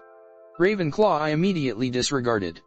No offense, Professor," he said as he looked over to Phileas with a nod and a lopsided smee, "but I'm not really a fan of studying for its own sake. I don't mind doing the required work, or reading something occasionally if it is really interesting, but I don't like spending a lot of my free time sitting around studying." Phileas nodded graciously and replied in his squeaky voice. "Of course, Mr. Potter. Not everyone is a good fit for my house. I hope you will find the required reading and work for my class interesting, but that is all I can ask of you." Harry nodded back with a grin and continued, "Anyway, Slytherin was right out too. I'm a little too, well, blunt, I guess you could say. I don't think it would work out. Plus I heard a lot of people in that house are the children of the followers of the guy who killed my parents. Allegedly." He rolled his eyes dramatically and seemed to ignore the nervous shifting of the faculty as he continued. "I don't think we would get along." Severus took this opportunity to snort contemptuously. As if a Potter would ever have the brains or cunning to be in the House of Slytherin anyway. Harry just gave Severus a confused look once again before turning to Pomona. Right. Whatever." Which just made Severus even more annoyed as Harry ignored his barb, but Harry just continued ignoring the fuming professor. "Anyway, I thought about Hufflepuff a lot, because loyalty is important. But in the end, I thought Gryffindor would be a better fit." Harry grinned and looked around again, meeting everyone's eyes briefly except for Severus, who he continued to ignore. "I jumped off a 2-story building's roof once because my cousin bet me I wouldn't do it. It worked out pretty well too. He got in trouble with my aunt for causing me to mess up the bushes I landed on." Harry waited for the chuckles to die down. "Anyway, I thought I would fit in pretty well in Gryffindor. And that's where all the friends I made on the train are too, so that is the house I would prefer." Albus nodded, still smiling gently at Harry before turning to Minerva, giving her a chance to respond. He knew she would be in favor in honor of James and Lily even if nothing else. "Well, I can tell you are going to be trouble just like your father," Minerva began. "But I suppose I do have the most experience dealing with such things. I think you are right that Gryffindor will be the best house for you. Do keep any trouble-making to minimum though."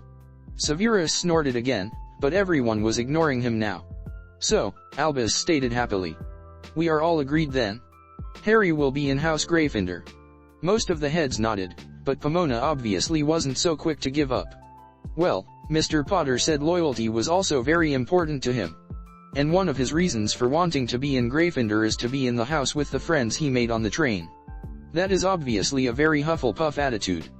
She then turned to address Harry directly, "And I promise you will be able to find many new friends easily within Hufflepuff, as well as maintain friendships with any Gryffindors you wish." Hufflepuff and Gryffindor have always gotten along rather well. Albus had to force himself not to sigh. Of course Pomona would be the one to object. Minerva would take his lead, Severus would rather cut off his own arm than accept a Potter into his house, and Phileas was intelligent enough to accept that Harry didn't belong in Ravenclaw. But Pomona would truly wish Harry to go to the house she believed he would be happiest in. And she could be quite stubborn at times. She tended to focus far too much on the individual happiness of her students rather than what was best for the wizarding world. It was most frustrating at times. And there was likely a bit of a desire to have the boy who lived bring prestige to the least respected of the houses as well. Of course she would never understand just how important that lack of respect was. Groups that saw themselves as oppressed, even if just in minor or subtle ways, always looked for an influential leader to support them. And as the leader of the light, he was the natural choice for the almost universally light Hufflepuffs. The Hufflepuffs which, with their hard-working mentality, formed the backbone of both the ministry and the wizarding economy. True, it was often not in the more visible positions of leadership, but Hufflepuff's support had, in many ways, helped him push the wizarding world in the right direction to an even greater extent than the Gryffindors. That wasn't exactly something he could explain to Pomona as yet another reason Harry needed to go to Gryffindor though. So instead, he smiled gently at the woman and replied, "Yes indeed. Harry does seem to possess both traits of Hufflepuff and Gryffindor most strongly. A powerful combination, to be sure. But as the Sorting Hat suggested, our choices of what sort of person we want to be do have a powerful influence on who we will become. When the traits of two houses are equal, it is our choices which define us." Albus looked around among the other staff members for a moment before meeting Harry's gaze with a gentle smile as he continued, "I think that James and Lily Potter would be quite proud to see their child enter into Gryffindor. A proud and brave lion, who yet remembers the importance of friendship, loyalty, and hard work." Of course bringing out the topic of James and Lily was a bit underhanded. Who could deny the wish of the people who had died to defend their child? The fact that giving an orphan, no matter how confident or self-assured, the idea that their parents would be proud of him would have Harry looking to Albus to provide guidance of what else he could do to make them proud was certainly an additional benefit.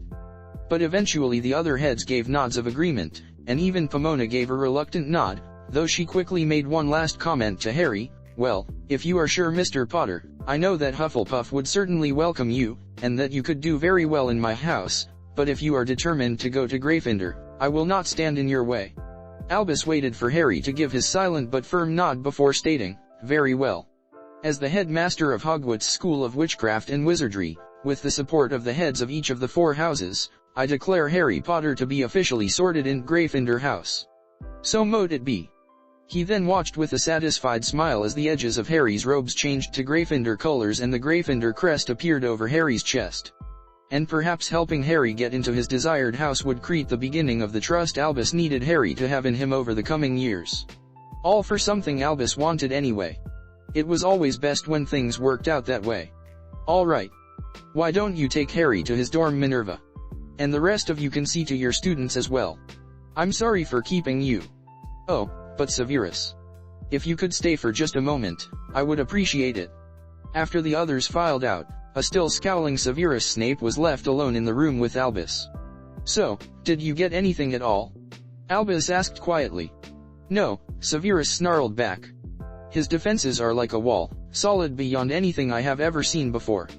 Though from what I have read, natural Acclimans are supposed to have minds that are just impossible to find at all.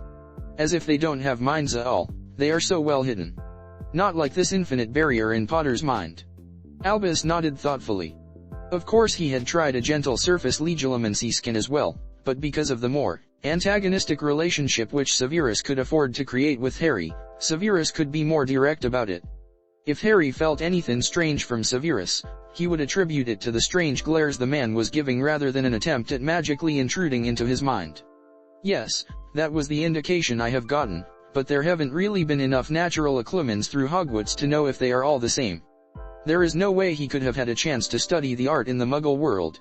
And those Diffins, whatever they are far beyond anything I have ever seen before. Far beyond what you or even I could hope to accomplish. A natural Acclimans is the only explanation. And it wasn't like there were a lot of natural Acclimans who developed the ABI because their mind was constantly subconsciously fending off attacks from an implanted Horcrux, so it wasn't unlikely there would be some differences. Severus snorted in derision. Again. Sometimes Albus had to wonder if all that snorting was bad for Severus' sinuses. The boy is just like his father. He is going to be a nightmare. Already causing problems on the first night. Now Severus, Albus replied in a placating tone. He doesn't even really look that much like his father. His hair is much shorter and he doesn't wear glasses. Honestly, he looks much more like his mother with those eyes and his cheekbones. And clearly this wasn't his fault. He can't help that he happens to be a natural Acclimans, as inconvenient as that might be. Severus frowned severely. He is nothing like her. Did you see the way he was arrogantly strutting around? Showing off his scar like he was proud of the reminder of his parents' death? Arguing with a centuries-old sorting hat as if he knows better. He outright told his teachers he isn't going to study, for Merlin's sake. He's going to be a menace just like his father, I guarantee it. Albus just sighed in resignation. There wasn't any point in arguing with Severus on this topic. Although his unthinking antagonism towards Harry would likely be useful from time to time, it was frustrating discussing it with the normally very logical man on this one topic. Severus was incapable of being rational and unbiased in any way. Which made him predictable, but sometimes he would prefer if Severus could just set aside his ridiculous prejudice and act towards the greater good regardless of his own feelings. Alright, Severus, you can go tend to your new Slytherins, Albus said as he waved his hand vaguely in the direction of the door to the room as he began to spend a few more moments in thought about the latest information on Harry. Unfortunately, these moments of introspection were rather quickly put to an end. Severus had risen from his seat and attempted to stomp off as was usual for him when he was in one of his snits, but rather quickly ended lying on the floor instead. What in Merlin's name? Severus exclaimed as he lifted himself from his sprawled position to look down at his feet. My shoelaces are tied together. These shoes don't even have shoelaces. But his tone of shock and amazement quickly turned to fury. He looked up at Albus. Potter did this, the potions professor growled so harshly his words were barely even perceptible. He lifted himself up to a sitting position on the floor and pulled out his wand to send a savage severing charm to cut the tied-together shoelaces with enough force to scar the stone floor between his feet. And now that Albus had a chance to look at them, he agreed that it was clear they did not originally come with the shoes, though in his opinion they gave the shoes a very interesting look in spite of the lack of actual need for shoelaces. Perhaps he could get some like that. You see what I told you? Severus continued in his angry diatribe, too quickly for Albus get his own words in as the man carefully clambered back to his feet. Only the first night in Hogwarts, and already he is at it. This is just the beginning, Albus. You need to rein him in now or I will do it for you. Albus nearly groaned. He didn't need this additional aggravation, so he tried to say as soothingly as possible, now Severus. You know as well as I do that there is no possible way Harry could be responsible for this. He was in front of us for the entire time he was in the room and never even drew his wand. The boy doesn't even know any magic yet anyway. I'm sure it is simply a case of the Weasley twins finding out how to delay the onset of a spell over the summer and wanting to try it out as soon possible. You know how they are. Albus chuckled with amusement as he thought back on their frequent antics and pulled out his own wand to cast a silent finite on the shoes to restore them to their original shoestring-less state, only to rock back in his chair in shock as nothing changed. Now that is interesting, he said quietly as he examined the shoes more closely. In fact, it looked like the apparently very real shoelaces had somehow forced small holes through the leather of Severus' shoes as they laced themselves before tying together between the two shoes. An interesting bit of animation spell work, whoever had performed it. It was Potter. I know that it was, Severus predictably responded. I don't know how, but I know that it was him. You can't just let him get away with this. Now Severus, Albus responded, audibly sighing this time. It can't have been Harry. I'm sure the entire faculty will do their best to try and determine who the culprit was, but you cannot just assume everything is Harry's fault without any reason. Harry walked along beside McGonagall looking around at all of the paintings and suits of armor lining the walls as he thought back to his little prank on Professor Snape. It was pretty minor and rather simplistic for him, but sometimes that type of prank was a lot of fun too. Though he did prefer to see the reaction to his pranks, but this had been just a spur-of-the-moment thing as he saw Snape glowering at him for no reason and insulting him, apparently simply for being a Potter. Perhaps the Snaps and the Potters had some sort of ancient blood feud? Wizarding society seemed archaic enough for that sort of thing to be relatively common, so it seemed likely, given how Snape had been treating his last name as a curse. That would likely make potions classes a little awkward. Fortunately, Harry didn't really care about his grades. And if Snape wanted to restart some feud Harry had never even heard of, well, that sounded like a perfectly valid source of entertainment to him. If Snape continued his glares and undeserved insults, Harry could always escalate to more intricate and interesting pranks from there. Honestly, if the man had any intelligence at all, he would realize that anyone who could successfully create even so simplistic a prank with only moments' notice directly in front of the senior staff wasn't someone it was a good idea to annoy without cause. For some reason, he doubted it. He had to repress his grin though. He was sure word of what had happened would make its way to McGonagall quickly enough, so it would be best if she didn't remember him having a strange mischievous grin walking away from the meeting. Eventually, after a fairly lengthy walk mostly in silence, with the occasional comment about Hogwarts or Hogwarts rules, Professor McGonagall stopped, motioning to the painting of a rather large woman as she explained, "This is the entrance to Griffin Tower. It will be your home 10 months of the year for the next 7 years. To enter, you must give the fat lady a password, which will be changed regularly." As Professor McGonagall paused at this point, Harry quickly interrupted with a confused look, "Wait, why is there a password? As I understand it, the paintings are aware and have memory. Why can't they just remember who is in Gryffindor and allow in? A password could easily be overheard by someone from another house." McGonagall looked a little surprised, but also with an edge of disapproval in her expression. "A password is traditional." Harry rolled his eyes, though he didn't say anything. There had to have been a reason to start the tradition, so that answer was ultimately just avoiding of the question. Probably because she didn't know the answer. Teachers never liked appearing ignorant in front of their students. Though perhaps the eye roll wasn't a good idea, because McGonagall's expression changed from slightly disapproving to an outright frown as she continued harshly, "The current password is Caput Draconis. Remember it." Once the password was given, the painting nodded regally at Professor McGonagall and swung open to reveal the Gryffindor common room. Apparently those inside the common room had been waiting for them too, because it took less than a second for the Gryffindors to see Harry through the opening entrance and begin cheering. The Weasley twins even began a chant of, "We got Harry," which was picked up by a significant portion of the rest of the crowd in the common room, though many were content with just cheering loudly. Harry just grinned and strode into the room, waving around at everyone good-naturedly. He was still a little unhappy with being famous for something he was relatively certain his mother had been responsible for, but he was pretty used to being famous and fame was a lot better than what he had expected coming into the wizarding world. So he might as well make use of it until he had a chance to become famous for his own actions. It took a couple minutes for the cheering to die down, but when it finally did, Harry yelled out, "Thank you everyone for your great welcome. I am proud to say that I was able to convince the headmaster and the heads of the houses to put me into the best house at Hogwarts." Of course this drew further cheers. There wasn't anything wrong with some occasional pandering though. McGonagall just shook her head, though she looked to be repressing a bit of a smile now, which was certainly an improvement. Once things died down, she looked around with one of her stern gazes and said, "All right. That's enough of that. It's about time all of you went off to bed. Classes start tomorrow."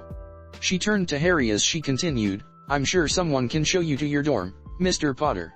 I will see you in the morning to hand out schedules." With that she gave him a smile, if a brief one, and turned to walk out of the still open entryway to the tower. Harry just waited for the door to close, then turned back to the crowds with a grin and said, "Well, from what I hear, one of the things that makes Gryffindor the best house is that Gryffindors throw the best parties." This brought more cheers and a great deal of laughter, though Harry did notice Hermione off in one corner frowning rather harshly at that comment.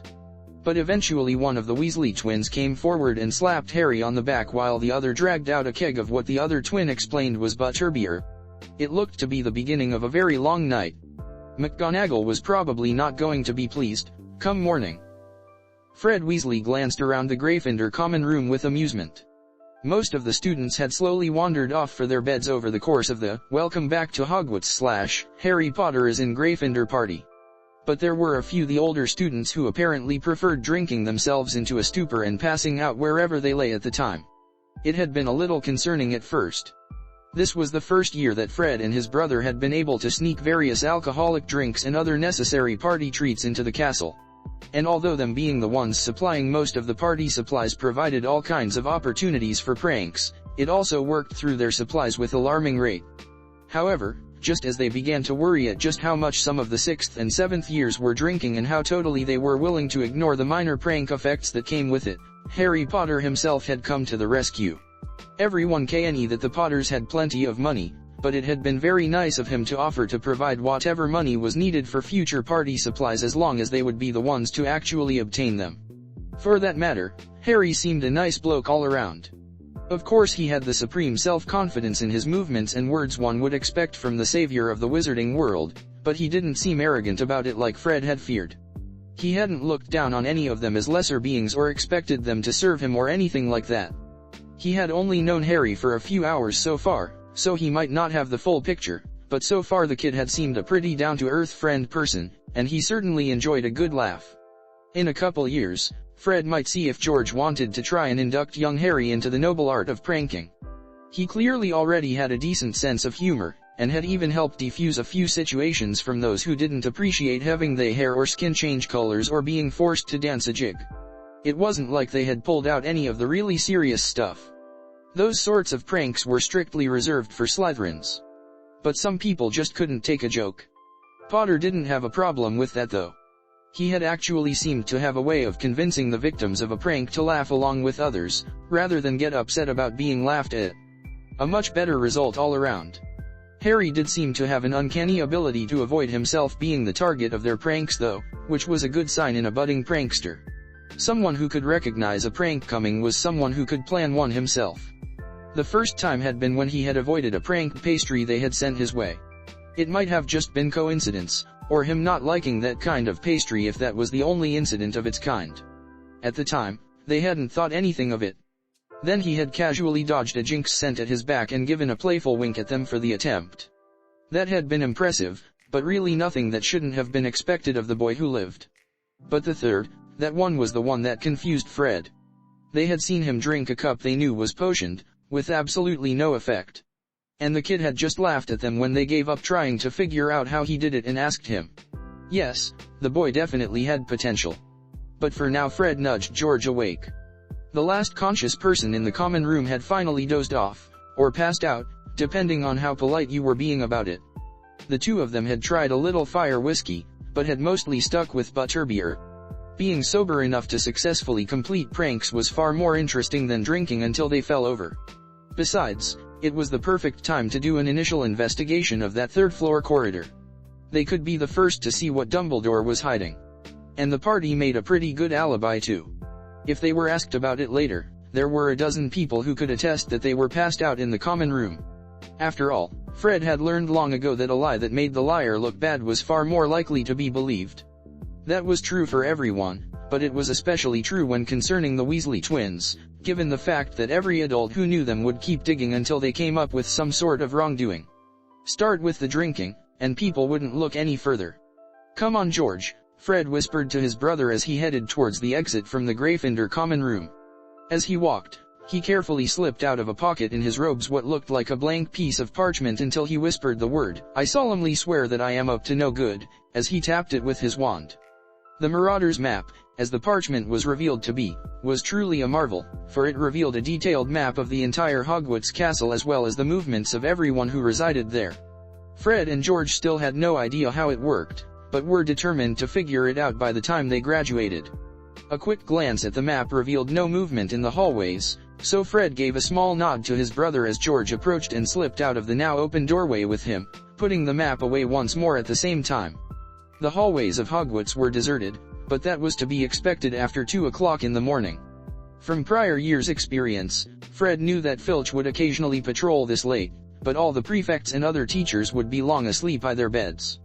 On the other hand, while the chances of getting caught were reduced, the penalties tended to be much higher as well.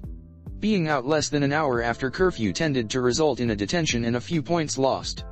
But being out this late will have McGonagall coming down hard even if she didn't know what they were up to.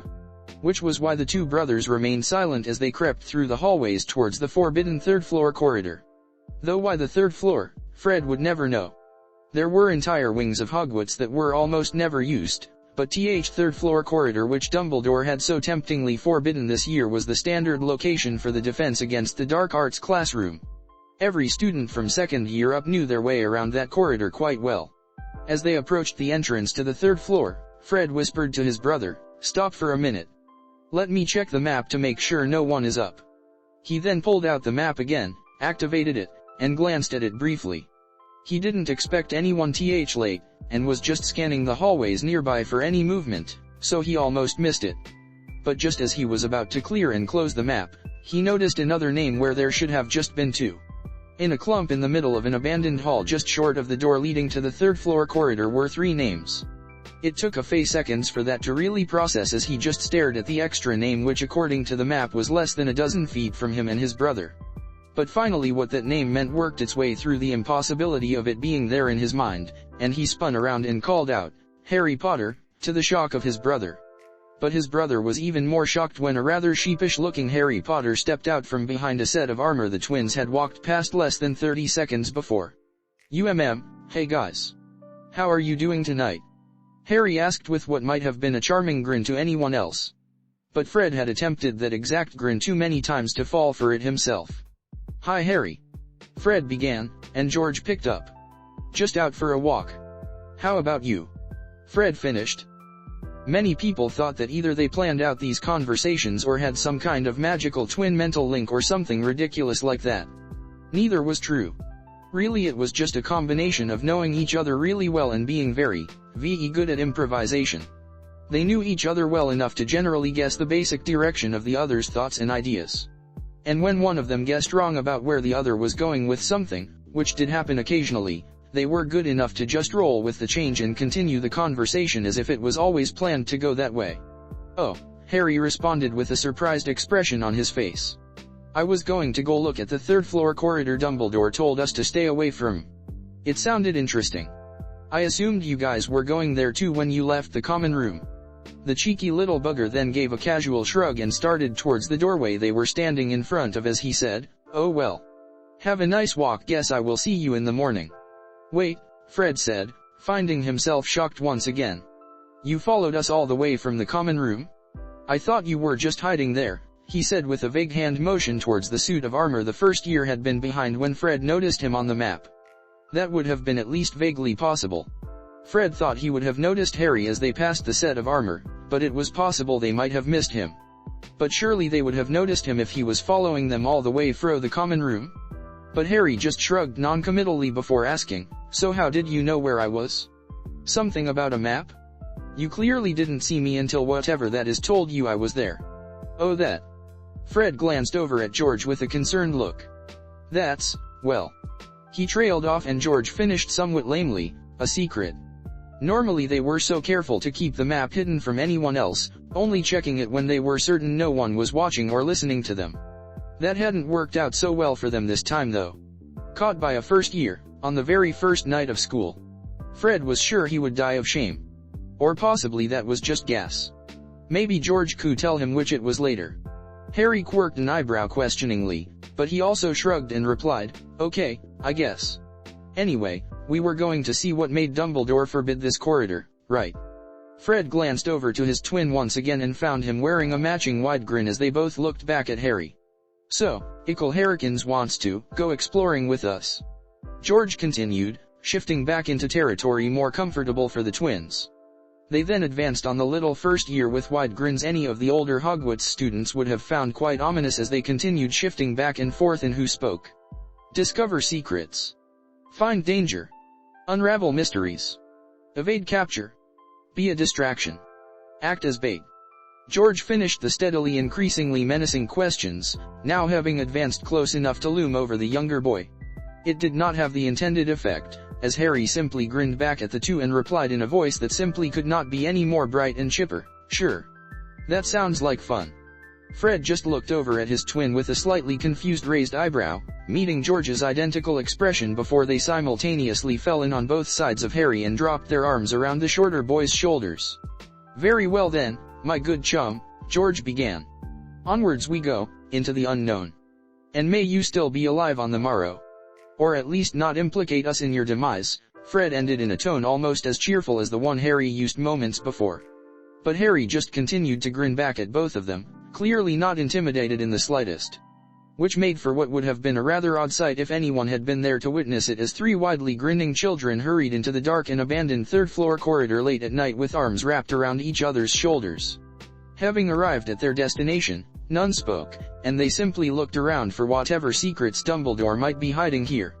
Not that they could be truly serious secrets, given that telling an entire school to stay away was almost begging said school children to investigate.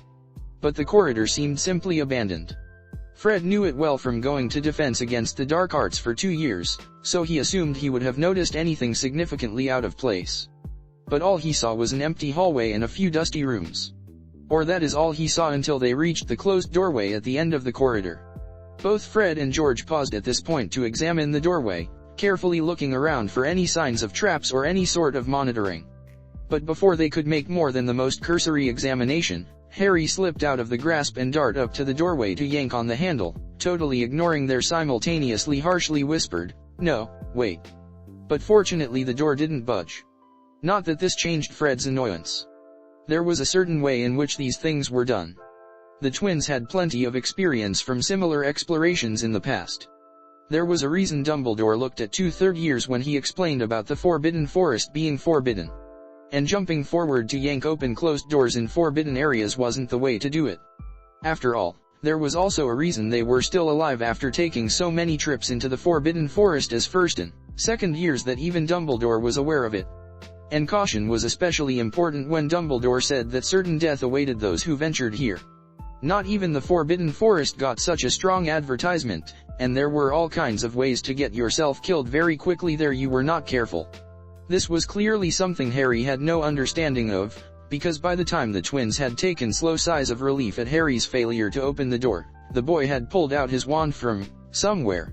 It must have been one of those fancy quick-release wrist holsters because the wand seemed to just appear in his hand. But still, without listening to their earlier urges for Harry to wait, he jammed the wand directly into the keyhole and twisting it, causing a quiet click which was rather ominous for all its almost inaudible nature. This time the Fred's exclamation of, "Wait, stop," was not in a whisper. George was still a bit too shocked to say anything, but he did jump forward with Fred to grab Harry before he could pull the door open. Unfortunately, they pulled Harry directly away from the door. The door which Harry was still holding the handle of. A door which opened out into the hall in the direction they were pulling Harry. When the door swung open rather forcefully, given the strength of the twins' combined pull, both froze.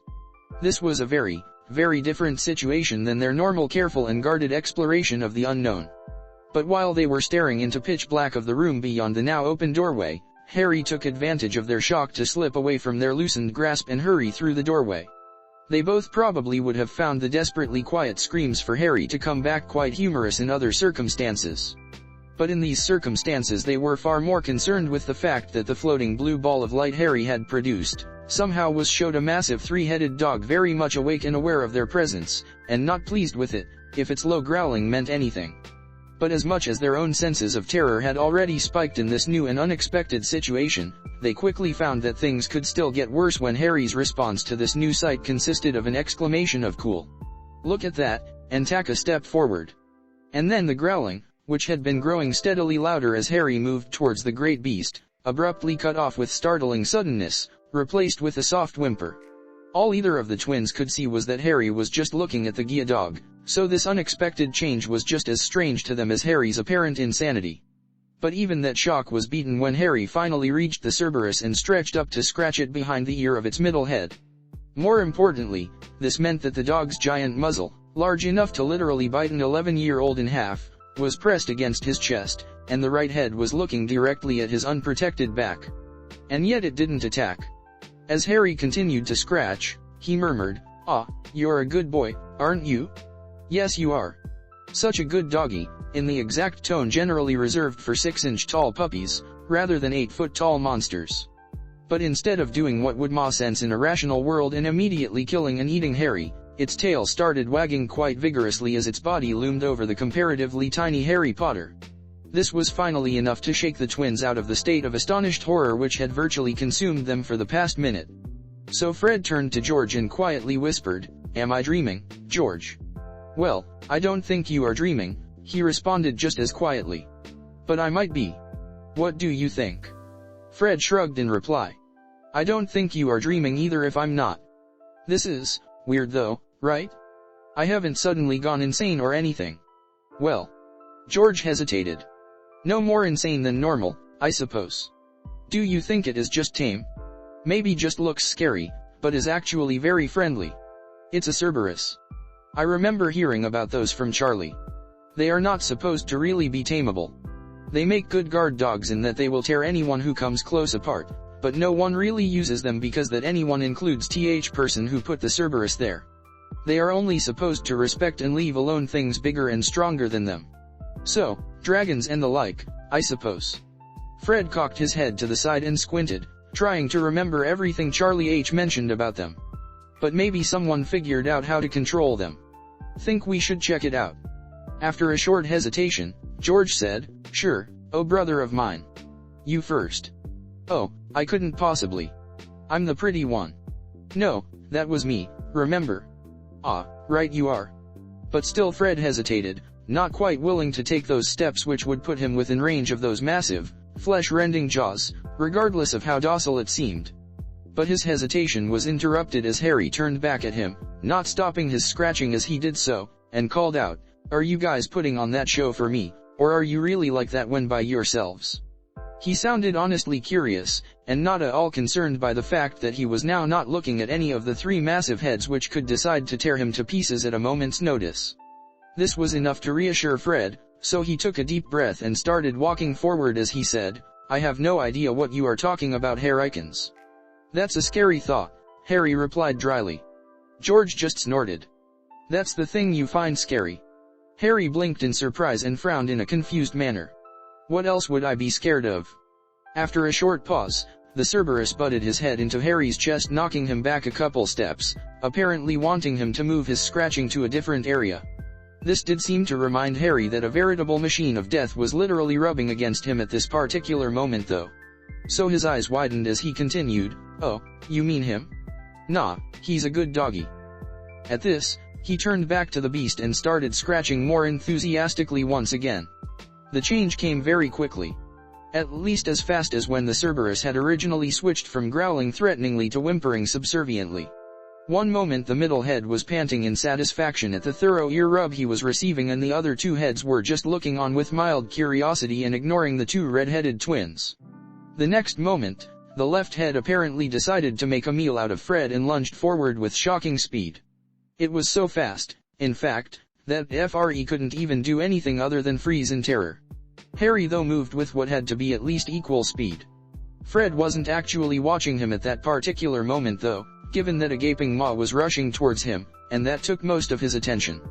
But the moment before the Cerberus teeth reached him, Harry appeared just in front of him and reached into the monster's mouth to grab hold of one of its canines. And despite the fact that his hand didn't even reach all the way around the tooth, he used that as a handhold to twist the head to the side and into the ground hard enough to shake the floor slightly. And with that, the other two heads of the Cerberus dropped down to the ground and all three began to whine piteously as Harry started scolding the creature like a puppy who made a mess in the living room. Bad doggy. Bad. He isn't food. You shouldn't try to eat him. That's bad. Fred used this time to scurry back to his brother outside the room and well out of the range of any of the heads, should they decide to try and make a snack of him once again. After another 30 seconds of scolding and of the twins looking on in awe, Harry let the left head up and started softly scratching it under its jaw as he looked back at the twins. Sorry about that, he seems to think you are food for some reason. You probably shouldn't come here again without me in the future. Sometimes it takes a few times for puppies to learn, and that wouldn't really be good. Yeah. That wouldn't be good at all. I don't think we will be coming back here at all though, after tonight. George stated slowly. Fred was still in too much shock to say anything. Harry shrugged and gave a pat to the head he had been scratching before pushing it back away from him as he walked out the door and pushed it closed again. Well, that works too, I guess. Anyway, thanks for letting me come with you to check out TH third floor corridor. It was pretty exciting. You will have to show me all the good spots in the Forbidden Forest sometime. Right. Maybe sometime, Fred finally responded, his tremors subsiding to manageable levels. Okay. Well, I'm going to go explore the castle some more tonight. I will see you guys in the morning, I guess. Yeah, sure. Just watch out for Filch and Mrs. Norris, George replied a little uncertainly. She can be, kind of, mean. Okay, I'll keep an eye out for them. Thanks for the warning, Harry called out over his shoulder as he walked away, leaving the two twins in a rare state of speechlessness standing alone in the third-floor forbidden corridor. A long silence passed before Fred finally broke in, so that was. He trailed off, not quite sure of how to describe the long series of insane events which had just taken place. But George seemed to understand, as he replied, yes, it definitely was. Very much so. Another silence followed, though not quite as long. So, Fred asked, ready to head back, I suppose.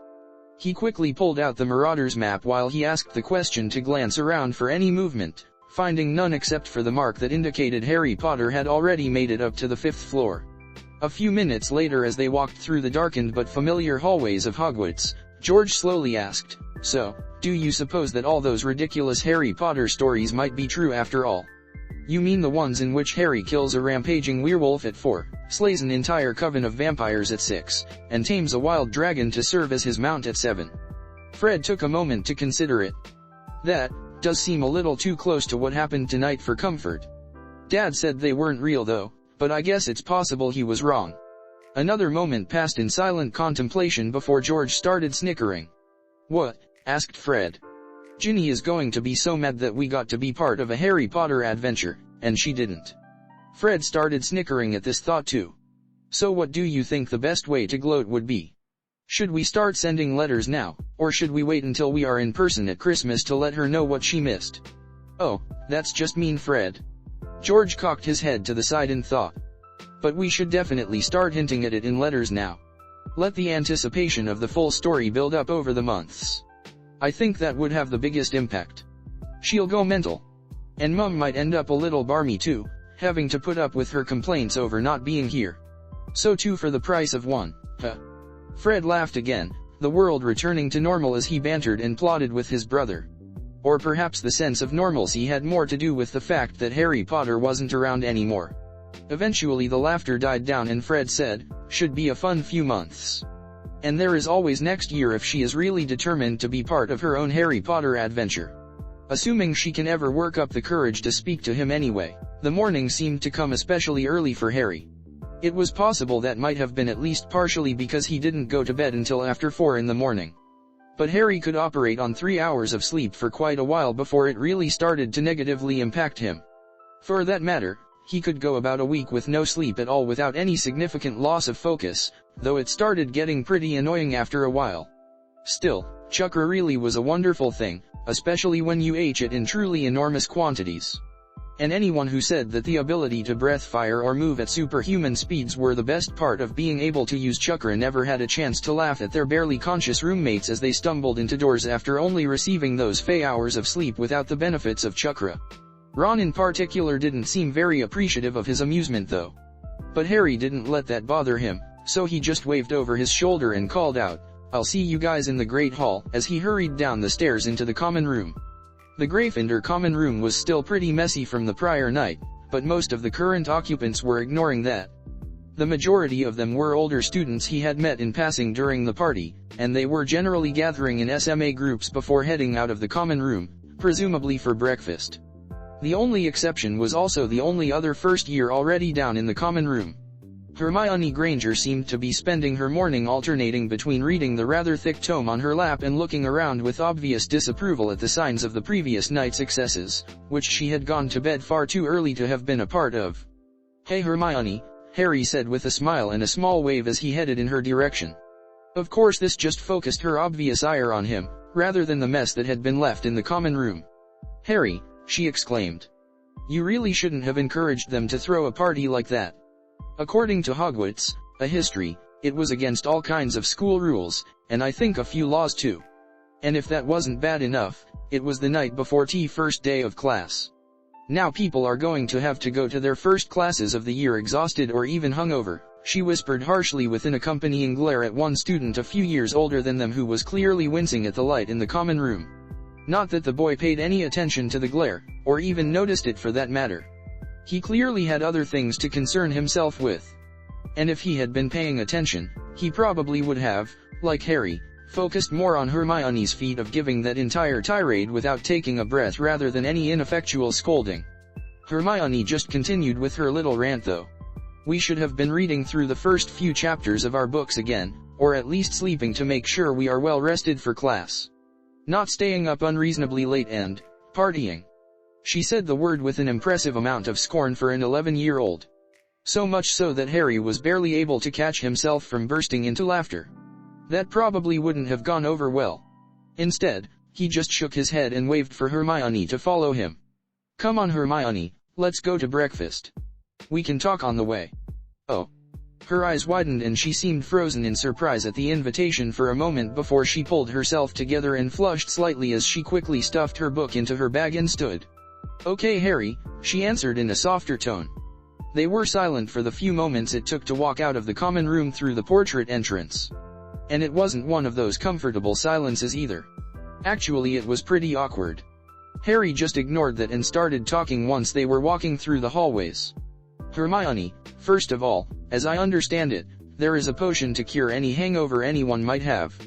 And there is even one to give energy if someone is really so exhausted they can't focus. So any students really suffering can just go to the school nurse? I guess. He gave a casual shrug and continued, well anyway, they can get fixed up in just a couple minutes. Besides, even if that wasn't true, this is just the first day of classes. While I haven't ever been to a magical class before, I refuse to believe that there are enough difference between magicals and muggles that the first classes of the year will be all that different. You know all they will do is hand out the syllabus and discuss what we will be learning this year. Maybe they will demonstrate a little of the magi we will be learning, and at best students will review what they have forgotten over the summer. So it really doesn't matter much if we are not quite at 100% this morning. Hermione looked horrified at the implication that what they were learning today might not be critical information requiring all of their focus to master. But she rallied herself and responded, that's not the point. The professors should have our attention regardless of exactly what they are teaching. And even if their condition can be fixed with magic, they really shouldn't be bothering the Mediwitch with the problems they brought on themselves. And more importantly, she continued, that doesn't change the fact that you were breaking the rules. Why, you could have all received detention on the very first night. Before classes even started. Harry just gave a shrug which virtually radiated his total lack of concern. Yeah, possibly. That is our choice to take that risk though. I can't imagine that any student at the party last night didn't understand that we would probably get in some trouble in the unlikely event of Professor McGonagall deciding to drop in on us at 1 in the morning. But each of us decided that having some fun and meeting some new people was worth that risk. And also worth being tired and possibly hungover in the morning. No one other than possibly ourselves were hurt, so that was our choice to make. Besides, there wasn't even enough alcohol there for anyone to drink enough to get dangerously drunk even if they wanted to. Not even with the pretty low alcohol tolerance of a bunch of teenagers. Hermione opened her mouth to respond, probably angrily if her expression was anything to go by, but Harry quickly continued before she got a chance, look, you are clearly someone who cares a great deal about following all of the rules whenever possible. At her hurt expression, he quickly continued to reassure her, and there isn't anything wrong with that. Really, there isn't, though some people will probably tell you there is. The world needs people like you at least as much as it needs people like me who have a certain casual disregard for the rules when necessary. He gave a thoughtful expression and tacked on, or entertaining. That last comment didn't seem to reassure the girl, so he hurried on with, even Gryffindor, which seems to largely share that attitude of seeing the rules as more of a general guideline than a hard and fast line not to be crossed. But if you want to follow the rules, that should be your business. Other people should be allowed to make their own choices as long as they are not hurting anyone. Hermione was clearly now thinking about what he said now, rather than just reacting in anger, but it was just as clear from her frown that she still didn't like it or approve. But the rules are there for a reason. Someone didn't just randomly come along and decide how things should be just because they felt like making the students unhappy. The rules are there for our own good. So they should be followed by everyone, not just those who happen to agree with them. Harry nodded, which made Hermione start to smile, but then he said, well, it's a good point, but not really realistic. First, because not all rules are really for our own good. Frequently the people who created the rules didn't think through all the implications. Or sometimes they were even purposefully malicious in creating them. Cutting off Hermione's objection before it could begin, he once again continued, people who create rules are people too. People with their own goals. Sometimes those goals are for everyone's best interest, and sometimes they are just for their own best interest. Anyway, even if that isn't the case, rules tend to be overgeneralizations about what people need that don't really apply to all people or in all situations. For example, the particular rules in question from last night's little gathering, for many people, yeah, it probably would have been better for them to get a few more hours of sleep and not drink so much. For me though, I don't need as much sleep as most people, and as far as I can tell, it is literally impossible for me to drink enough to become intoxicated. Probably just something weird about my magic, but my point is that the reasons behind the rule not to stay up late drinking just don't apply in my case. Even if that is true, Hermione answered in a tone that said she still didn't agree, you still acted as a bad example to a lot of other students that did suffer from those things. Yeah, but they are the ones who chose to do it. Besides, it could be argued that in this particular case the benefits of forming new friendships with our housemates are greater in the long term than any of the minor consequences of last night anyway. Harry sighed and ran his hand through his hair, which did absolutely nothing to change the short spikes it was in. Regardless, people who decide they don't like or just don't want to follow a rule are going to find a way around it. It's hard enough to try and keep people from breaking rules in ways that do harm others. Wasting your time trying to convince people who are never going to listen not to break rules that at worst only harm themselves is ultimately going to be, well, a waste of time. Not to mention drive people away from you. Hermione had already been opening her mouth to make a retort when Harry's last sentence made her shut it with an audible click as she looked down at the floor in thought as they walked.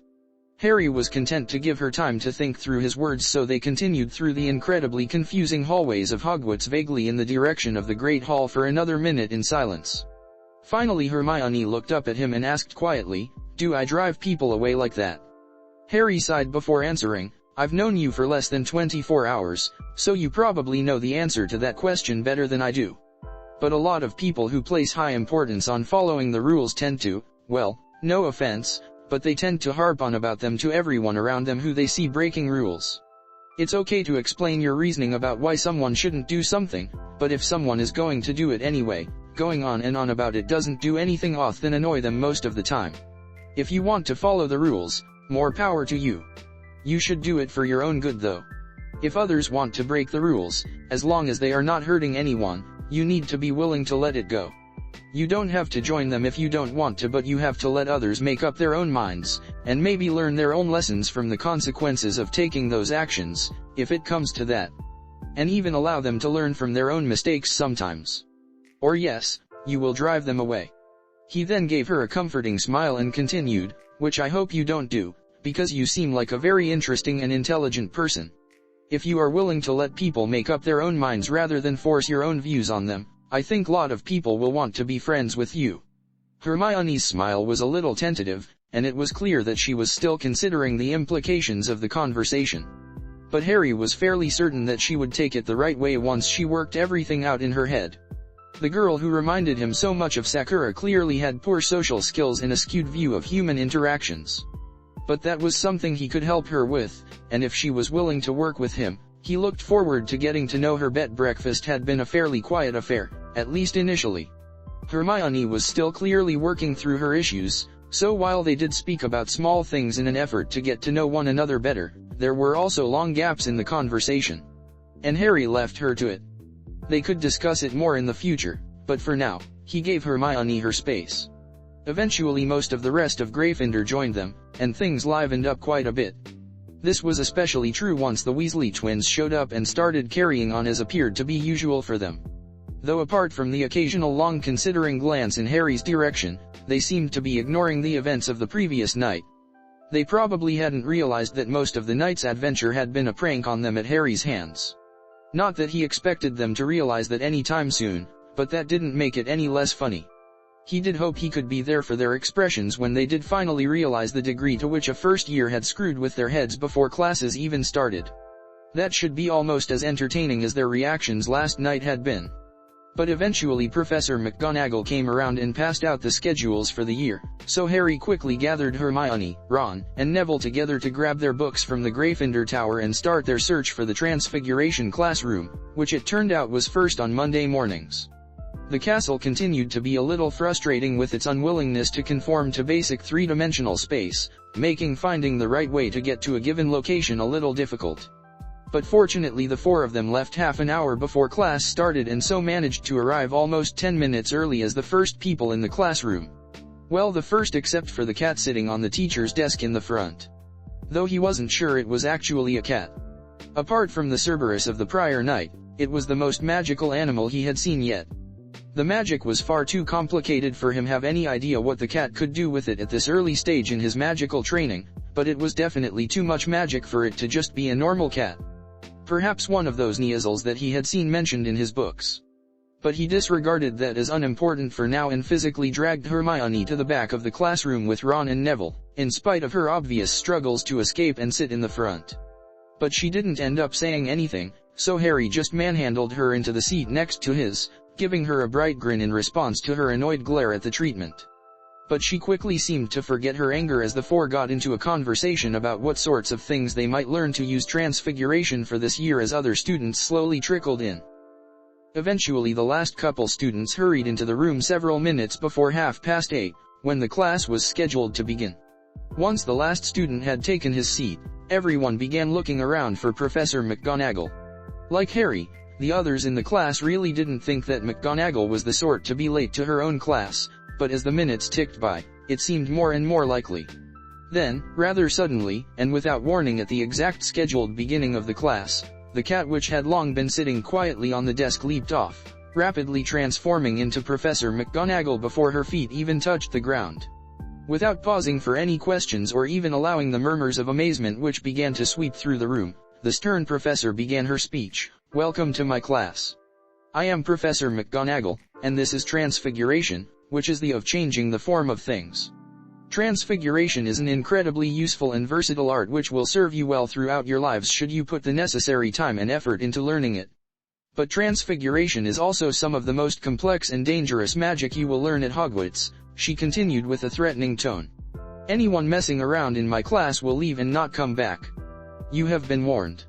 She then demonstrated several uses of Transfiguration which were probably far too advanced for first years.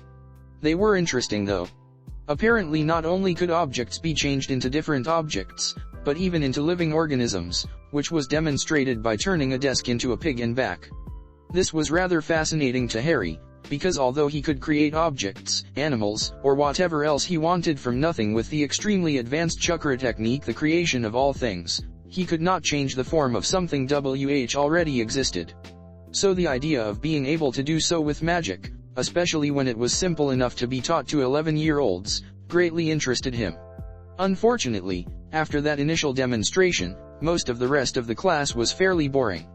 Professor McGonagall seemed to be a decent teacher, if a bit excessively stern. But Transfiguration on Mondays was a double class, meaning it lasted slightly over 3 hours. That was a long time to go over a bunch of dry magical theory and Transfiguration laws Harry was pretty sure he could figure out a way to break by the end of the year. After all, if magic could shift one thing into another, there was no reason it couldn't be used to change something into food or gold. Especially since animals could be created, which were just food which hadn't yet been cooked. Personally he expected those magical laws were created by the government to prevent the disruption of the economy and taught to students as absolute laws to prevent anyone from even attempting such things. But regardless of if he eventually found a way to break these laws or not, it was pretty boring learning all about them. Finally, in the last half an hour of class, Professor McGonagall began the first practical segment of any of the students' magical training. A wave of excitement washed through the class as the professor passed out a match to each student. Not even Har was exempt. Although he could already create displays of power which dwarfed even the best Professor McGonagall could produce, much less the very first spell taught to first-year students, this was still his first foray into gaining direct control over his magic. And magic would someday open up entire new avenues of possibilities for him. But not today, it seemed. Once the matches had been handed out, Professor McGonagall demonstrated the basic spell to turn them into needles and set the class loose. It had only taken a single viewing of the spell for his Sherry-non to memorize it.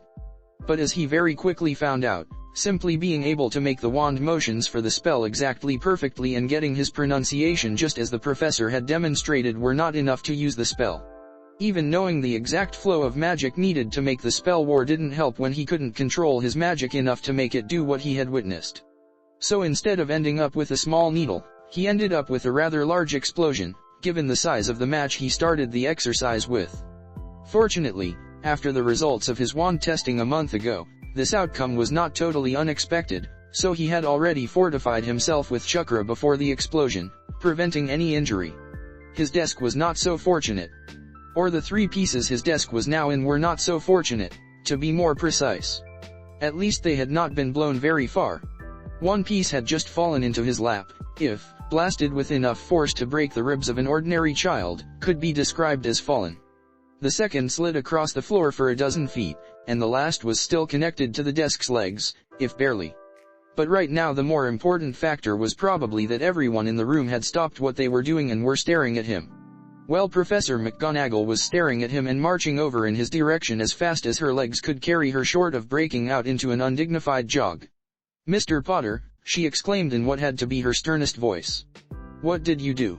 She then paused, and just before he could answer that he just attempted the spell she had demonstrated, she proved his earlier assumption about the maximum severity someone's tone could reach incorrect as she asked, "And why do you have a dagger?"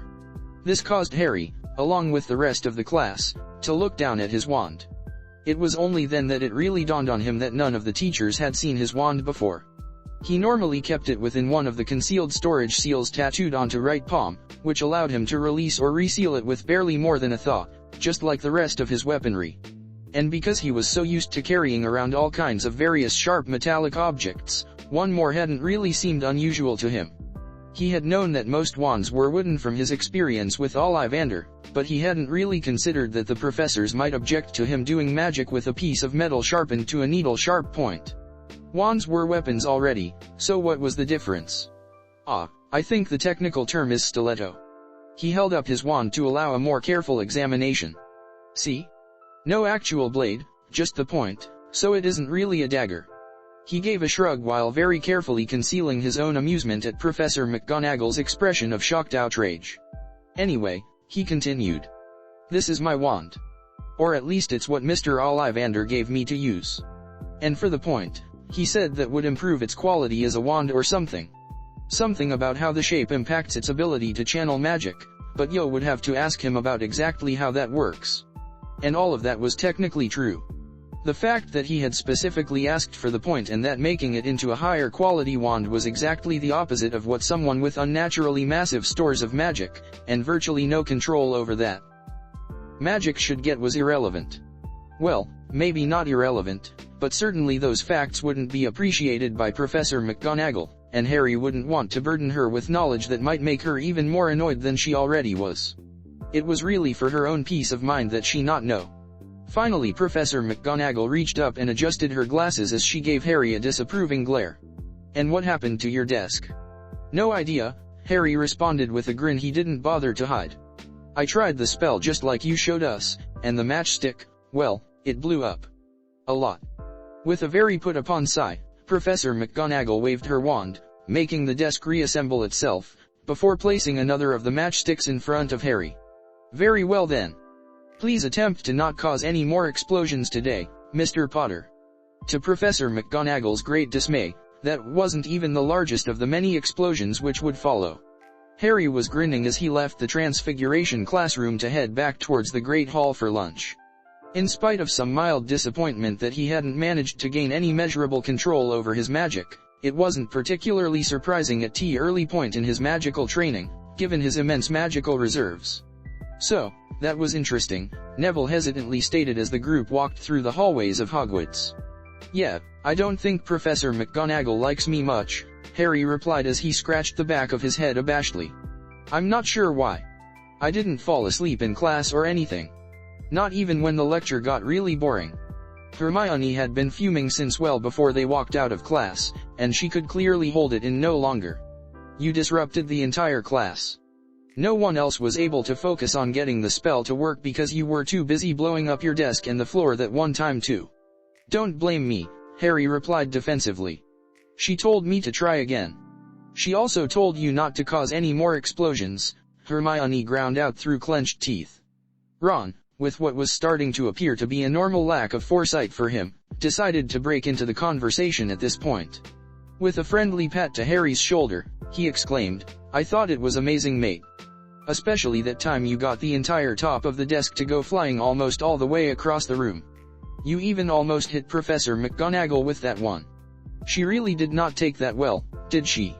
Harry chuckled along with Ron at this, but it proved to be an unwise comment as it swiftly brought Hermione's wrath down on Ron. Turning to face him, she continued her rant. It was not amazing. It was destructive, and a huge disruption. Some of you were actually trying to learn magic, rather than waste our time watching Harry blow his desk up over and over again. Hey. That's not fair, Harry interjected. It's not my fault. Professor McGonagall told me to keep doing it, and she is the one who kept giving me matchsticks, I think because she was trying to figure out what I was doing wrong. But it wasn't like I was trying to screw the spell up. The fact that I'm awesome even when I can't manage a spell correctly is hardly my fault. Hermione just gave a slight growl and turned away with a scowl. Though she did at least stay with the group rather than stomping off, which Harry counted as a win. Since the first Transfiguration class of the week was a double, that made it the only morning class on Mondays. So the group quickly headed back to the Great Hall for lunch, which passed relatively peacefully until Draco Malfoy decided he needed to join Harry at the Gryffindor table. "So Potter," he sneered as he approached their table with Goyle and Crabbe. "I hear you were quite pathetic in Transfiguration. I don't know why everyone is so surprised. I could have told them that you were all talk." Harry rolled his eyes with obvious contempt before responding, "Well, if it isn't Mr. Bad Faith himself. Did you need something?" Malfoy sputtered incoherently for a few seconds before finally recovering. He seemed to force himself to take a slow breath to calm himself before speaking, though his normally pale cheeks remained slightly flushed with anger, if you couldn't otherwise tell from his fairly obvious glare. "I just came over to point out what some of us already knew," Malfoy scoffed. "That the boy who lived isn't so special after all. You probably only got into Hogwarts in the first place because of your fame anyway. Once everyone learns how pitiful you really are at magic, you're sure to get thrown out." Ron and Neville were both clearly fuming at Malfoy's words, and even Hermione had a growing frown, though she had also shrunk in on herself slightly at the schoolyard bully's words. Probably based on long experience having to deal with people like H, unfortunately. But before Ron or Neville could respond angrily and counterproductively to Harry's efforts to belittle Malfoy, he smirked back at the boy and quite calmly responded, "Oh really, Bad Faith? Everyone else in Transfiguration tried and failed to learn how to turn a matchstick into a needle. I learned how to make explosions at will, apparently. Is it just me, or does that seem better to you too? So if you are done being jealous of me being so awesome, why don't you scurry along and find someone else to annoy? Why you?" Malfoy trailed off, apparently not quite sure how to respond to someone else speaking so condescendingly to him. But after a few seconds he yanked out his wand and continued in a furious tone, "How dare you speak about me like that? I am Malfoy, and you are just a blood traitor who can't manage the simplest transfiguration without screwing it up." Harry's lips twitched in amusement at Malfoy's attempt to intimidate him, but he managed to hold his laughter down. "What was that, Bad Faith?" he asked, barely preventing the amusement from leaking into his tone, and instead just making it sound like an honest question. "Oh, I see. You wanted me to show you what I learned in Transfiguration today, was that it?" He unsealed his own wand and casually pointed it vaguely in the direction Malfoy was standing, causing the blonde-haired boy to shift slightly away from him with a suddenly nervous expression. But the Slytherin quickly rallied and gave what was at least a fairly strong front to conceal his fear. "It's not like you could do it with anything other than a matchstick anyway. And stop calling me that. I am a Malfoy, and you will respect me as I deserve." Harry just rolled his eyes again and turned away from Malfoy and back to the Gryffindor table, clearly dismissing him with a, "Whatever, Bad Faith." Harry also resealed his wand as he turned, using the movement to conceal exactly where it went. Besides, it wasn't like he would need it if it came to that. He would be able to feel the movement of magic long before Malfoy could cast a spell even if he did try something. Though there would be some amusement in beating him with magic. because Malfoy was very wrong about him not being able to repeat his success with making matchsticks blow up on a different object. While the control needed to perform any sort of transfiguration remained far beyond him at the moment, he had seen not only the magic used to change a matchstick into a needle, but also several other transfigurations McGonagall performed as an introduction into what transfiguration was capable of. From this, he had found that all transfiguration seemed to work along similar principles. First, the caster's magic was injected into the object to be transfigured. Then the magic was manipulated to cause the object to change form.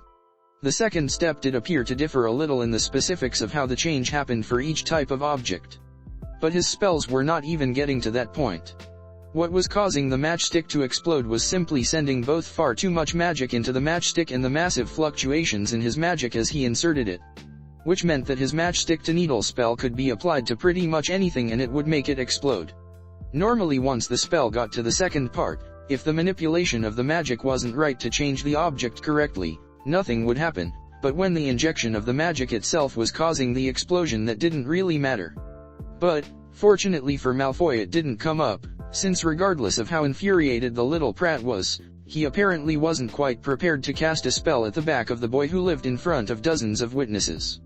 So instead he just growled slightly and called out, "Wait until my father hears about this," as he turned and walked away with his 2 bodyguard. Several long seconds passed before Ron burst out, "That was great. Almost as good as the first time you dealt with that snake back on the train." Neville nodded in agreement. "Yeah, it's really great to see you stand up to him. Usually he is always talking down to everyone. It's nice to see him get the same back every once in a while."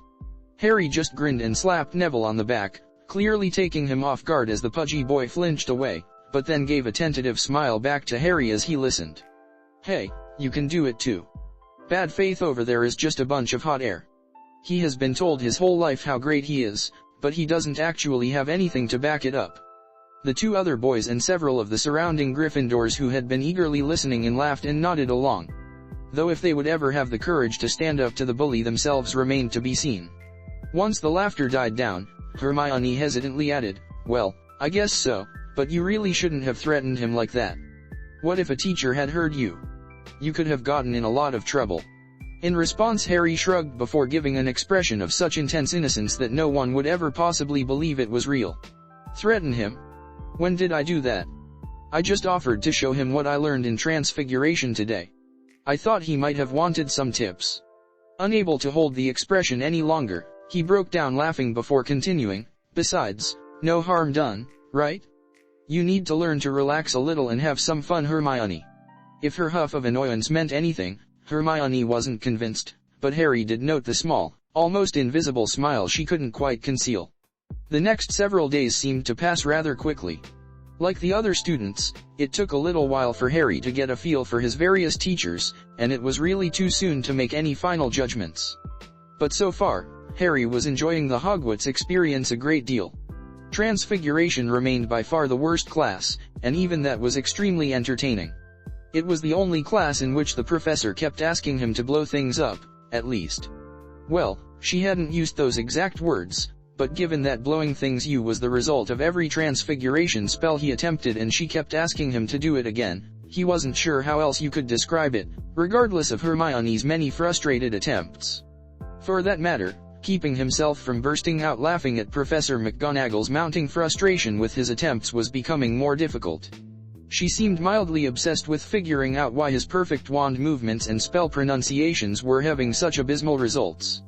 At first she had been convinced it was because of his wand, but apparently after having a conversation with Ollivander at Harry's urging, she had dropped that line of inquiry. He could have told her that because transfiguration was the area of spellcasting which required the greatest finesse and control over your magic, he was channeling not just far too much power, but an inconsistent flow of power into the object to be transfigured, causing it to blow up. It was something he was quite familiar with from his original attempts at chakra control and early difficulties with similarly sensitive areas of chakra manipulation in his prior life. Unfortunately, he couldn't exactly exp to McGonagall how he understood exactly where his difficulties were coming from, so she would have to figure it out on her own. In the meantime, he found the process rather amusing, as did most of the other students. And most of his other classes were going significantly better. Fortunately, It had turned out that charms had a far lower degree of required control to make the spells work.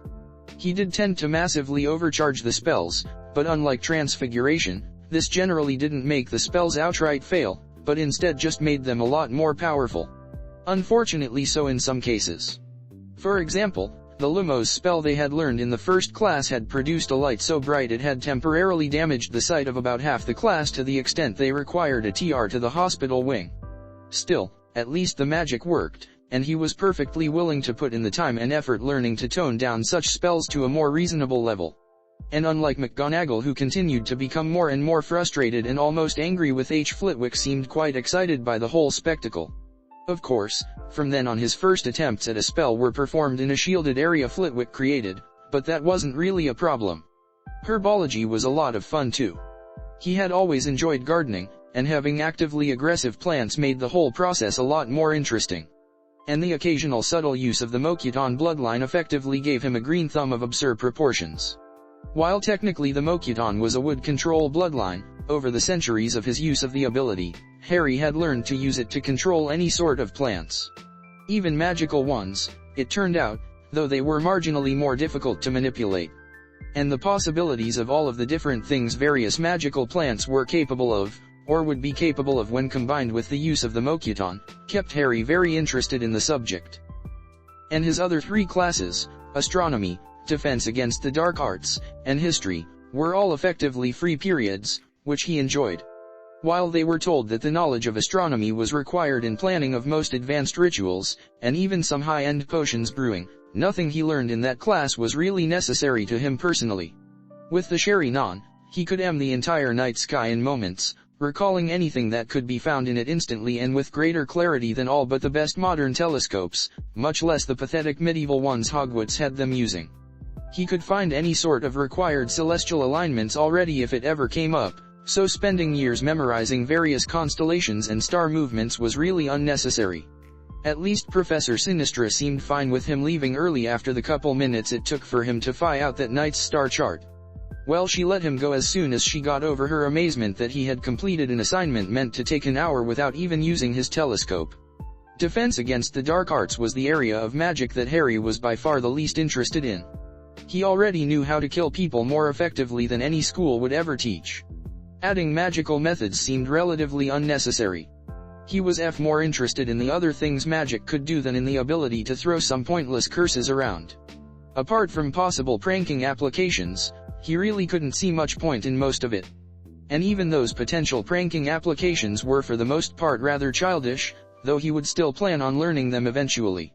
Fortunately, the teacher was totally useless, and Harry could safely ignore him to work on more interesting things during class, such as his continued studies into ancient runes. And history of magic was best of all. Not only did he not need to pay attention in class, but the ghost who taught the class apparently didn't even notice if you actively slept right in front of him. It was practically ideal. Eventually Harry would probably just start sending shadow clones to those classes. There wasn't any point in him attending when he could be working towards greater, or any, control over his magic as well as the regular ongoing physical training he continued to put himself through. So the only class left that he had yet to attend was potions, a class which was quickly growing to near legendary levels in the minds of the first years as the older students told them all about their own experiences with the infamous Professor Snape. Everyone else was quickly becoming rather terrified as the stories grew. Even Hermione seemed nervous when the topic came up. Harry, on the other hand, was almost giddy with anticipation. Apparently not only did Snape unreasonably dislike him for some unknown reason, he was also just generally a terrible teacher and thoroughly unpleasant person. Which was all the excuse Harry needed to move past minor petty pranks and really mess with the man. The only problem was that Harry had to remind himself that he couldn't go too hard on the poor guy. He hadn't really done anything significant to Harry yet at this point, and Harry always preferred to dish out well-deserved justice with his pranks rather than preemptively target someone just because they were likely to do something stupid in the future. Unless it was really funny. Then it was okay. And more importantly, if Harry went all out on Snape, he highly doubted the man would last the year at Hogwarts. And that would be most unfortunate, because he was really looking forward to Snape being a source of entertainment for years to come still, even limiting himself to a more reasonable level of vindictiveness for the time being. Tomorrow was going to be fun. Harry was excited. "I'm excited," he exclaimed in a chipper voice, having decided that this was information the Gryffindors who surrounded him at the breakfast table should know. He really thought that they should be too, though their looks of incredulous shock were a strange way of showing it if so. Of course he was used to people not being able to match his excitement, few people could when he got worked up. But Sakura had always said he should make sure to inform his friends when he got wound up like this. Something about giving them time to leave the country or something along those lines. He hadn't really been paying attention. He supposed it was polite to give them a heads up to watch out for the coming entertainment though, even if that probably wasn't what Sakura had meant. Harry. Ron hesitated, apparently not sure how to phrase his comment. But eventually he rushed ahead and said, "No one gets excited about going to potions. Well, maybe the Snakes, but not Gryffindors. Did you hear what the upper years were saying about his classes? I don't think that even the Claws actually look forward to Snape," he added with amazement. "Well, I will have you know that I am quite looking forward to it." "Potions sounds like such a fascinating subject," Hermione commented with bright eyes, though the way she immediately returned to biting her lower lip conveyed she was clearly nervous. "It's not the subject so much as who teaches it, Hermione," Ron responded with a tone of finality. As one, the eyes of the first-year Gryffindors turned towards the head table, where fortunately Professor Snape wasn't glaring balefully at them, as seemed to be one of his favorite hobbies. Well, glaring balefully at Harry. The rest of Gryffindor seemed to just be a bonus. "Maybe he won't be so bad," Neville said hesitantly, though it was clear that he didn't actually believe it, and was likely the most frightened of the first years at the very idea of the quickly approaching class. "Come on guys, it's going to be awesome." Harry grinned with a slight sinister light in his eyes. But before he could continue, one of the Weasley twins leaned over to say, "Are you planning something, Harry? Something to make?" The other twin continued for him, "Your first potions class a little more interesting, shall we say?" The first finished the question. "Oh, you just have to take pictures of his face when you prank him." The two looked back at each other and grinned widely before looking back to Harry and continuing to finish the other's sentences. "I don't think anyone has ever dared to prank Snape on the very first day of their first-year classes." "Prank him?" Harry asked with his very best innocent expression. "Why, I would never prank a professor, regardless of how awful he seems to be from what everyone says about him." He waited long enough to savor the twins' crushed expressions, not mention that of most of the rest of Gryffindor. Though Hermione at least seemed relieved. "No, that would be wrong," he stated sanctimoniously. "On the other hand, I've always been a very lucky person. I mean, a Dark Lord used a death curse that never fails on me, and karma chose that exact moment to bitch slap him for it." Ignoring the uncomfortable shifting at this comment, Harry continued to muse in a thoughtful tone, "I suppose it is possible that should Professor Snape fail as a teacher to the extent you have described, that karma might turn against him a bit as well. Perhaps even amusing ways. That's how it often seems to work around me anyway. Through no fault of my own, of course." The twins were back to grinning at this point, though Hermione was likewise back to chewing her lip nervously. "Ah, yes," Twin 1 said with a knowing nod. "Of course," the other agreed. "And I guess I could possibly arrange to have some pictures taken should random happenstance fall into place in such a way. I don't have a camera though. Maybe if you let me borrow one." The twins quickly agreed with matching ominous smiles before they hurried off, presumably to obtain one. Hermione briefly looked like she wanted to say something, but she bit back her words and went back to eating hurriedly, though with the occasional sidelong meaningful glance in Harry's direction. It didn't bother Harry though. The other Gryffindors at least were now considerably more excited about potions class than before, which was certainly a good thing. 11-year-olds shouldn't dread the first class of the year like that.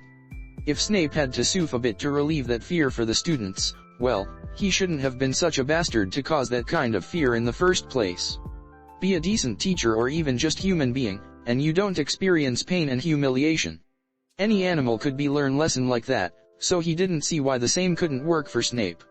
Before he could consider his plans in Snape training any further, he noticed the distinctive white plumage of Hedwig swooping down in his direction carrying a letter. It was the first letter he had received since his arrival at Hogwarts, and Harry was a bit confused as to who might be sending him anything. But he took the time to give Hedwig a quick scratch on the head and feed her a strip of bacon before removing the letter and reading it. "Dear Harry, I know you get Friday afternoons off, so would you like to come and have a cup of tea with me around 3? I want to hear all about your first week. Send us an answer back with Hedwig. Hagrid.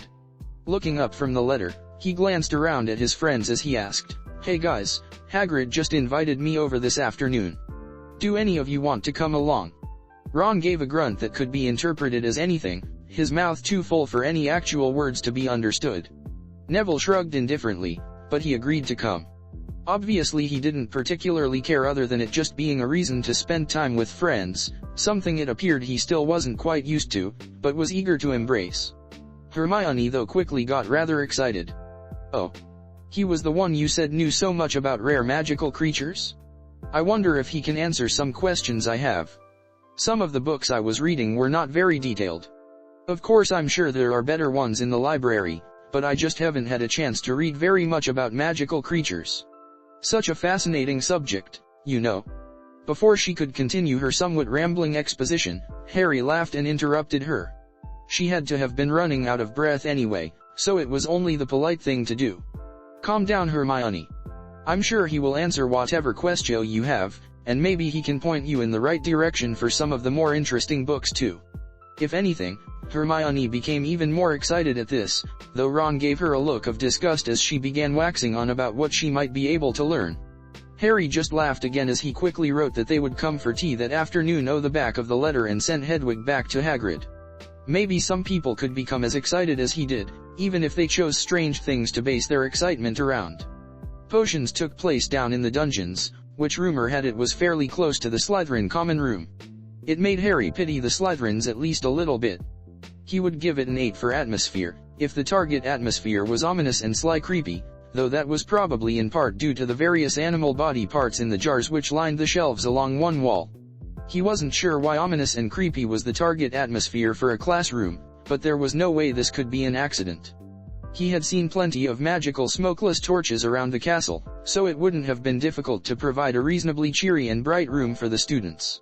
Instead, Snape appeared to prefer a few scattered candles which gave off a dim red glow barely sufficient for a normal person to see clearly. Not to mention it lost some overall points based on the classroom being highly dank and slightly chilly, even in the first week of September. And worst of all was the lack of any sort of ventilation. While poisons had never been a particular specialty of his, like with virtually every other shinobi field of study, he had picked up a fairly strong knowledge in the subject over the centuries of his prior lifetime. Poisons weren't quite the same thing as potions, but they seemed to share a similar basis in the same way that seals shared a basis with ancient runes. So he knew that it probably wasn't a great idea to be breathing in random fumes of various bubbling magical substances. It wasn't a problem for him, since he could use wind manipulation to filter anything out of the air he breathed, but the rest of the students were not so lucky. Though perhaps the magical world was simply unaware of such things. The modern non-magi world had only discovered the effects of things too small to see comparatively recently, and given how far behind the magical world seemed to lag, it was quite possible. He would have to set up some hidden seals to filter the air in the room. In addition to it helping to protect his friends, it would probably also annoy Snape, since the man wouldn't understand what was causing it once he inevitably noticed the result. But for now he was more focused on more immediate ways of annoying Snape. Principally the illusion he had already set up. An illusion which activated as the man swept into the room with billowing robes and his typical sneer. "There will be no foolish wand-waving or silly incantations in this class," the professor said as he took his first steps into the classroom. "As such, I don't expect." He finally trailed off as he looked around, noticed that something was definitely very wrong. Apparently he wasn't quite as absorbed in his clearly memorized speech as Harry had hoped. But it was all made worthwhile when his expression slowly transformed to one of profound confusion. "What? Where?" He looked around, clearly baffled at his surroundings, a bafflement which began to spread to the other students who couldn't see anything wrong with the classroom. At this point Snape's wand appeared out of his sleeve and he murmured a quiet, "Tempus," and looked over the glowing numbers which formed into the current time before looking back over the classroom with a still clearly confused expression. Professor Snape?" Malfoy asked from the Slytherin side of the classroom in a tone indicating he was just as confused as Snape appeared to be, though clearly in his opinion for significantly better reason. "Are you all right?"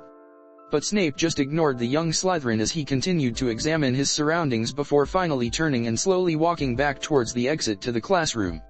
It was Hermione who first grasped the basics of what was going on as she asked in a voice that wavered between horrified and accusatory, "What did you do to Professor Snape?" Or at least as much of those emotions as it was possible to inject into something quiet enough that it could barely even be called a whisper. Harry was relatively certain that she wasn't going to buy his innocent act this time, especially as other Gryffindors nearby started to catch on and quiet chuckles spread in widening circles around Harry's seat. They might not have been sure exactly what was going on, but after the conversation at breakfast, he was relatively certain that even the more clueless Gryffindors knew he was responsible somehow. Not that it mattered. No one could prove anything at all. And fortunately for Harry, he didn't have to respond to Hermione's question because Snape had reached the doorway and stuck his head outside of the classroom to look around. This caused the quiet questions of what exactly was wrong with Snape to rise in volume and provided an opportune excuse for Harry to ignore Hermione. After a few seconds, the once again scowling professor drew his head back into the classroom, at which point Harry dropped the genjutsu he had earlier placed on the man. The reaction was immediate. Snape turned around to face the inside of the classroom once more and gave a yelp which Harry was fairly certain was very unlike him as he leaped back, actually jumping into the hallway and almost falling over as he stumbled outside. This just caused more snickers from the Gryffindors, and greater confusion from the Slytherin. But this didn't last long as Snape quickly strode back into the room, his robes billowing just as they had in his original entrance. Except this time rather than a haughty sneer, the man was openly furious. The amusement which had spread across at least one side of the classroom quickly wilted under the man's expression as he scanned over the students until his gaze fell on Harry. "Potter," Snape very nearly growled. "You did this." Harry already had an innocent expression prepared from Hermione's question of a handful of seconds ago, so all he did was widen his eyes even further, affecting being startled at the accusation. Hesitantly he asked the glaring man, "What do you mean, Professor Snape? You made me not able to see you or any of the other students. It was just an empty room." He paused long enough to sweep his fierce glower across the room, presumably to discourage any laughter before continuing, "Don't try and lie, Potter. Just like your father to try and slip out of things even when you are obviously responsible. 30 points from Gryffindor for doing such a thing to a professor. You can't see us?" Harry asked in amazement. He widened his eyes even further, now as wide as possible. He also added a very subtle genjutsu which made his eyes seem even wider, giving an almost unnaturally extreme impression of a wide-eyed child. "Oh, Professor Snape, do you need help making it to the hospital ward? Maybe a potions accident or something like that. I certainly wouldn't know what would cause something like that. I'm just a first year, after all." Snape's nostrils flared and his clenched fists started to rise from his sides before he took a deep breath and regained his calm. When he finally spoke after a couple of silent seconds, his voice was frozen in the depth of its loathing. "Another 30 points from Gryffindor for your cheek, Potter, and detention.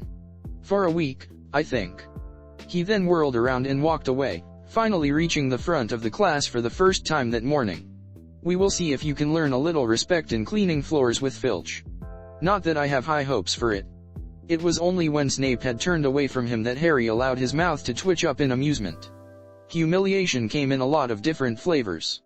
The Weasley twins favored the more obvious kind, most frequently color-changing charms on Slytherin's robes or hair or something similar. It gave some quick laughs, but everyone could see exactly what happened, so really it was just some people who didn't like Slytherins being given an excuse to laugh at them.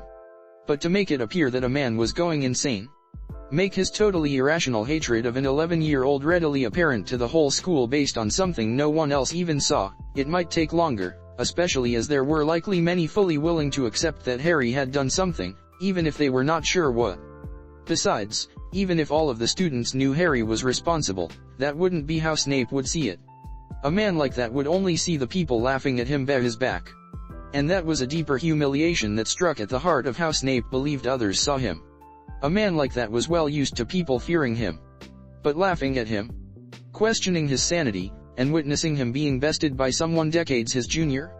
That would likely be a new and very unwelcome experience for the potions professor.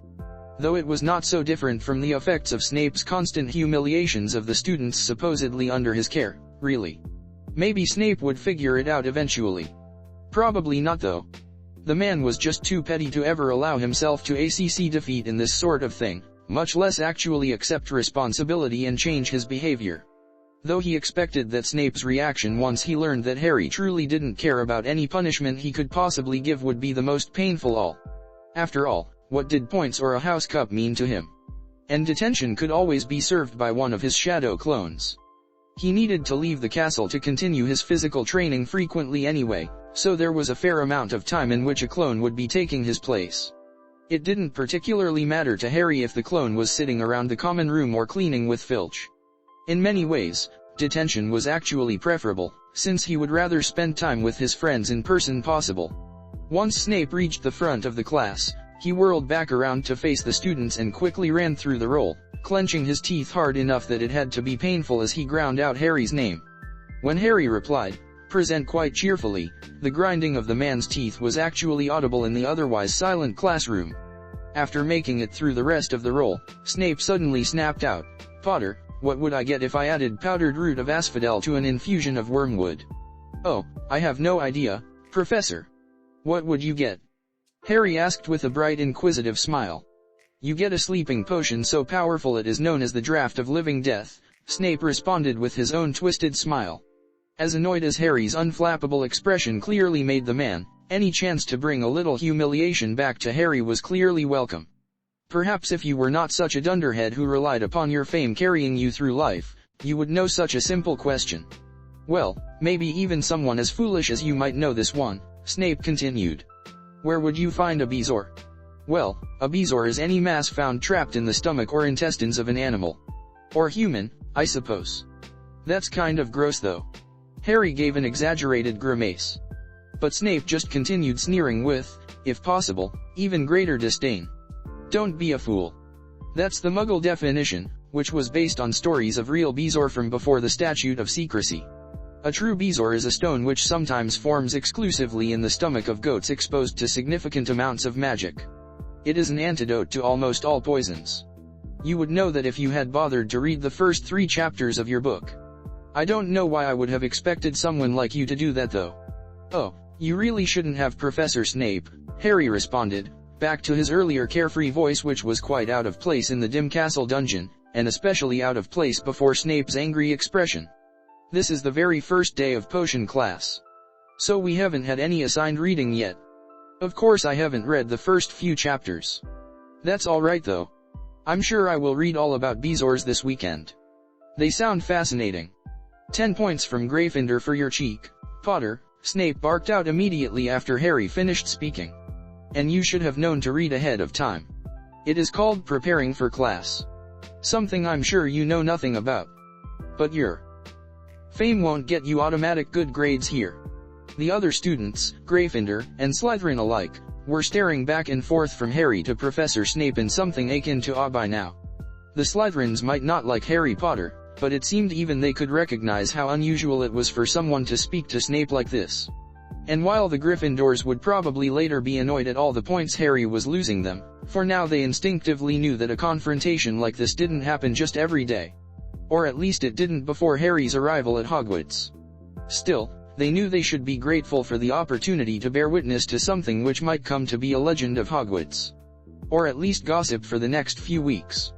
"Thanks for the help, Professor Snape," Harry exclaimed with mild excitement. "You should really put that into the initial letters though. There wasn't any indication anywhere that we are supposed to begin reading over the summer before we come to Hogwarts. I bet you would get fewer dunderheads if you told us what was expected of us ahead of time, you know." "That's another 10 points from Gryffindor for that, Potter," Snape scoffed in response. "I suppose some people truly are incapable of learning. Now, what is the difference between monkshood and wolfsbane?" "Well, both of those are the same type of plant. Shouldn't you know that?" Harry asked in an inquisitive tone, attempting to make it sound like an innocent question, even though it clearly wasn't.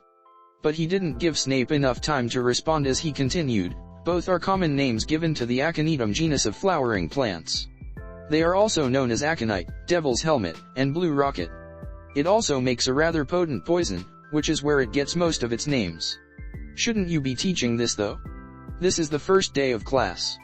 My understanding was that professors were supposed to teach us stuff before we were required to know it."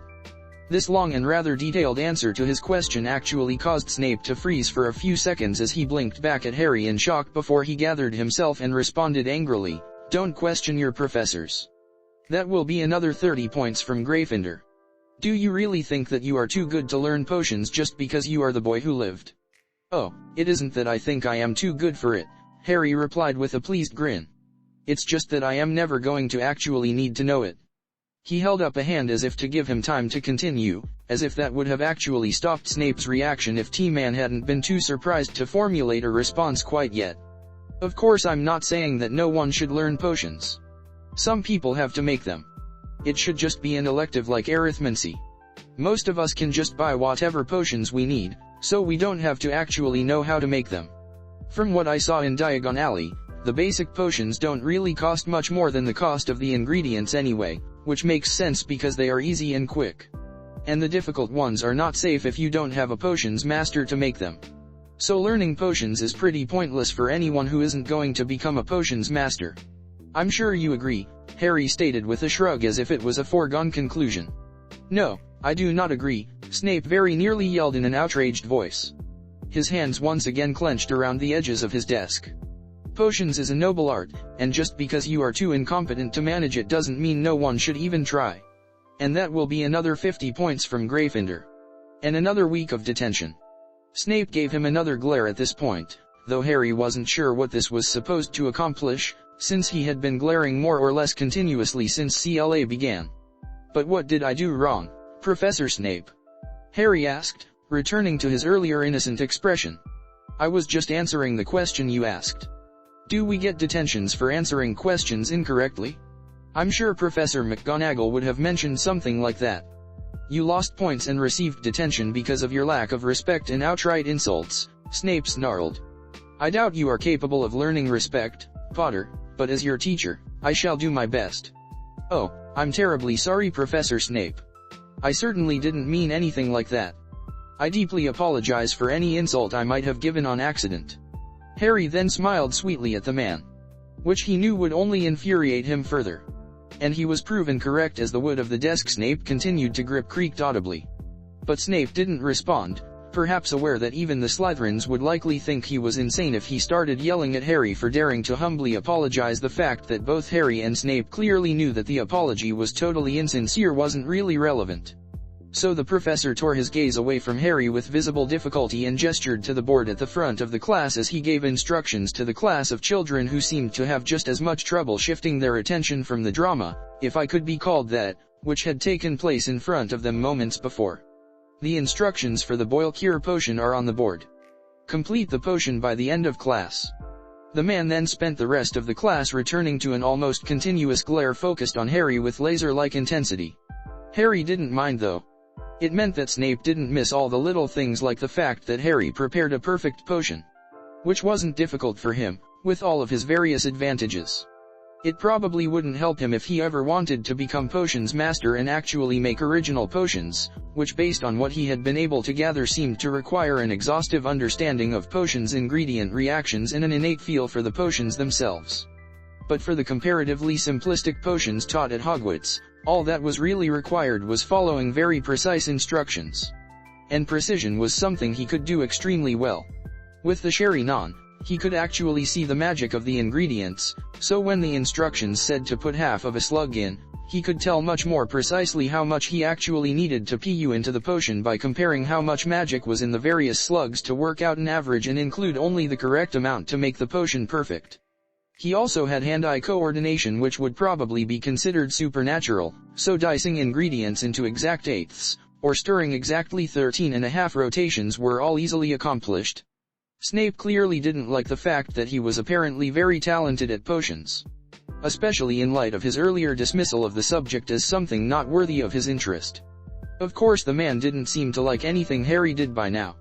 Even the few things he did in class that were not aimed at further aggravating Snape, such as helping some of his fellow Gryffindors avoid mistakes with their potions, were met with a swift loss of further points.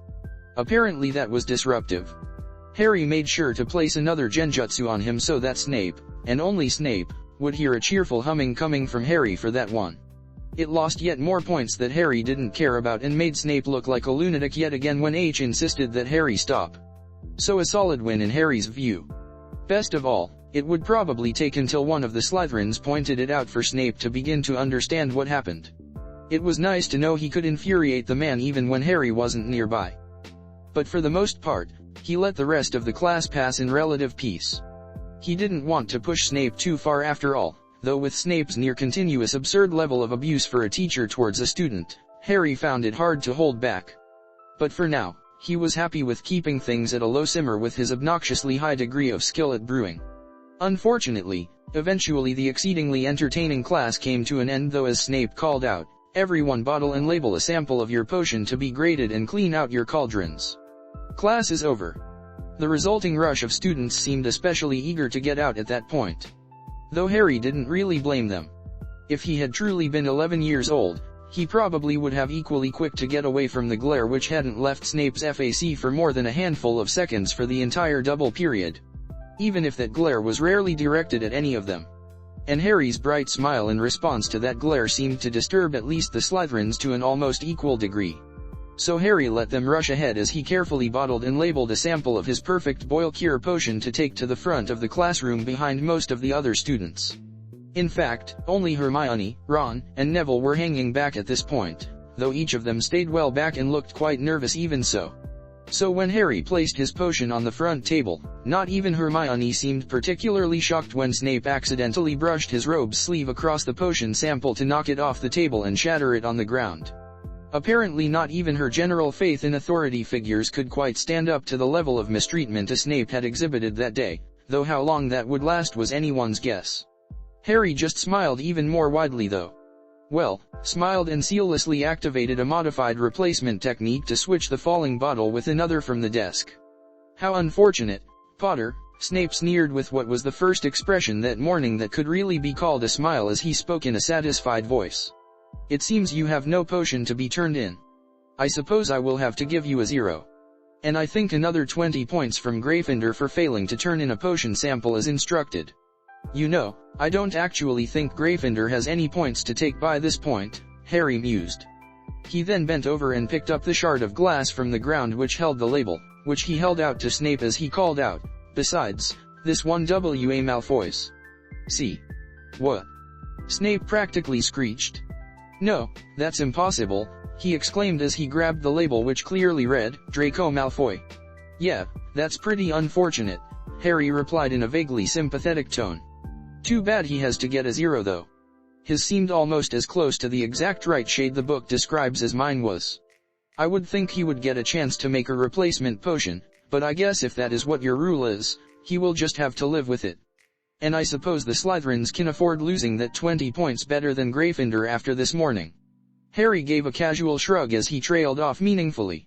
But Snape apparently didn't find this as amusing as Harry did, as he dropped Malfoy's label back onto the ground and seized a handful of Harry's robes to yank him forward. If Harry had been a normal 11-year-old, it probably would have pulled him his feet, but he found it easy enough to keep up with Snape. "Potter," he snarled, with his face even more twisted with blatant hatred than his normal expression. "I'll see you expelled for this." "For what, Professor Snape?" Harry asked with mild curiosity. "For academic sabotage. For cheating, insults to a professor, and deliberate incitement of other students. Pick one," he spat. Literally spat, as Harry had to shift his head to avoid the spittle. "Oh, that's too bad." Harry nodded sympathetically to Snape before looking over his shoulder at his friends, who were still standing at the entrance to the potions classroom looking at Harry with mouths gaping in shock and horror. "I'll see you guys at lunch in a little bit," he called out to them with a casual wave behind him in their direction. "I guess I have to talk to Professor Dumbledore for a little while first though." Snape just snarled again, and yanked harder on the handful of Harry's robes he held clutched in his fist while Hermione, Neville, and Ron continued to stare after him silently. Snape physically dragging Harry through the corridors of Hogwarts drew quite a bit of attention. The last morning class had let out just moments before and everyone was headed to lunch, so quite a few people were still loitering along the path the potions professor took from the dungeons to the base of the headmaster's tower. Snape didn't seem to care though. Neither did Harry. More witnesses meant more people interested in the potions class Harry had just attended, which in turn meant more people to hear about the man's humiliation and to soon witness his impotence against Harry. Because if Snape really believed that Dumbledore was going to expel the boy who lived on the very first week of classes based on mild backtalk and some pranks which could have been committed by anyone, he was truly delusional. That was what anger did though. It made people stupid. And Harry had worked rather hard over the past couple hours to put Snape into that exact state, though it wouldn't have been nearly as effective if Snape hadn't been predisposed to hate Harry principal and blame everything on him. Harry still wasn't sure why Snape reacted to him that way, but he was fully prepared to use it for his own amusement. Regardless of why, Snape seemed content to stride through the hallways in a fuming silence, and Harry left him to it. The occasional cheerful smile and energetic wave from Harry whenever they passed someone he knew probably didn't help Snape calm down. Eventually they reached a large stone gargoyle which stood in front of the winding staircase presumably leading up to the headmaster's office. Snape barely even slowed down. As they approached the statue, he growled out, "Ice mice." The gargoyle then leapt aside, though Harry wasn't quite sure if the speed it moved out of the way was normal or if it realized that Snape wasn't going to slow down if it didn't move out of the way fast enough. And the hand that wasn't gripping Harry's robes to drag him along was fondling his wand, probably itching for something to dare to get in his way to give him an excuse to unleash some of his aggravation. Either way, the gargoyle apparently didn't want to find out exactly what Snape intended, and had moved away from its position guarding the stairs well before they arrived, even at their fast pace. A pace which didn't slow down at all as they made their way up the stairs, apparently towards the headmaster's office. Once they made their way up the winding staircase, Snape gave a single knock at the door and waited just long enough to hear Professor Dumbledore begin answering, though not long enough to hear what he was saying, before pushing the door open and entering along with a bemused Harry. "Come in, Sev." Dumbledore trailed off with one long droopy white eyebrow raised. Eventually he continued after having looked over the two of them, who came to a stop in front of his desk. "Please, come in and have a seat. Would either of you like a lemon drop?" He gave a kindly smile as he held out a bowl full of the yellow candies. Snape gave a rather waspish no and dropped into one of the seats, giving a push that was rather harder than strictly necessary to Harry towards another. Fortunately, Harry was quite significantly stronger than Snape, so he ignored the man's push and gleefully scooped out a small handful of candy from the offered bowl. Popping two into his mouth, he replied with a voice only slightly garbled by two hard candies he was now sucking on, "Thanks, Professor Dumbledore."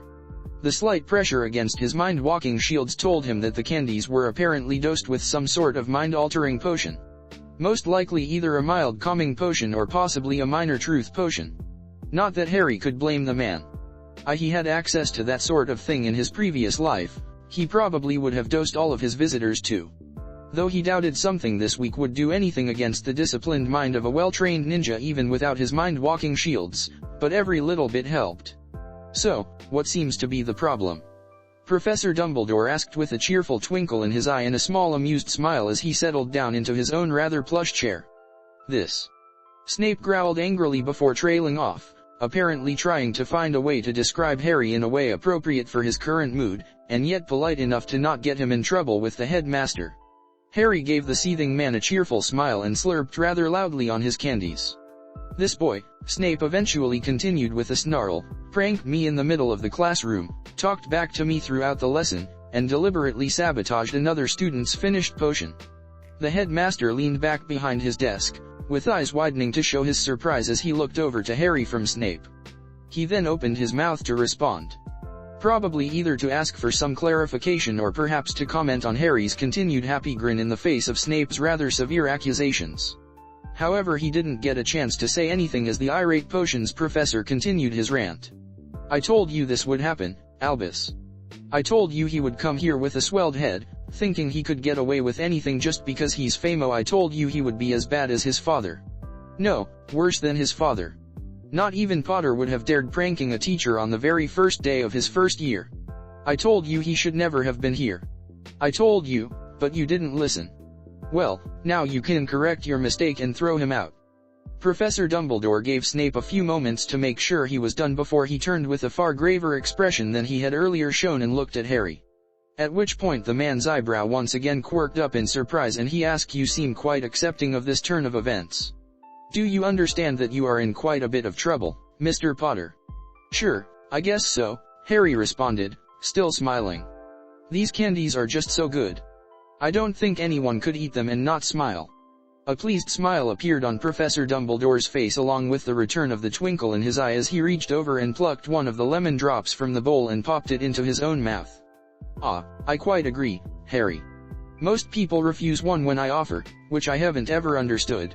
I'm quite glad that you see the joy such a simple little thing can bring. Regardless of whatever else is going on in the world, you can always rely on a lemon drop to remind you of the simpler, happier things. Why, once, when I was younger, it seemed that the aged headmaster wasn't paying attention to Snape as he began to wonder over the marvel that was the lemon drop. Harry, however, had been watching the man as his glare became harsher, his white-knuckled grip on his armrests tighter, and his grinding teeth louder the longer Professor Dumbledore continued. In fact, Harry was beginning to have trouble maintaining his bright and innocent smile and not breaking out into laughter. He didn't know if the headmaster was just a bit senile, truly did love lemon drops that much, or if the man was actually going along with Harry's attempts to nettle Snape. Regardless, it was among the most amusing things he had seen in what had already been a very entertaining day.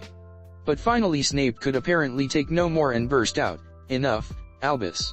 No one cares about your unnatural love of a piece of candy. We are here to discuss Potter's punishment." Professor Dumbledore cleared his throat and stated in a far more serious tone, "Yes, of course." Turning back to Harry, he continued, "Mr. Potter, Professor Snape has had some very bad things to say about your actions in today's potions class. Can you explain your behavior to us?" "Oh, you mean all that stuff with the prank, backtalk, and potions sabotage Professor Snape was talking about?"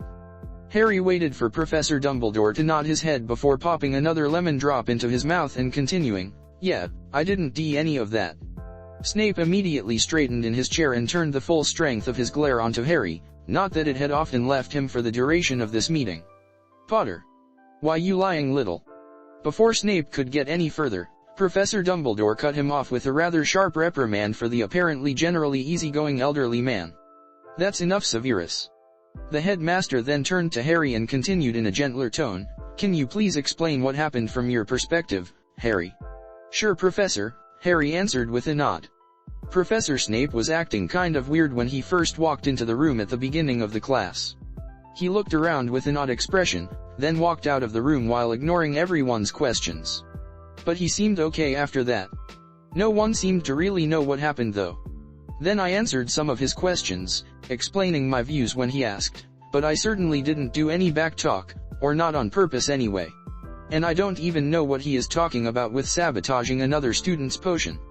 Professor Dumbledore sighed and leaned back in his chair at this before turning to Snape. "Severus, if you could explain your accusations in a bit more detail, please." Snape continued glaring at Harry for another long moment before he turned, now facing Professor Dumbledore as he answered in a voice filled with forced calm, clearly barely holding his rage at bay. "When I first entered the classroom, it appeared to me that none of the students were in the class. As I entered exactly on time for the class to start, this was highly unusual, so after a few moments, I left the room to make certain the students were not loitering in the hallways. As soon as I stepped outside, was suddenly able to hear the students in the classroom, and see them as I looked back. It was clearly an attempt by Potter to make me look foolish in front of my students." Snape then took a deep breath, clenching his hands around the chair's armrests briefly once again as he gave a brief glare in Harry's direction before continuing. He then proceeded to spend the rest of the class answering my questions with a total lack of respect, openly questioning the validity of potions as a subject and dismissing my attempts to censure his behavior, or even give him point deductions or detentions. Then finally, when his own potion was knocked off the table, he used a switching charm of some kind to replace his falling potion with Draco Malfoy's, shattering it on the ground.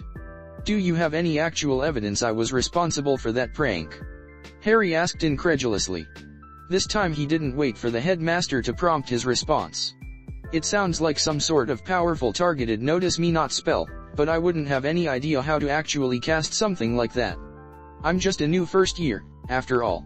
Snape turned to Harry as he spoke and returned in what was apparently his customary snarl, "You could have hired someone else to set up the spells. How would a dunderhead like you even know what a targeted notice me not is otherwise? Once again, do you have any evidence that I was responsible?" Harry asked with just a twitch of a smile. "Even if this was a prank, it could have been anyone. And I know of that spell because I was reading a book about ancient runes that mentioned something similar is often included in defensive ward set UPS.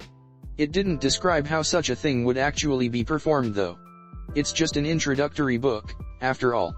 "I know it was you, Potter," Snape exclaimed, leaning forward in his chair as if he was preparing to stand, probably to attempt to throttle him or something similar, given his expression.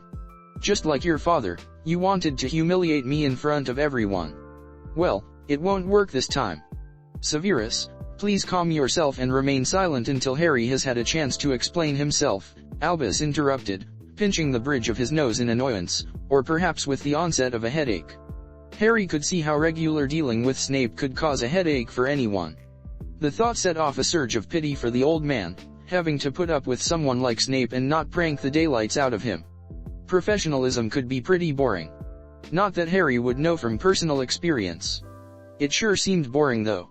But maybe his own pranks towards Snape would help the headmaster feel better by proxy. Surely anyone who had to spend any amount of time with Snape would wish they could prank the man, even if they felt bound by the responsibilities of their position to not go through with it. Anyway, that's all I know about the prank, Harry continued. For the back talk, I was just answering his questions. Actually, on that subject, I really think I should present my idea to you. I think what upset Professor Snape was that I suggested that potions wasn't really necessary for most students to learn, since most of us don't ever really need to use it again after graduation. So I was thinking that you could create a cooking class for the first 2 years. It would teach pretty much the same thing, careful ingredient preparation and how to follow a recipe correctly. But cooking is something everyone will need someday, unlike making potions, Harry said with a grin as he popped another lemon drop into his mouth, careful to watch as Snape's face turned a darker and darker red, bordering on purple. And for those who are interested in going into professional potions brewing, they can take potions as an elective, and the rest of us can replace it with something we will actually need in our lives after graduation. Professor Dumbledore appeared thoughtful at that, though he did seem to be periodically glancing at the shade of Snape's face with some concern. Eventually the old man responded with eyes twinkling once again, "That's an interesting idea, Harry my." Professor Dumbledore appeared thoughtful at that, though he did seem to be periodically glancing at the shade of Snape's face with some concern. Eventually the old man responded with eyes twinkling once again, "That's an interesting idea, Harry my boy. Certainly it is something to be considered, anyway. I suppose I can understand how such a revolutionary idea might not be taken well by Severus. But for now, what about the last issue Severus raised?" Harry nodded, giving a slightly confused expression as he answered, "Well, I'm not sure about that one. I wasn't really watching closely, but it did seem like the bottle Snape knocked off the table was the one I submitted. I guess I just really hoped that my potion wouldn't break. I thought the potion turned out pretty well, and I didn't want to lose my work like that. So I suppose it's possible that I did some accidental magic to do a switching charm, I think Professor Snape called it. I didn't mean to mess anyone else's potion up though. I didn't really mean to do anything at all.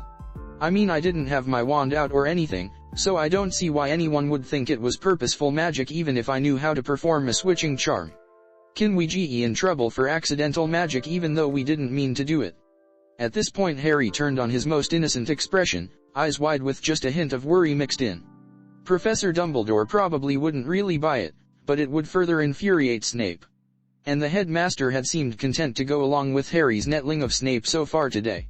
Especially since Professor Dumbledore might have hidden it quickly, but Harry had seen the flash of true annoyance at Snape when he mentioned Snape being the one to knock his potion off the table in passing. Clearly the man knew Snape had been trying to destroy Harry's potion as well as he did. But Professor Dumbledore didn't mention it any more than Harry did. There wasn't much point, since all three knew the truth, but no evidence existed to prove Snape's actions had been purposeful any more than any existed to prove Harry's actions had been purposeful. Instead the headmaster's brow creased beyond its normal wrinkles as he leaned back in his chair, apparently thinking deeply, before turning to Snape to say, "Perhaps it would be best to review the memories of the events in question to clarify things. Clearly your perspectives on this matter are a bit different, so an unbiased reviewing of these events might help for both of us." Snape seemed annoyed at this, but grudgingly nodded before Harry asked, "Wait, what do you mean by review the memories?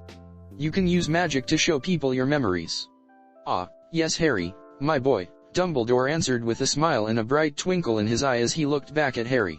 "A most marvelous magical device called a pensieve allows us to extract our memories and watch them once again ourselves, or share them with others.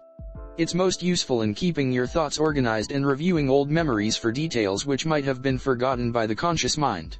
It is especially helpful at my age. Old men such as myself need as much help as we get to keep up with all of the memories filling our heads. Harry gave a thoughtful nod at this. That did seem extremely useful. There wasn't always time for such a careful review, but if this device really did allow the perfect capture of every detail of a memory, there were any number of times in which reviewee memory for the details which were missed while in the moment could be extremely important. Even the Sherry-Non wasn't a perfect substitute, as it recorded only visuals. Could I provide my own memories to perhaps show my side of things a bit better than what Professor Snape remembers? Harry asked. He would need to be careful of exactly which memories he supplied, but it shouldn't be difficult to give memories which showed the entire period in question without anything incriminating appearing. None of what he had done in that classroom had required hand signs, so there had been no visible sign of him doing anything at all. But this line of thought was interrupted as Professor Dumbledore answered, "Unfortunately, because you are a natural occlumens, you won't be able to directly use a pensieve, Harry. You see, the defense of a natural occlumens is so absolute that nothing can get in or out of such a mind. This means you cannot give memories for a pensieve, nor can you connect your mind with one to directly view memories, since this involves the pensieve magically inserting the memory into your mind. Some pensieves do have a projection function that creates a physical image of the memory which you could watch, but this is substantially less detailed than the immersive experience of entering a pensieve." Harry frowned at that. Of course this restriction didn't actually apply to him, since he wasn't truly a natural occlumens. But he couldn't exactly explain that he used chakra to create immensely powerful mind-walking walls, which he could drop part or all at any time if he wished. So for now he would have to go along with the restrictions a natural occlumens apparently operated under. It was too convenient an explanation to give up easily. "Are there any other negatives to being a natural occlumens, Professor Dumbledore?" he asked, content to continue to ignore the silently brooding Snape. Though the fact that the man did appear to have calmed himself somewhat was a little disappointing. Still, this was more important for now. "Oh, I suppose there are a few," the headmaster answered. "Mostly in not receiving some of the benefits available to a true master of occlumency. For example, a master of occlumency can project false thoughts, tricking a legilimencer into the belief that the occlumen's mental walls had been breached and they were seeing their true thoughts. There are also some spells or potions that can be medically beneficial, such as a cheering charm or calming draught, which can affect a natural occlumens no more than any other magical mental effect.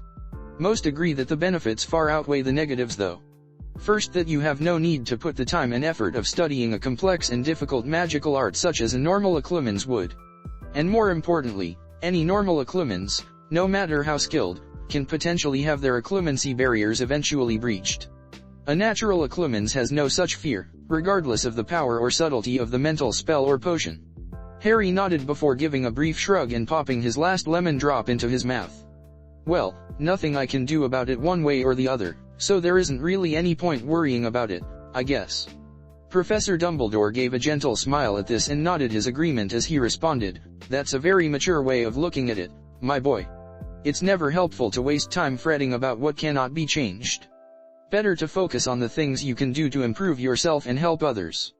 He then turned to Snape and requested, "I suppose it is time to view those memories and decide what needs to be done about this little issue though." Snape nodded and the two men stood to walk over to a locked drawer, from which a large shallow bowl covered in complicated runes was removed. As always, the runes fascinated Harry, and he made sure his Sherry-Non recorded as much of the surface of the bowl as was exposed to him from his position. Such complicated runes might be far beyond his current understanding of ancient runes, but the Sherry-Non would keep the image recorded until he was ready to review it once again with a greater understanding of the subject. Once the bowl was placed on the headmaster's desk, Snape pulled his wand out and placed the tip against his temple, slowly pulling it away with a strange silvery substance which followed after Snape's wand like guided mist. He then deposited the silvery substance into the pensieve and repeated the process several additional times before both men dunked their heads directly into the shifting thick silver mist which filled the bowl. The next few minutes were disappointingly boring. Both men remained unmoving, and though there were many unusual and potentially interesting items filling Professor Dumbledore's office, there were far too many magical paintings watching him to allow for any sort of experimentation. So after using his Sherry-Non to memorize a perfect picture of everything in the room, he was at a bit of a loss of what else he could do. Another prank on Snape might be interesting, but he didn't want to push thin too far this early, and he couldn't be too obvious right in front of Professor Dumbledore. Even if the man was somewhat sympathetic, his professionalism would probably prevent him from letting Harry get away with being too blatant. So instead, after a brief stop at the candy bowl to refill, he dropped into the headmaster's extremely comfortably chair behind the oversized desk and settled back into the ample cushions for a kip. Albus almost burst out with a chuckle when he emerged from the Pensieve to find young Harry asleep in his own chair. That level of confidence, or perhaps simply not caring what anyone else thought, would make his own plans somewhat more difficult. But he had to shake his head in wonder at an 11-year-old who was not only willing to steal the chair of the headmaster of his school while said headmaster was less than 10 feet away, but who was so unconcerned in such circumstances he could actually fall asleep. Though Severus seemed unable to find the humor in the situation, to Albus' complete lack of surprise. "Potter," the man snarled. "Get out of that chair, you presumptuous little..." Albus almost sighed audibly as he once again had to interrupt to prevent Severus from saying something he really shouldn't to a child. Any child really, but most especially not this child. But instead of sighing, he cut in before Severus could finish whatever he had been intending to say. "Harry, my boy. You slept well, I hope?" he asked with a grandfatherly smile. "That chair really is quite comfortable, though I seldom find myself with time to do the same." As Albus had mostly expected, Harry gave a carefree yawn and stretch before smiling brightly at the two, in spite of Severus' glare, and replied, "Oh yeah, this is one of the most comfortable chairs I've ever found. I might have to come borrow it sometime." "Well, unfortunately," Albus responded, "these old bones do need a chair like that one. But perhaps you can find another similarly comfortable chair for yourself eventually." A little deprecating humor could help him connect with the boy, and perhaps more importantly, Albus suspected that Harry might truly steal the chair as a prank if he didn't draw out a bit of pity. And he was beginning to think that Harry might be successful in such an attempt. Best not to tempt fate. Harry just shrugged and stood to move out of the way, motioning for Albus to take his own chair back. Albus wasted no time in reclaiming his seat, and waited only long enough for the other two to take their original chairs once again before clearing his throat and saying, "Comfortable chairs aside, it would be best to address the issue at hand." Receiving nods all around, he continued, "I've reviewed the pertinent memories, and you are correct that there isn't any evidence of active wrongdoing on your part, Harry. And of course we don't punish accidental magic here. You could have perhaps be a bit more respectful in your responses to the questions you were asked." But Severus clearly overreacted with many of his point deductions and assignments of detentions. "I think a loss of 5 points in total for the class is appropriate for minor lack of respect, with no detentions." Harry smiled in response to this, though Dumbledore thought he might have also smiled if he had been told the point loss and detentions would stand, given his earlier reactions. Severus on the other hand started sputtering in outrage, but was silenced with a quick look, for now at least. And once Severus quieted down, Harry responded, "Sure, that sounds fine. Though it doesn't really matter much. I wasn't going to go to the detentions anyway, and I don't really care much about points." Severus' glare intensified somehow at this, but Albus just raised an eyebrow and said, "Well, you do have to go to any detentions assigned. You can't just skip them because you don't like detentions." He then gave a small smile and pushed a touch of magic into his eyes for the usual twinkle as he continued, "I don't think anyone would attend their detentions if that were the case." "Oh, no, Professor Dumbledore," Harry replied. "It doesn't have anything to do with not liking detention. I'm sure detention with Mr. Filch would have been plenty of fun." The fact that this was said with a straight face was almost as surprising as Harry's other actions today, but Albus was given no time to dwell on it as Harry continued speaking as if his appreciation for detentions with Argus was unimportant. "But if you don't have any evidence that I did anything wrong, it isn't right to give me detentions, so I wasn't going to go." Albus allowed the small frown of a grandfather disappointed in the actions of a cherished grandchild to emerge at this statement. "Well, Harry, I can assure you that this is not the usual way things are done. Professors only give detentions when they feel there is a deliberate breaking of a rule, and unlike the loss of house points, all assignments of detention go to the head of your house for review before the detention is served. You will have to serve any detentions that are assigned to you though. The consequences for ignoring assigned detentions can be quite severe, even up to expulsion for repeated offenses." Though Albus didn't mention that while detentions were technically reviewed by the student's head of house, they were almost never overruled. Doing so was seen as weakening the authority of the other professors in the eyes of the students, and only Pomona, ever defensive of her Hufflepuffs, had done so at all in recent years. Still, the rule's existence did generally keep Severus' bias mostly contained to just taking points. But whether Harry knew this or not didn't really seem to matter, as the boy answered in an unconcerned voice, "Well, if your system for detentions works, it isn't really a problem. I will be happy to serve any detention assigned for good cause, but I won't serve a detention just because a professor, as you said, overreacted, and jumped the conclusion of my guilt for something anyone could have done. And as for being expelled, well, I really don't think the Board of Governors or the general public would be pleased with seeing me expelled because I didn't attend a detention that I didn't deserve in the first place. But I guess if it came to that, I'm sure Beauxbatons or Durmstrang would be happy to have me." At this, Severus could no longer remain silent, in spite of Albus' repeated attempts to warn him not to respond in anger. Though Albus hadn't really expected Harry to push back quite this hard, even given his earlier clear disregard for authority. "Are you threatening us, Potter?" Severus growled as he leaned towards Harry. "You will do as you are told, or—" Not even Albus was quite sure what Severus thought would happen if Harry continued his present defiance. In fact, he doubted Severus knew, as angry as the man was, but Albus couldn't afford to let him make a threat which couldn't be backed up. "Severus, calm yourself," he stated in a kindly voice, with just a hint of steel beneath the surface. "I think it is clear that young Harry didn't mean that as a threat, but just to inform us that he was aware of the many safeguards in place to keep the system of punishments used at Hogwarts as fair and reasonable as they were originally intended." And just as Albus had expected, Harry responded with a bright smile as he said, "Oh, of course, Professor Dumbledore. I would never threaten a professor, and I know that a school as great as this one would never allow unjust punishments to be put on an undeserving child." How the boy said all of that with a straight face, Albus would never understand, but he did appreciate Harry's willingness to play along with the polite fiction they were both spewing. Harry even seemed genuinely happy about it, as if he believed that Ju because he was threatening them with a public scandal was no reason they couldn't be friendly and respectful. All of this passed through Albus' mind in an instant. He would spend more time contemplating these new developments later, but for now he just gave the boy a twinkling smile and nodded as he said, "Quite right, my boy. I would ask that you come to in the future if you do plan on skipping out on what you believe to be an unreasonable detention. I don't think it will come up, but it would be best if we cleared things up from the beginning, rather than escalating things based on a misunderstanding." Harry nodded and popped another lemon drop into his mouth. "Sure, Professor. You can clear up anything in the future just like you did today." "All right then, Harry," Albus said as he leaned back in his chair. "Off you go. You had best hurry to the Great Hall or you'll miss lunch entirely."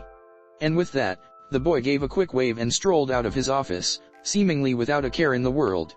Severus, on the other hand, barely even waited for the door to click shut before he began in what was just barely short of an outraged shout, "Albus, you can't let him just get away with everything like that."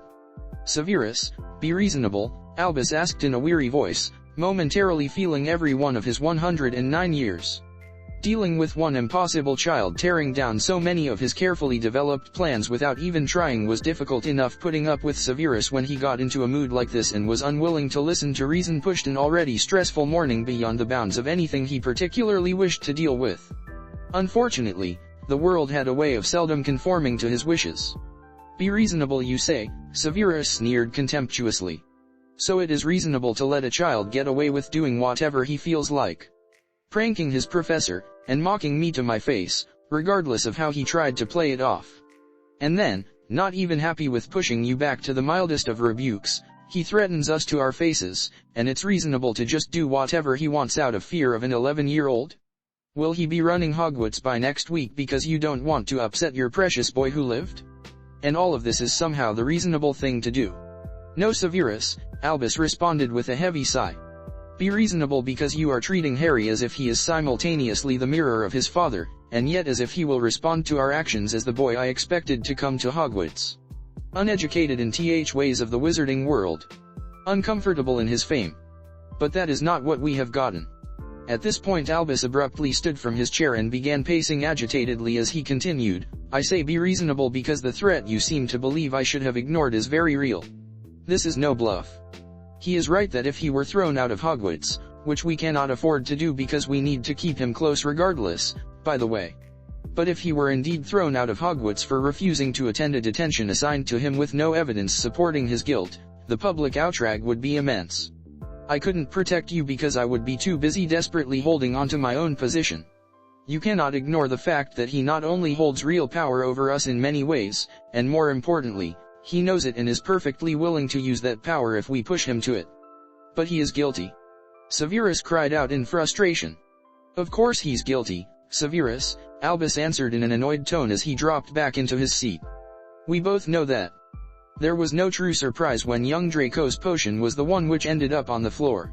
And no one is that polite in the face of such antagonism unless they are trying to get under someone's skin. Which he succeeded at quite well, I must add. As for the prank, even the other Gryffindors knew he was responsible, though they didn't seem to know how any more than I do. Severus started to respond, but Albus interrupted him rather sternly, but it doesn't matter if he is guilty. No evidence of any wrongdoing exists, and without evidence, if I wish to have him see me as someone he can trust, I must side with him.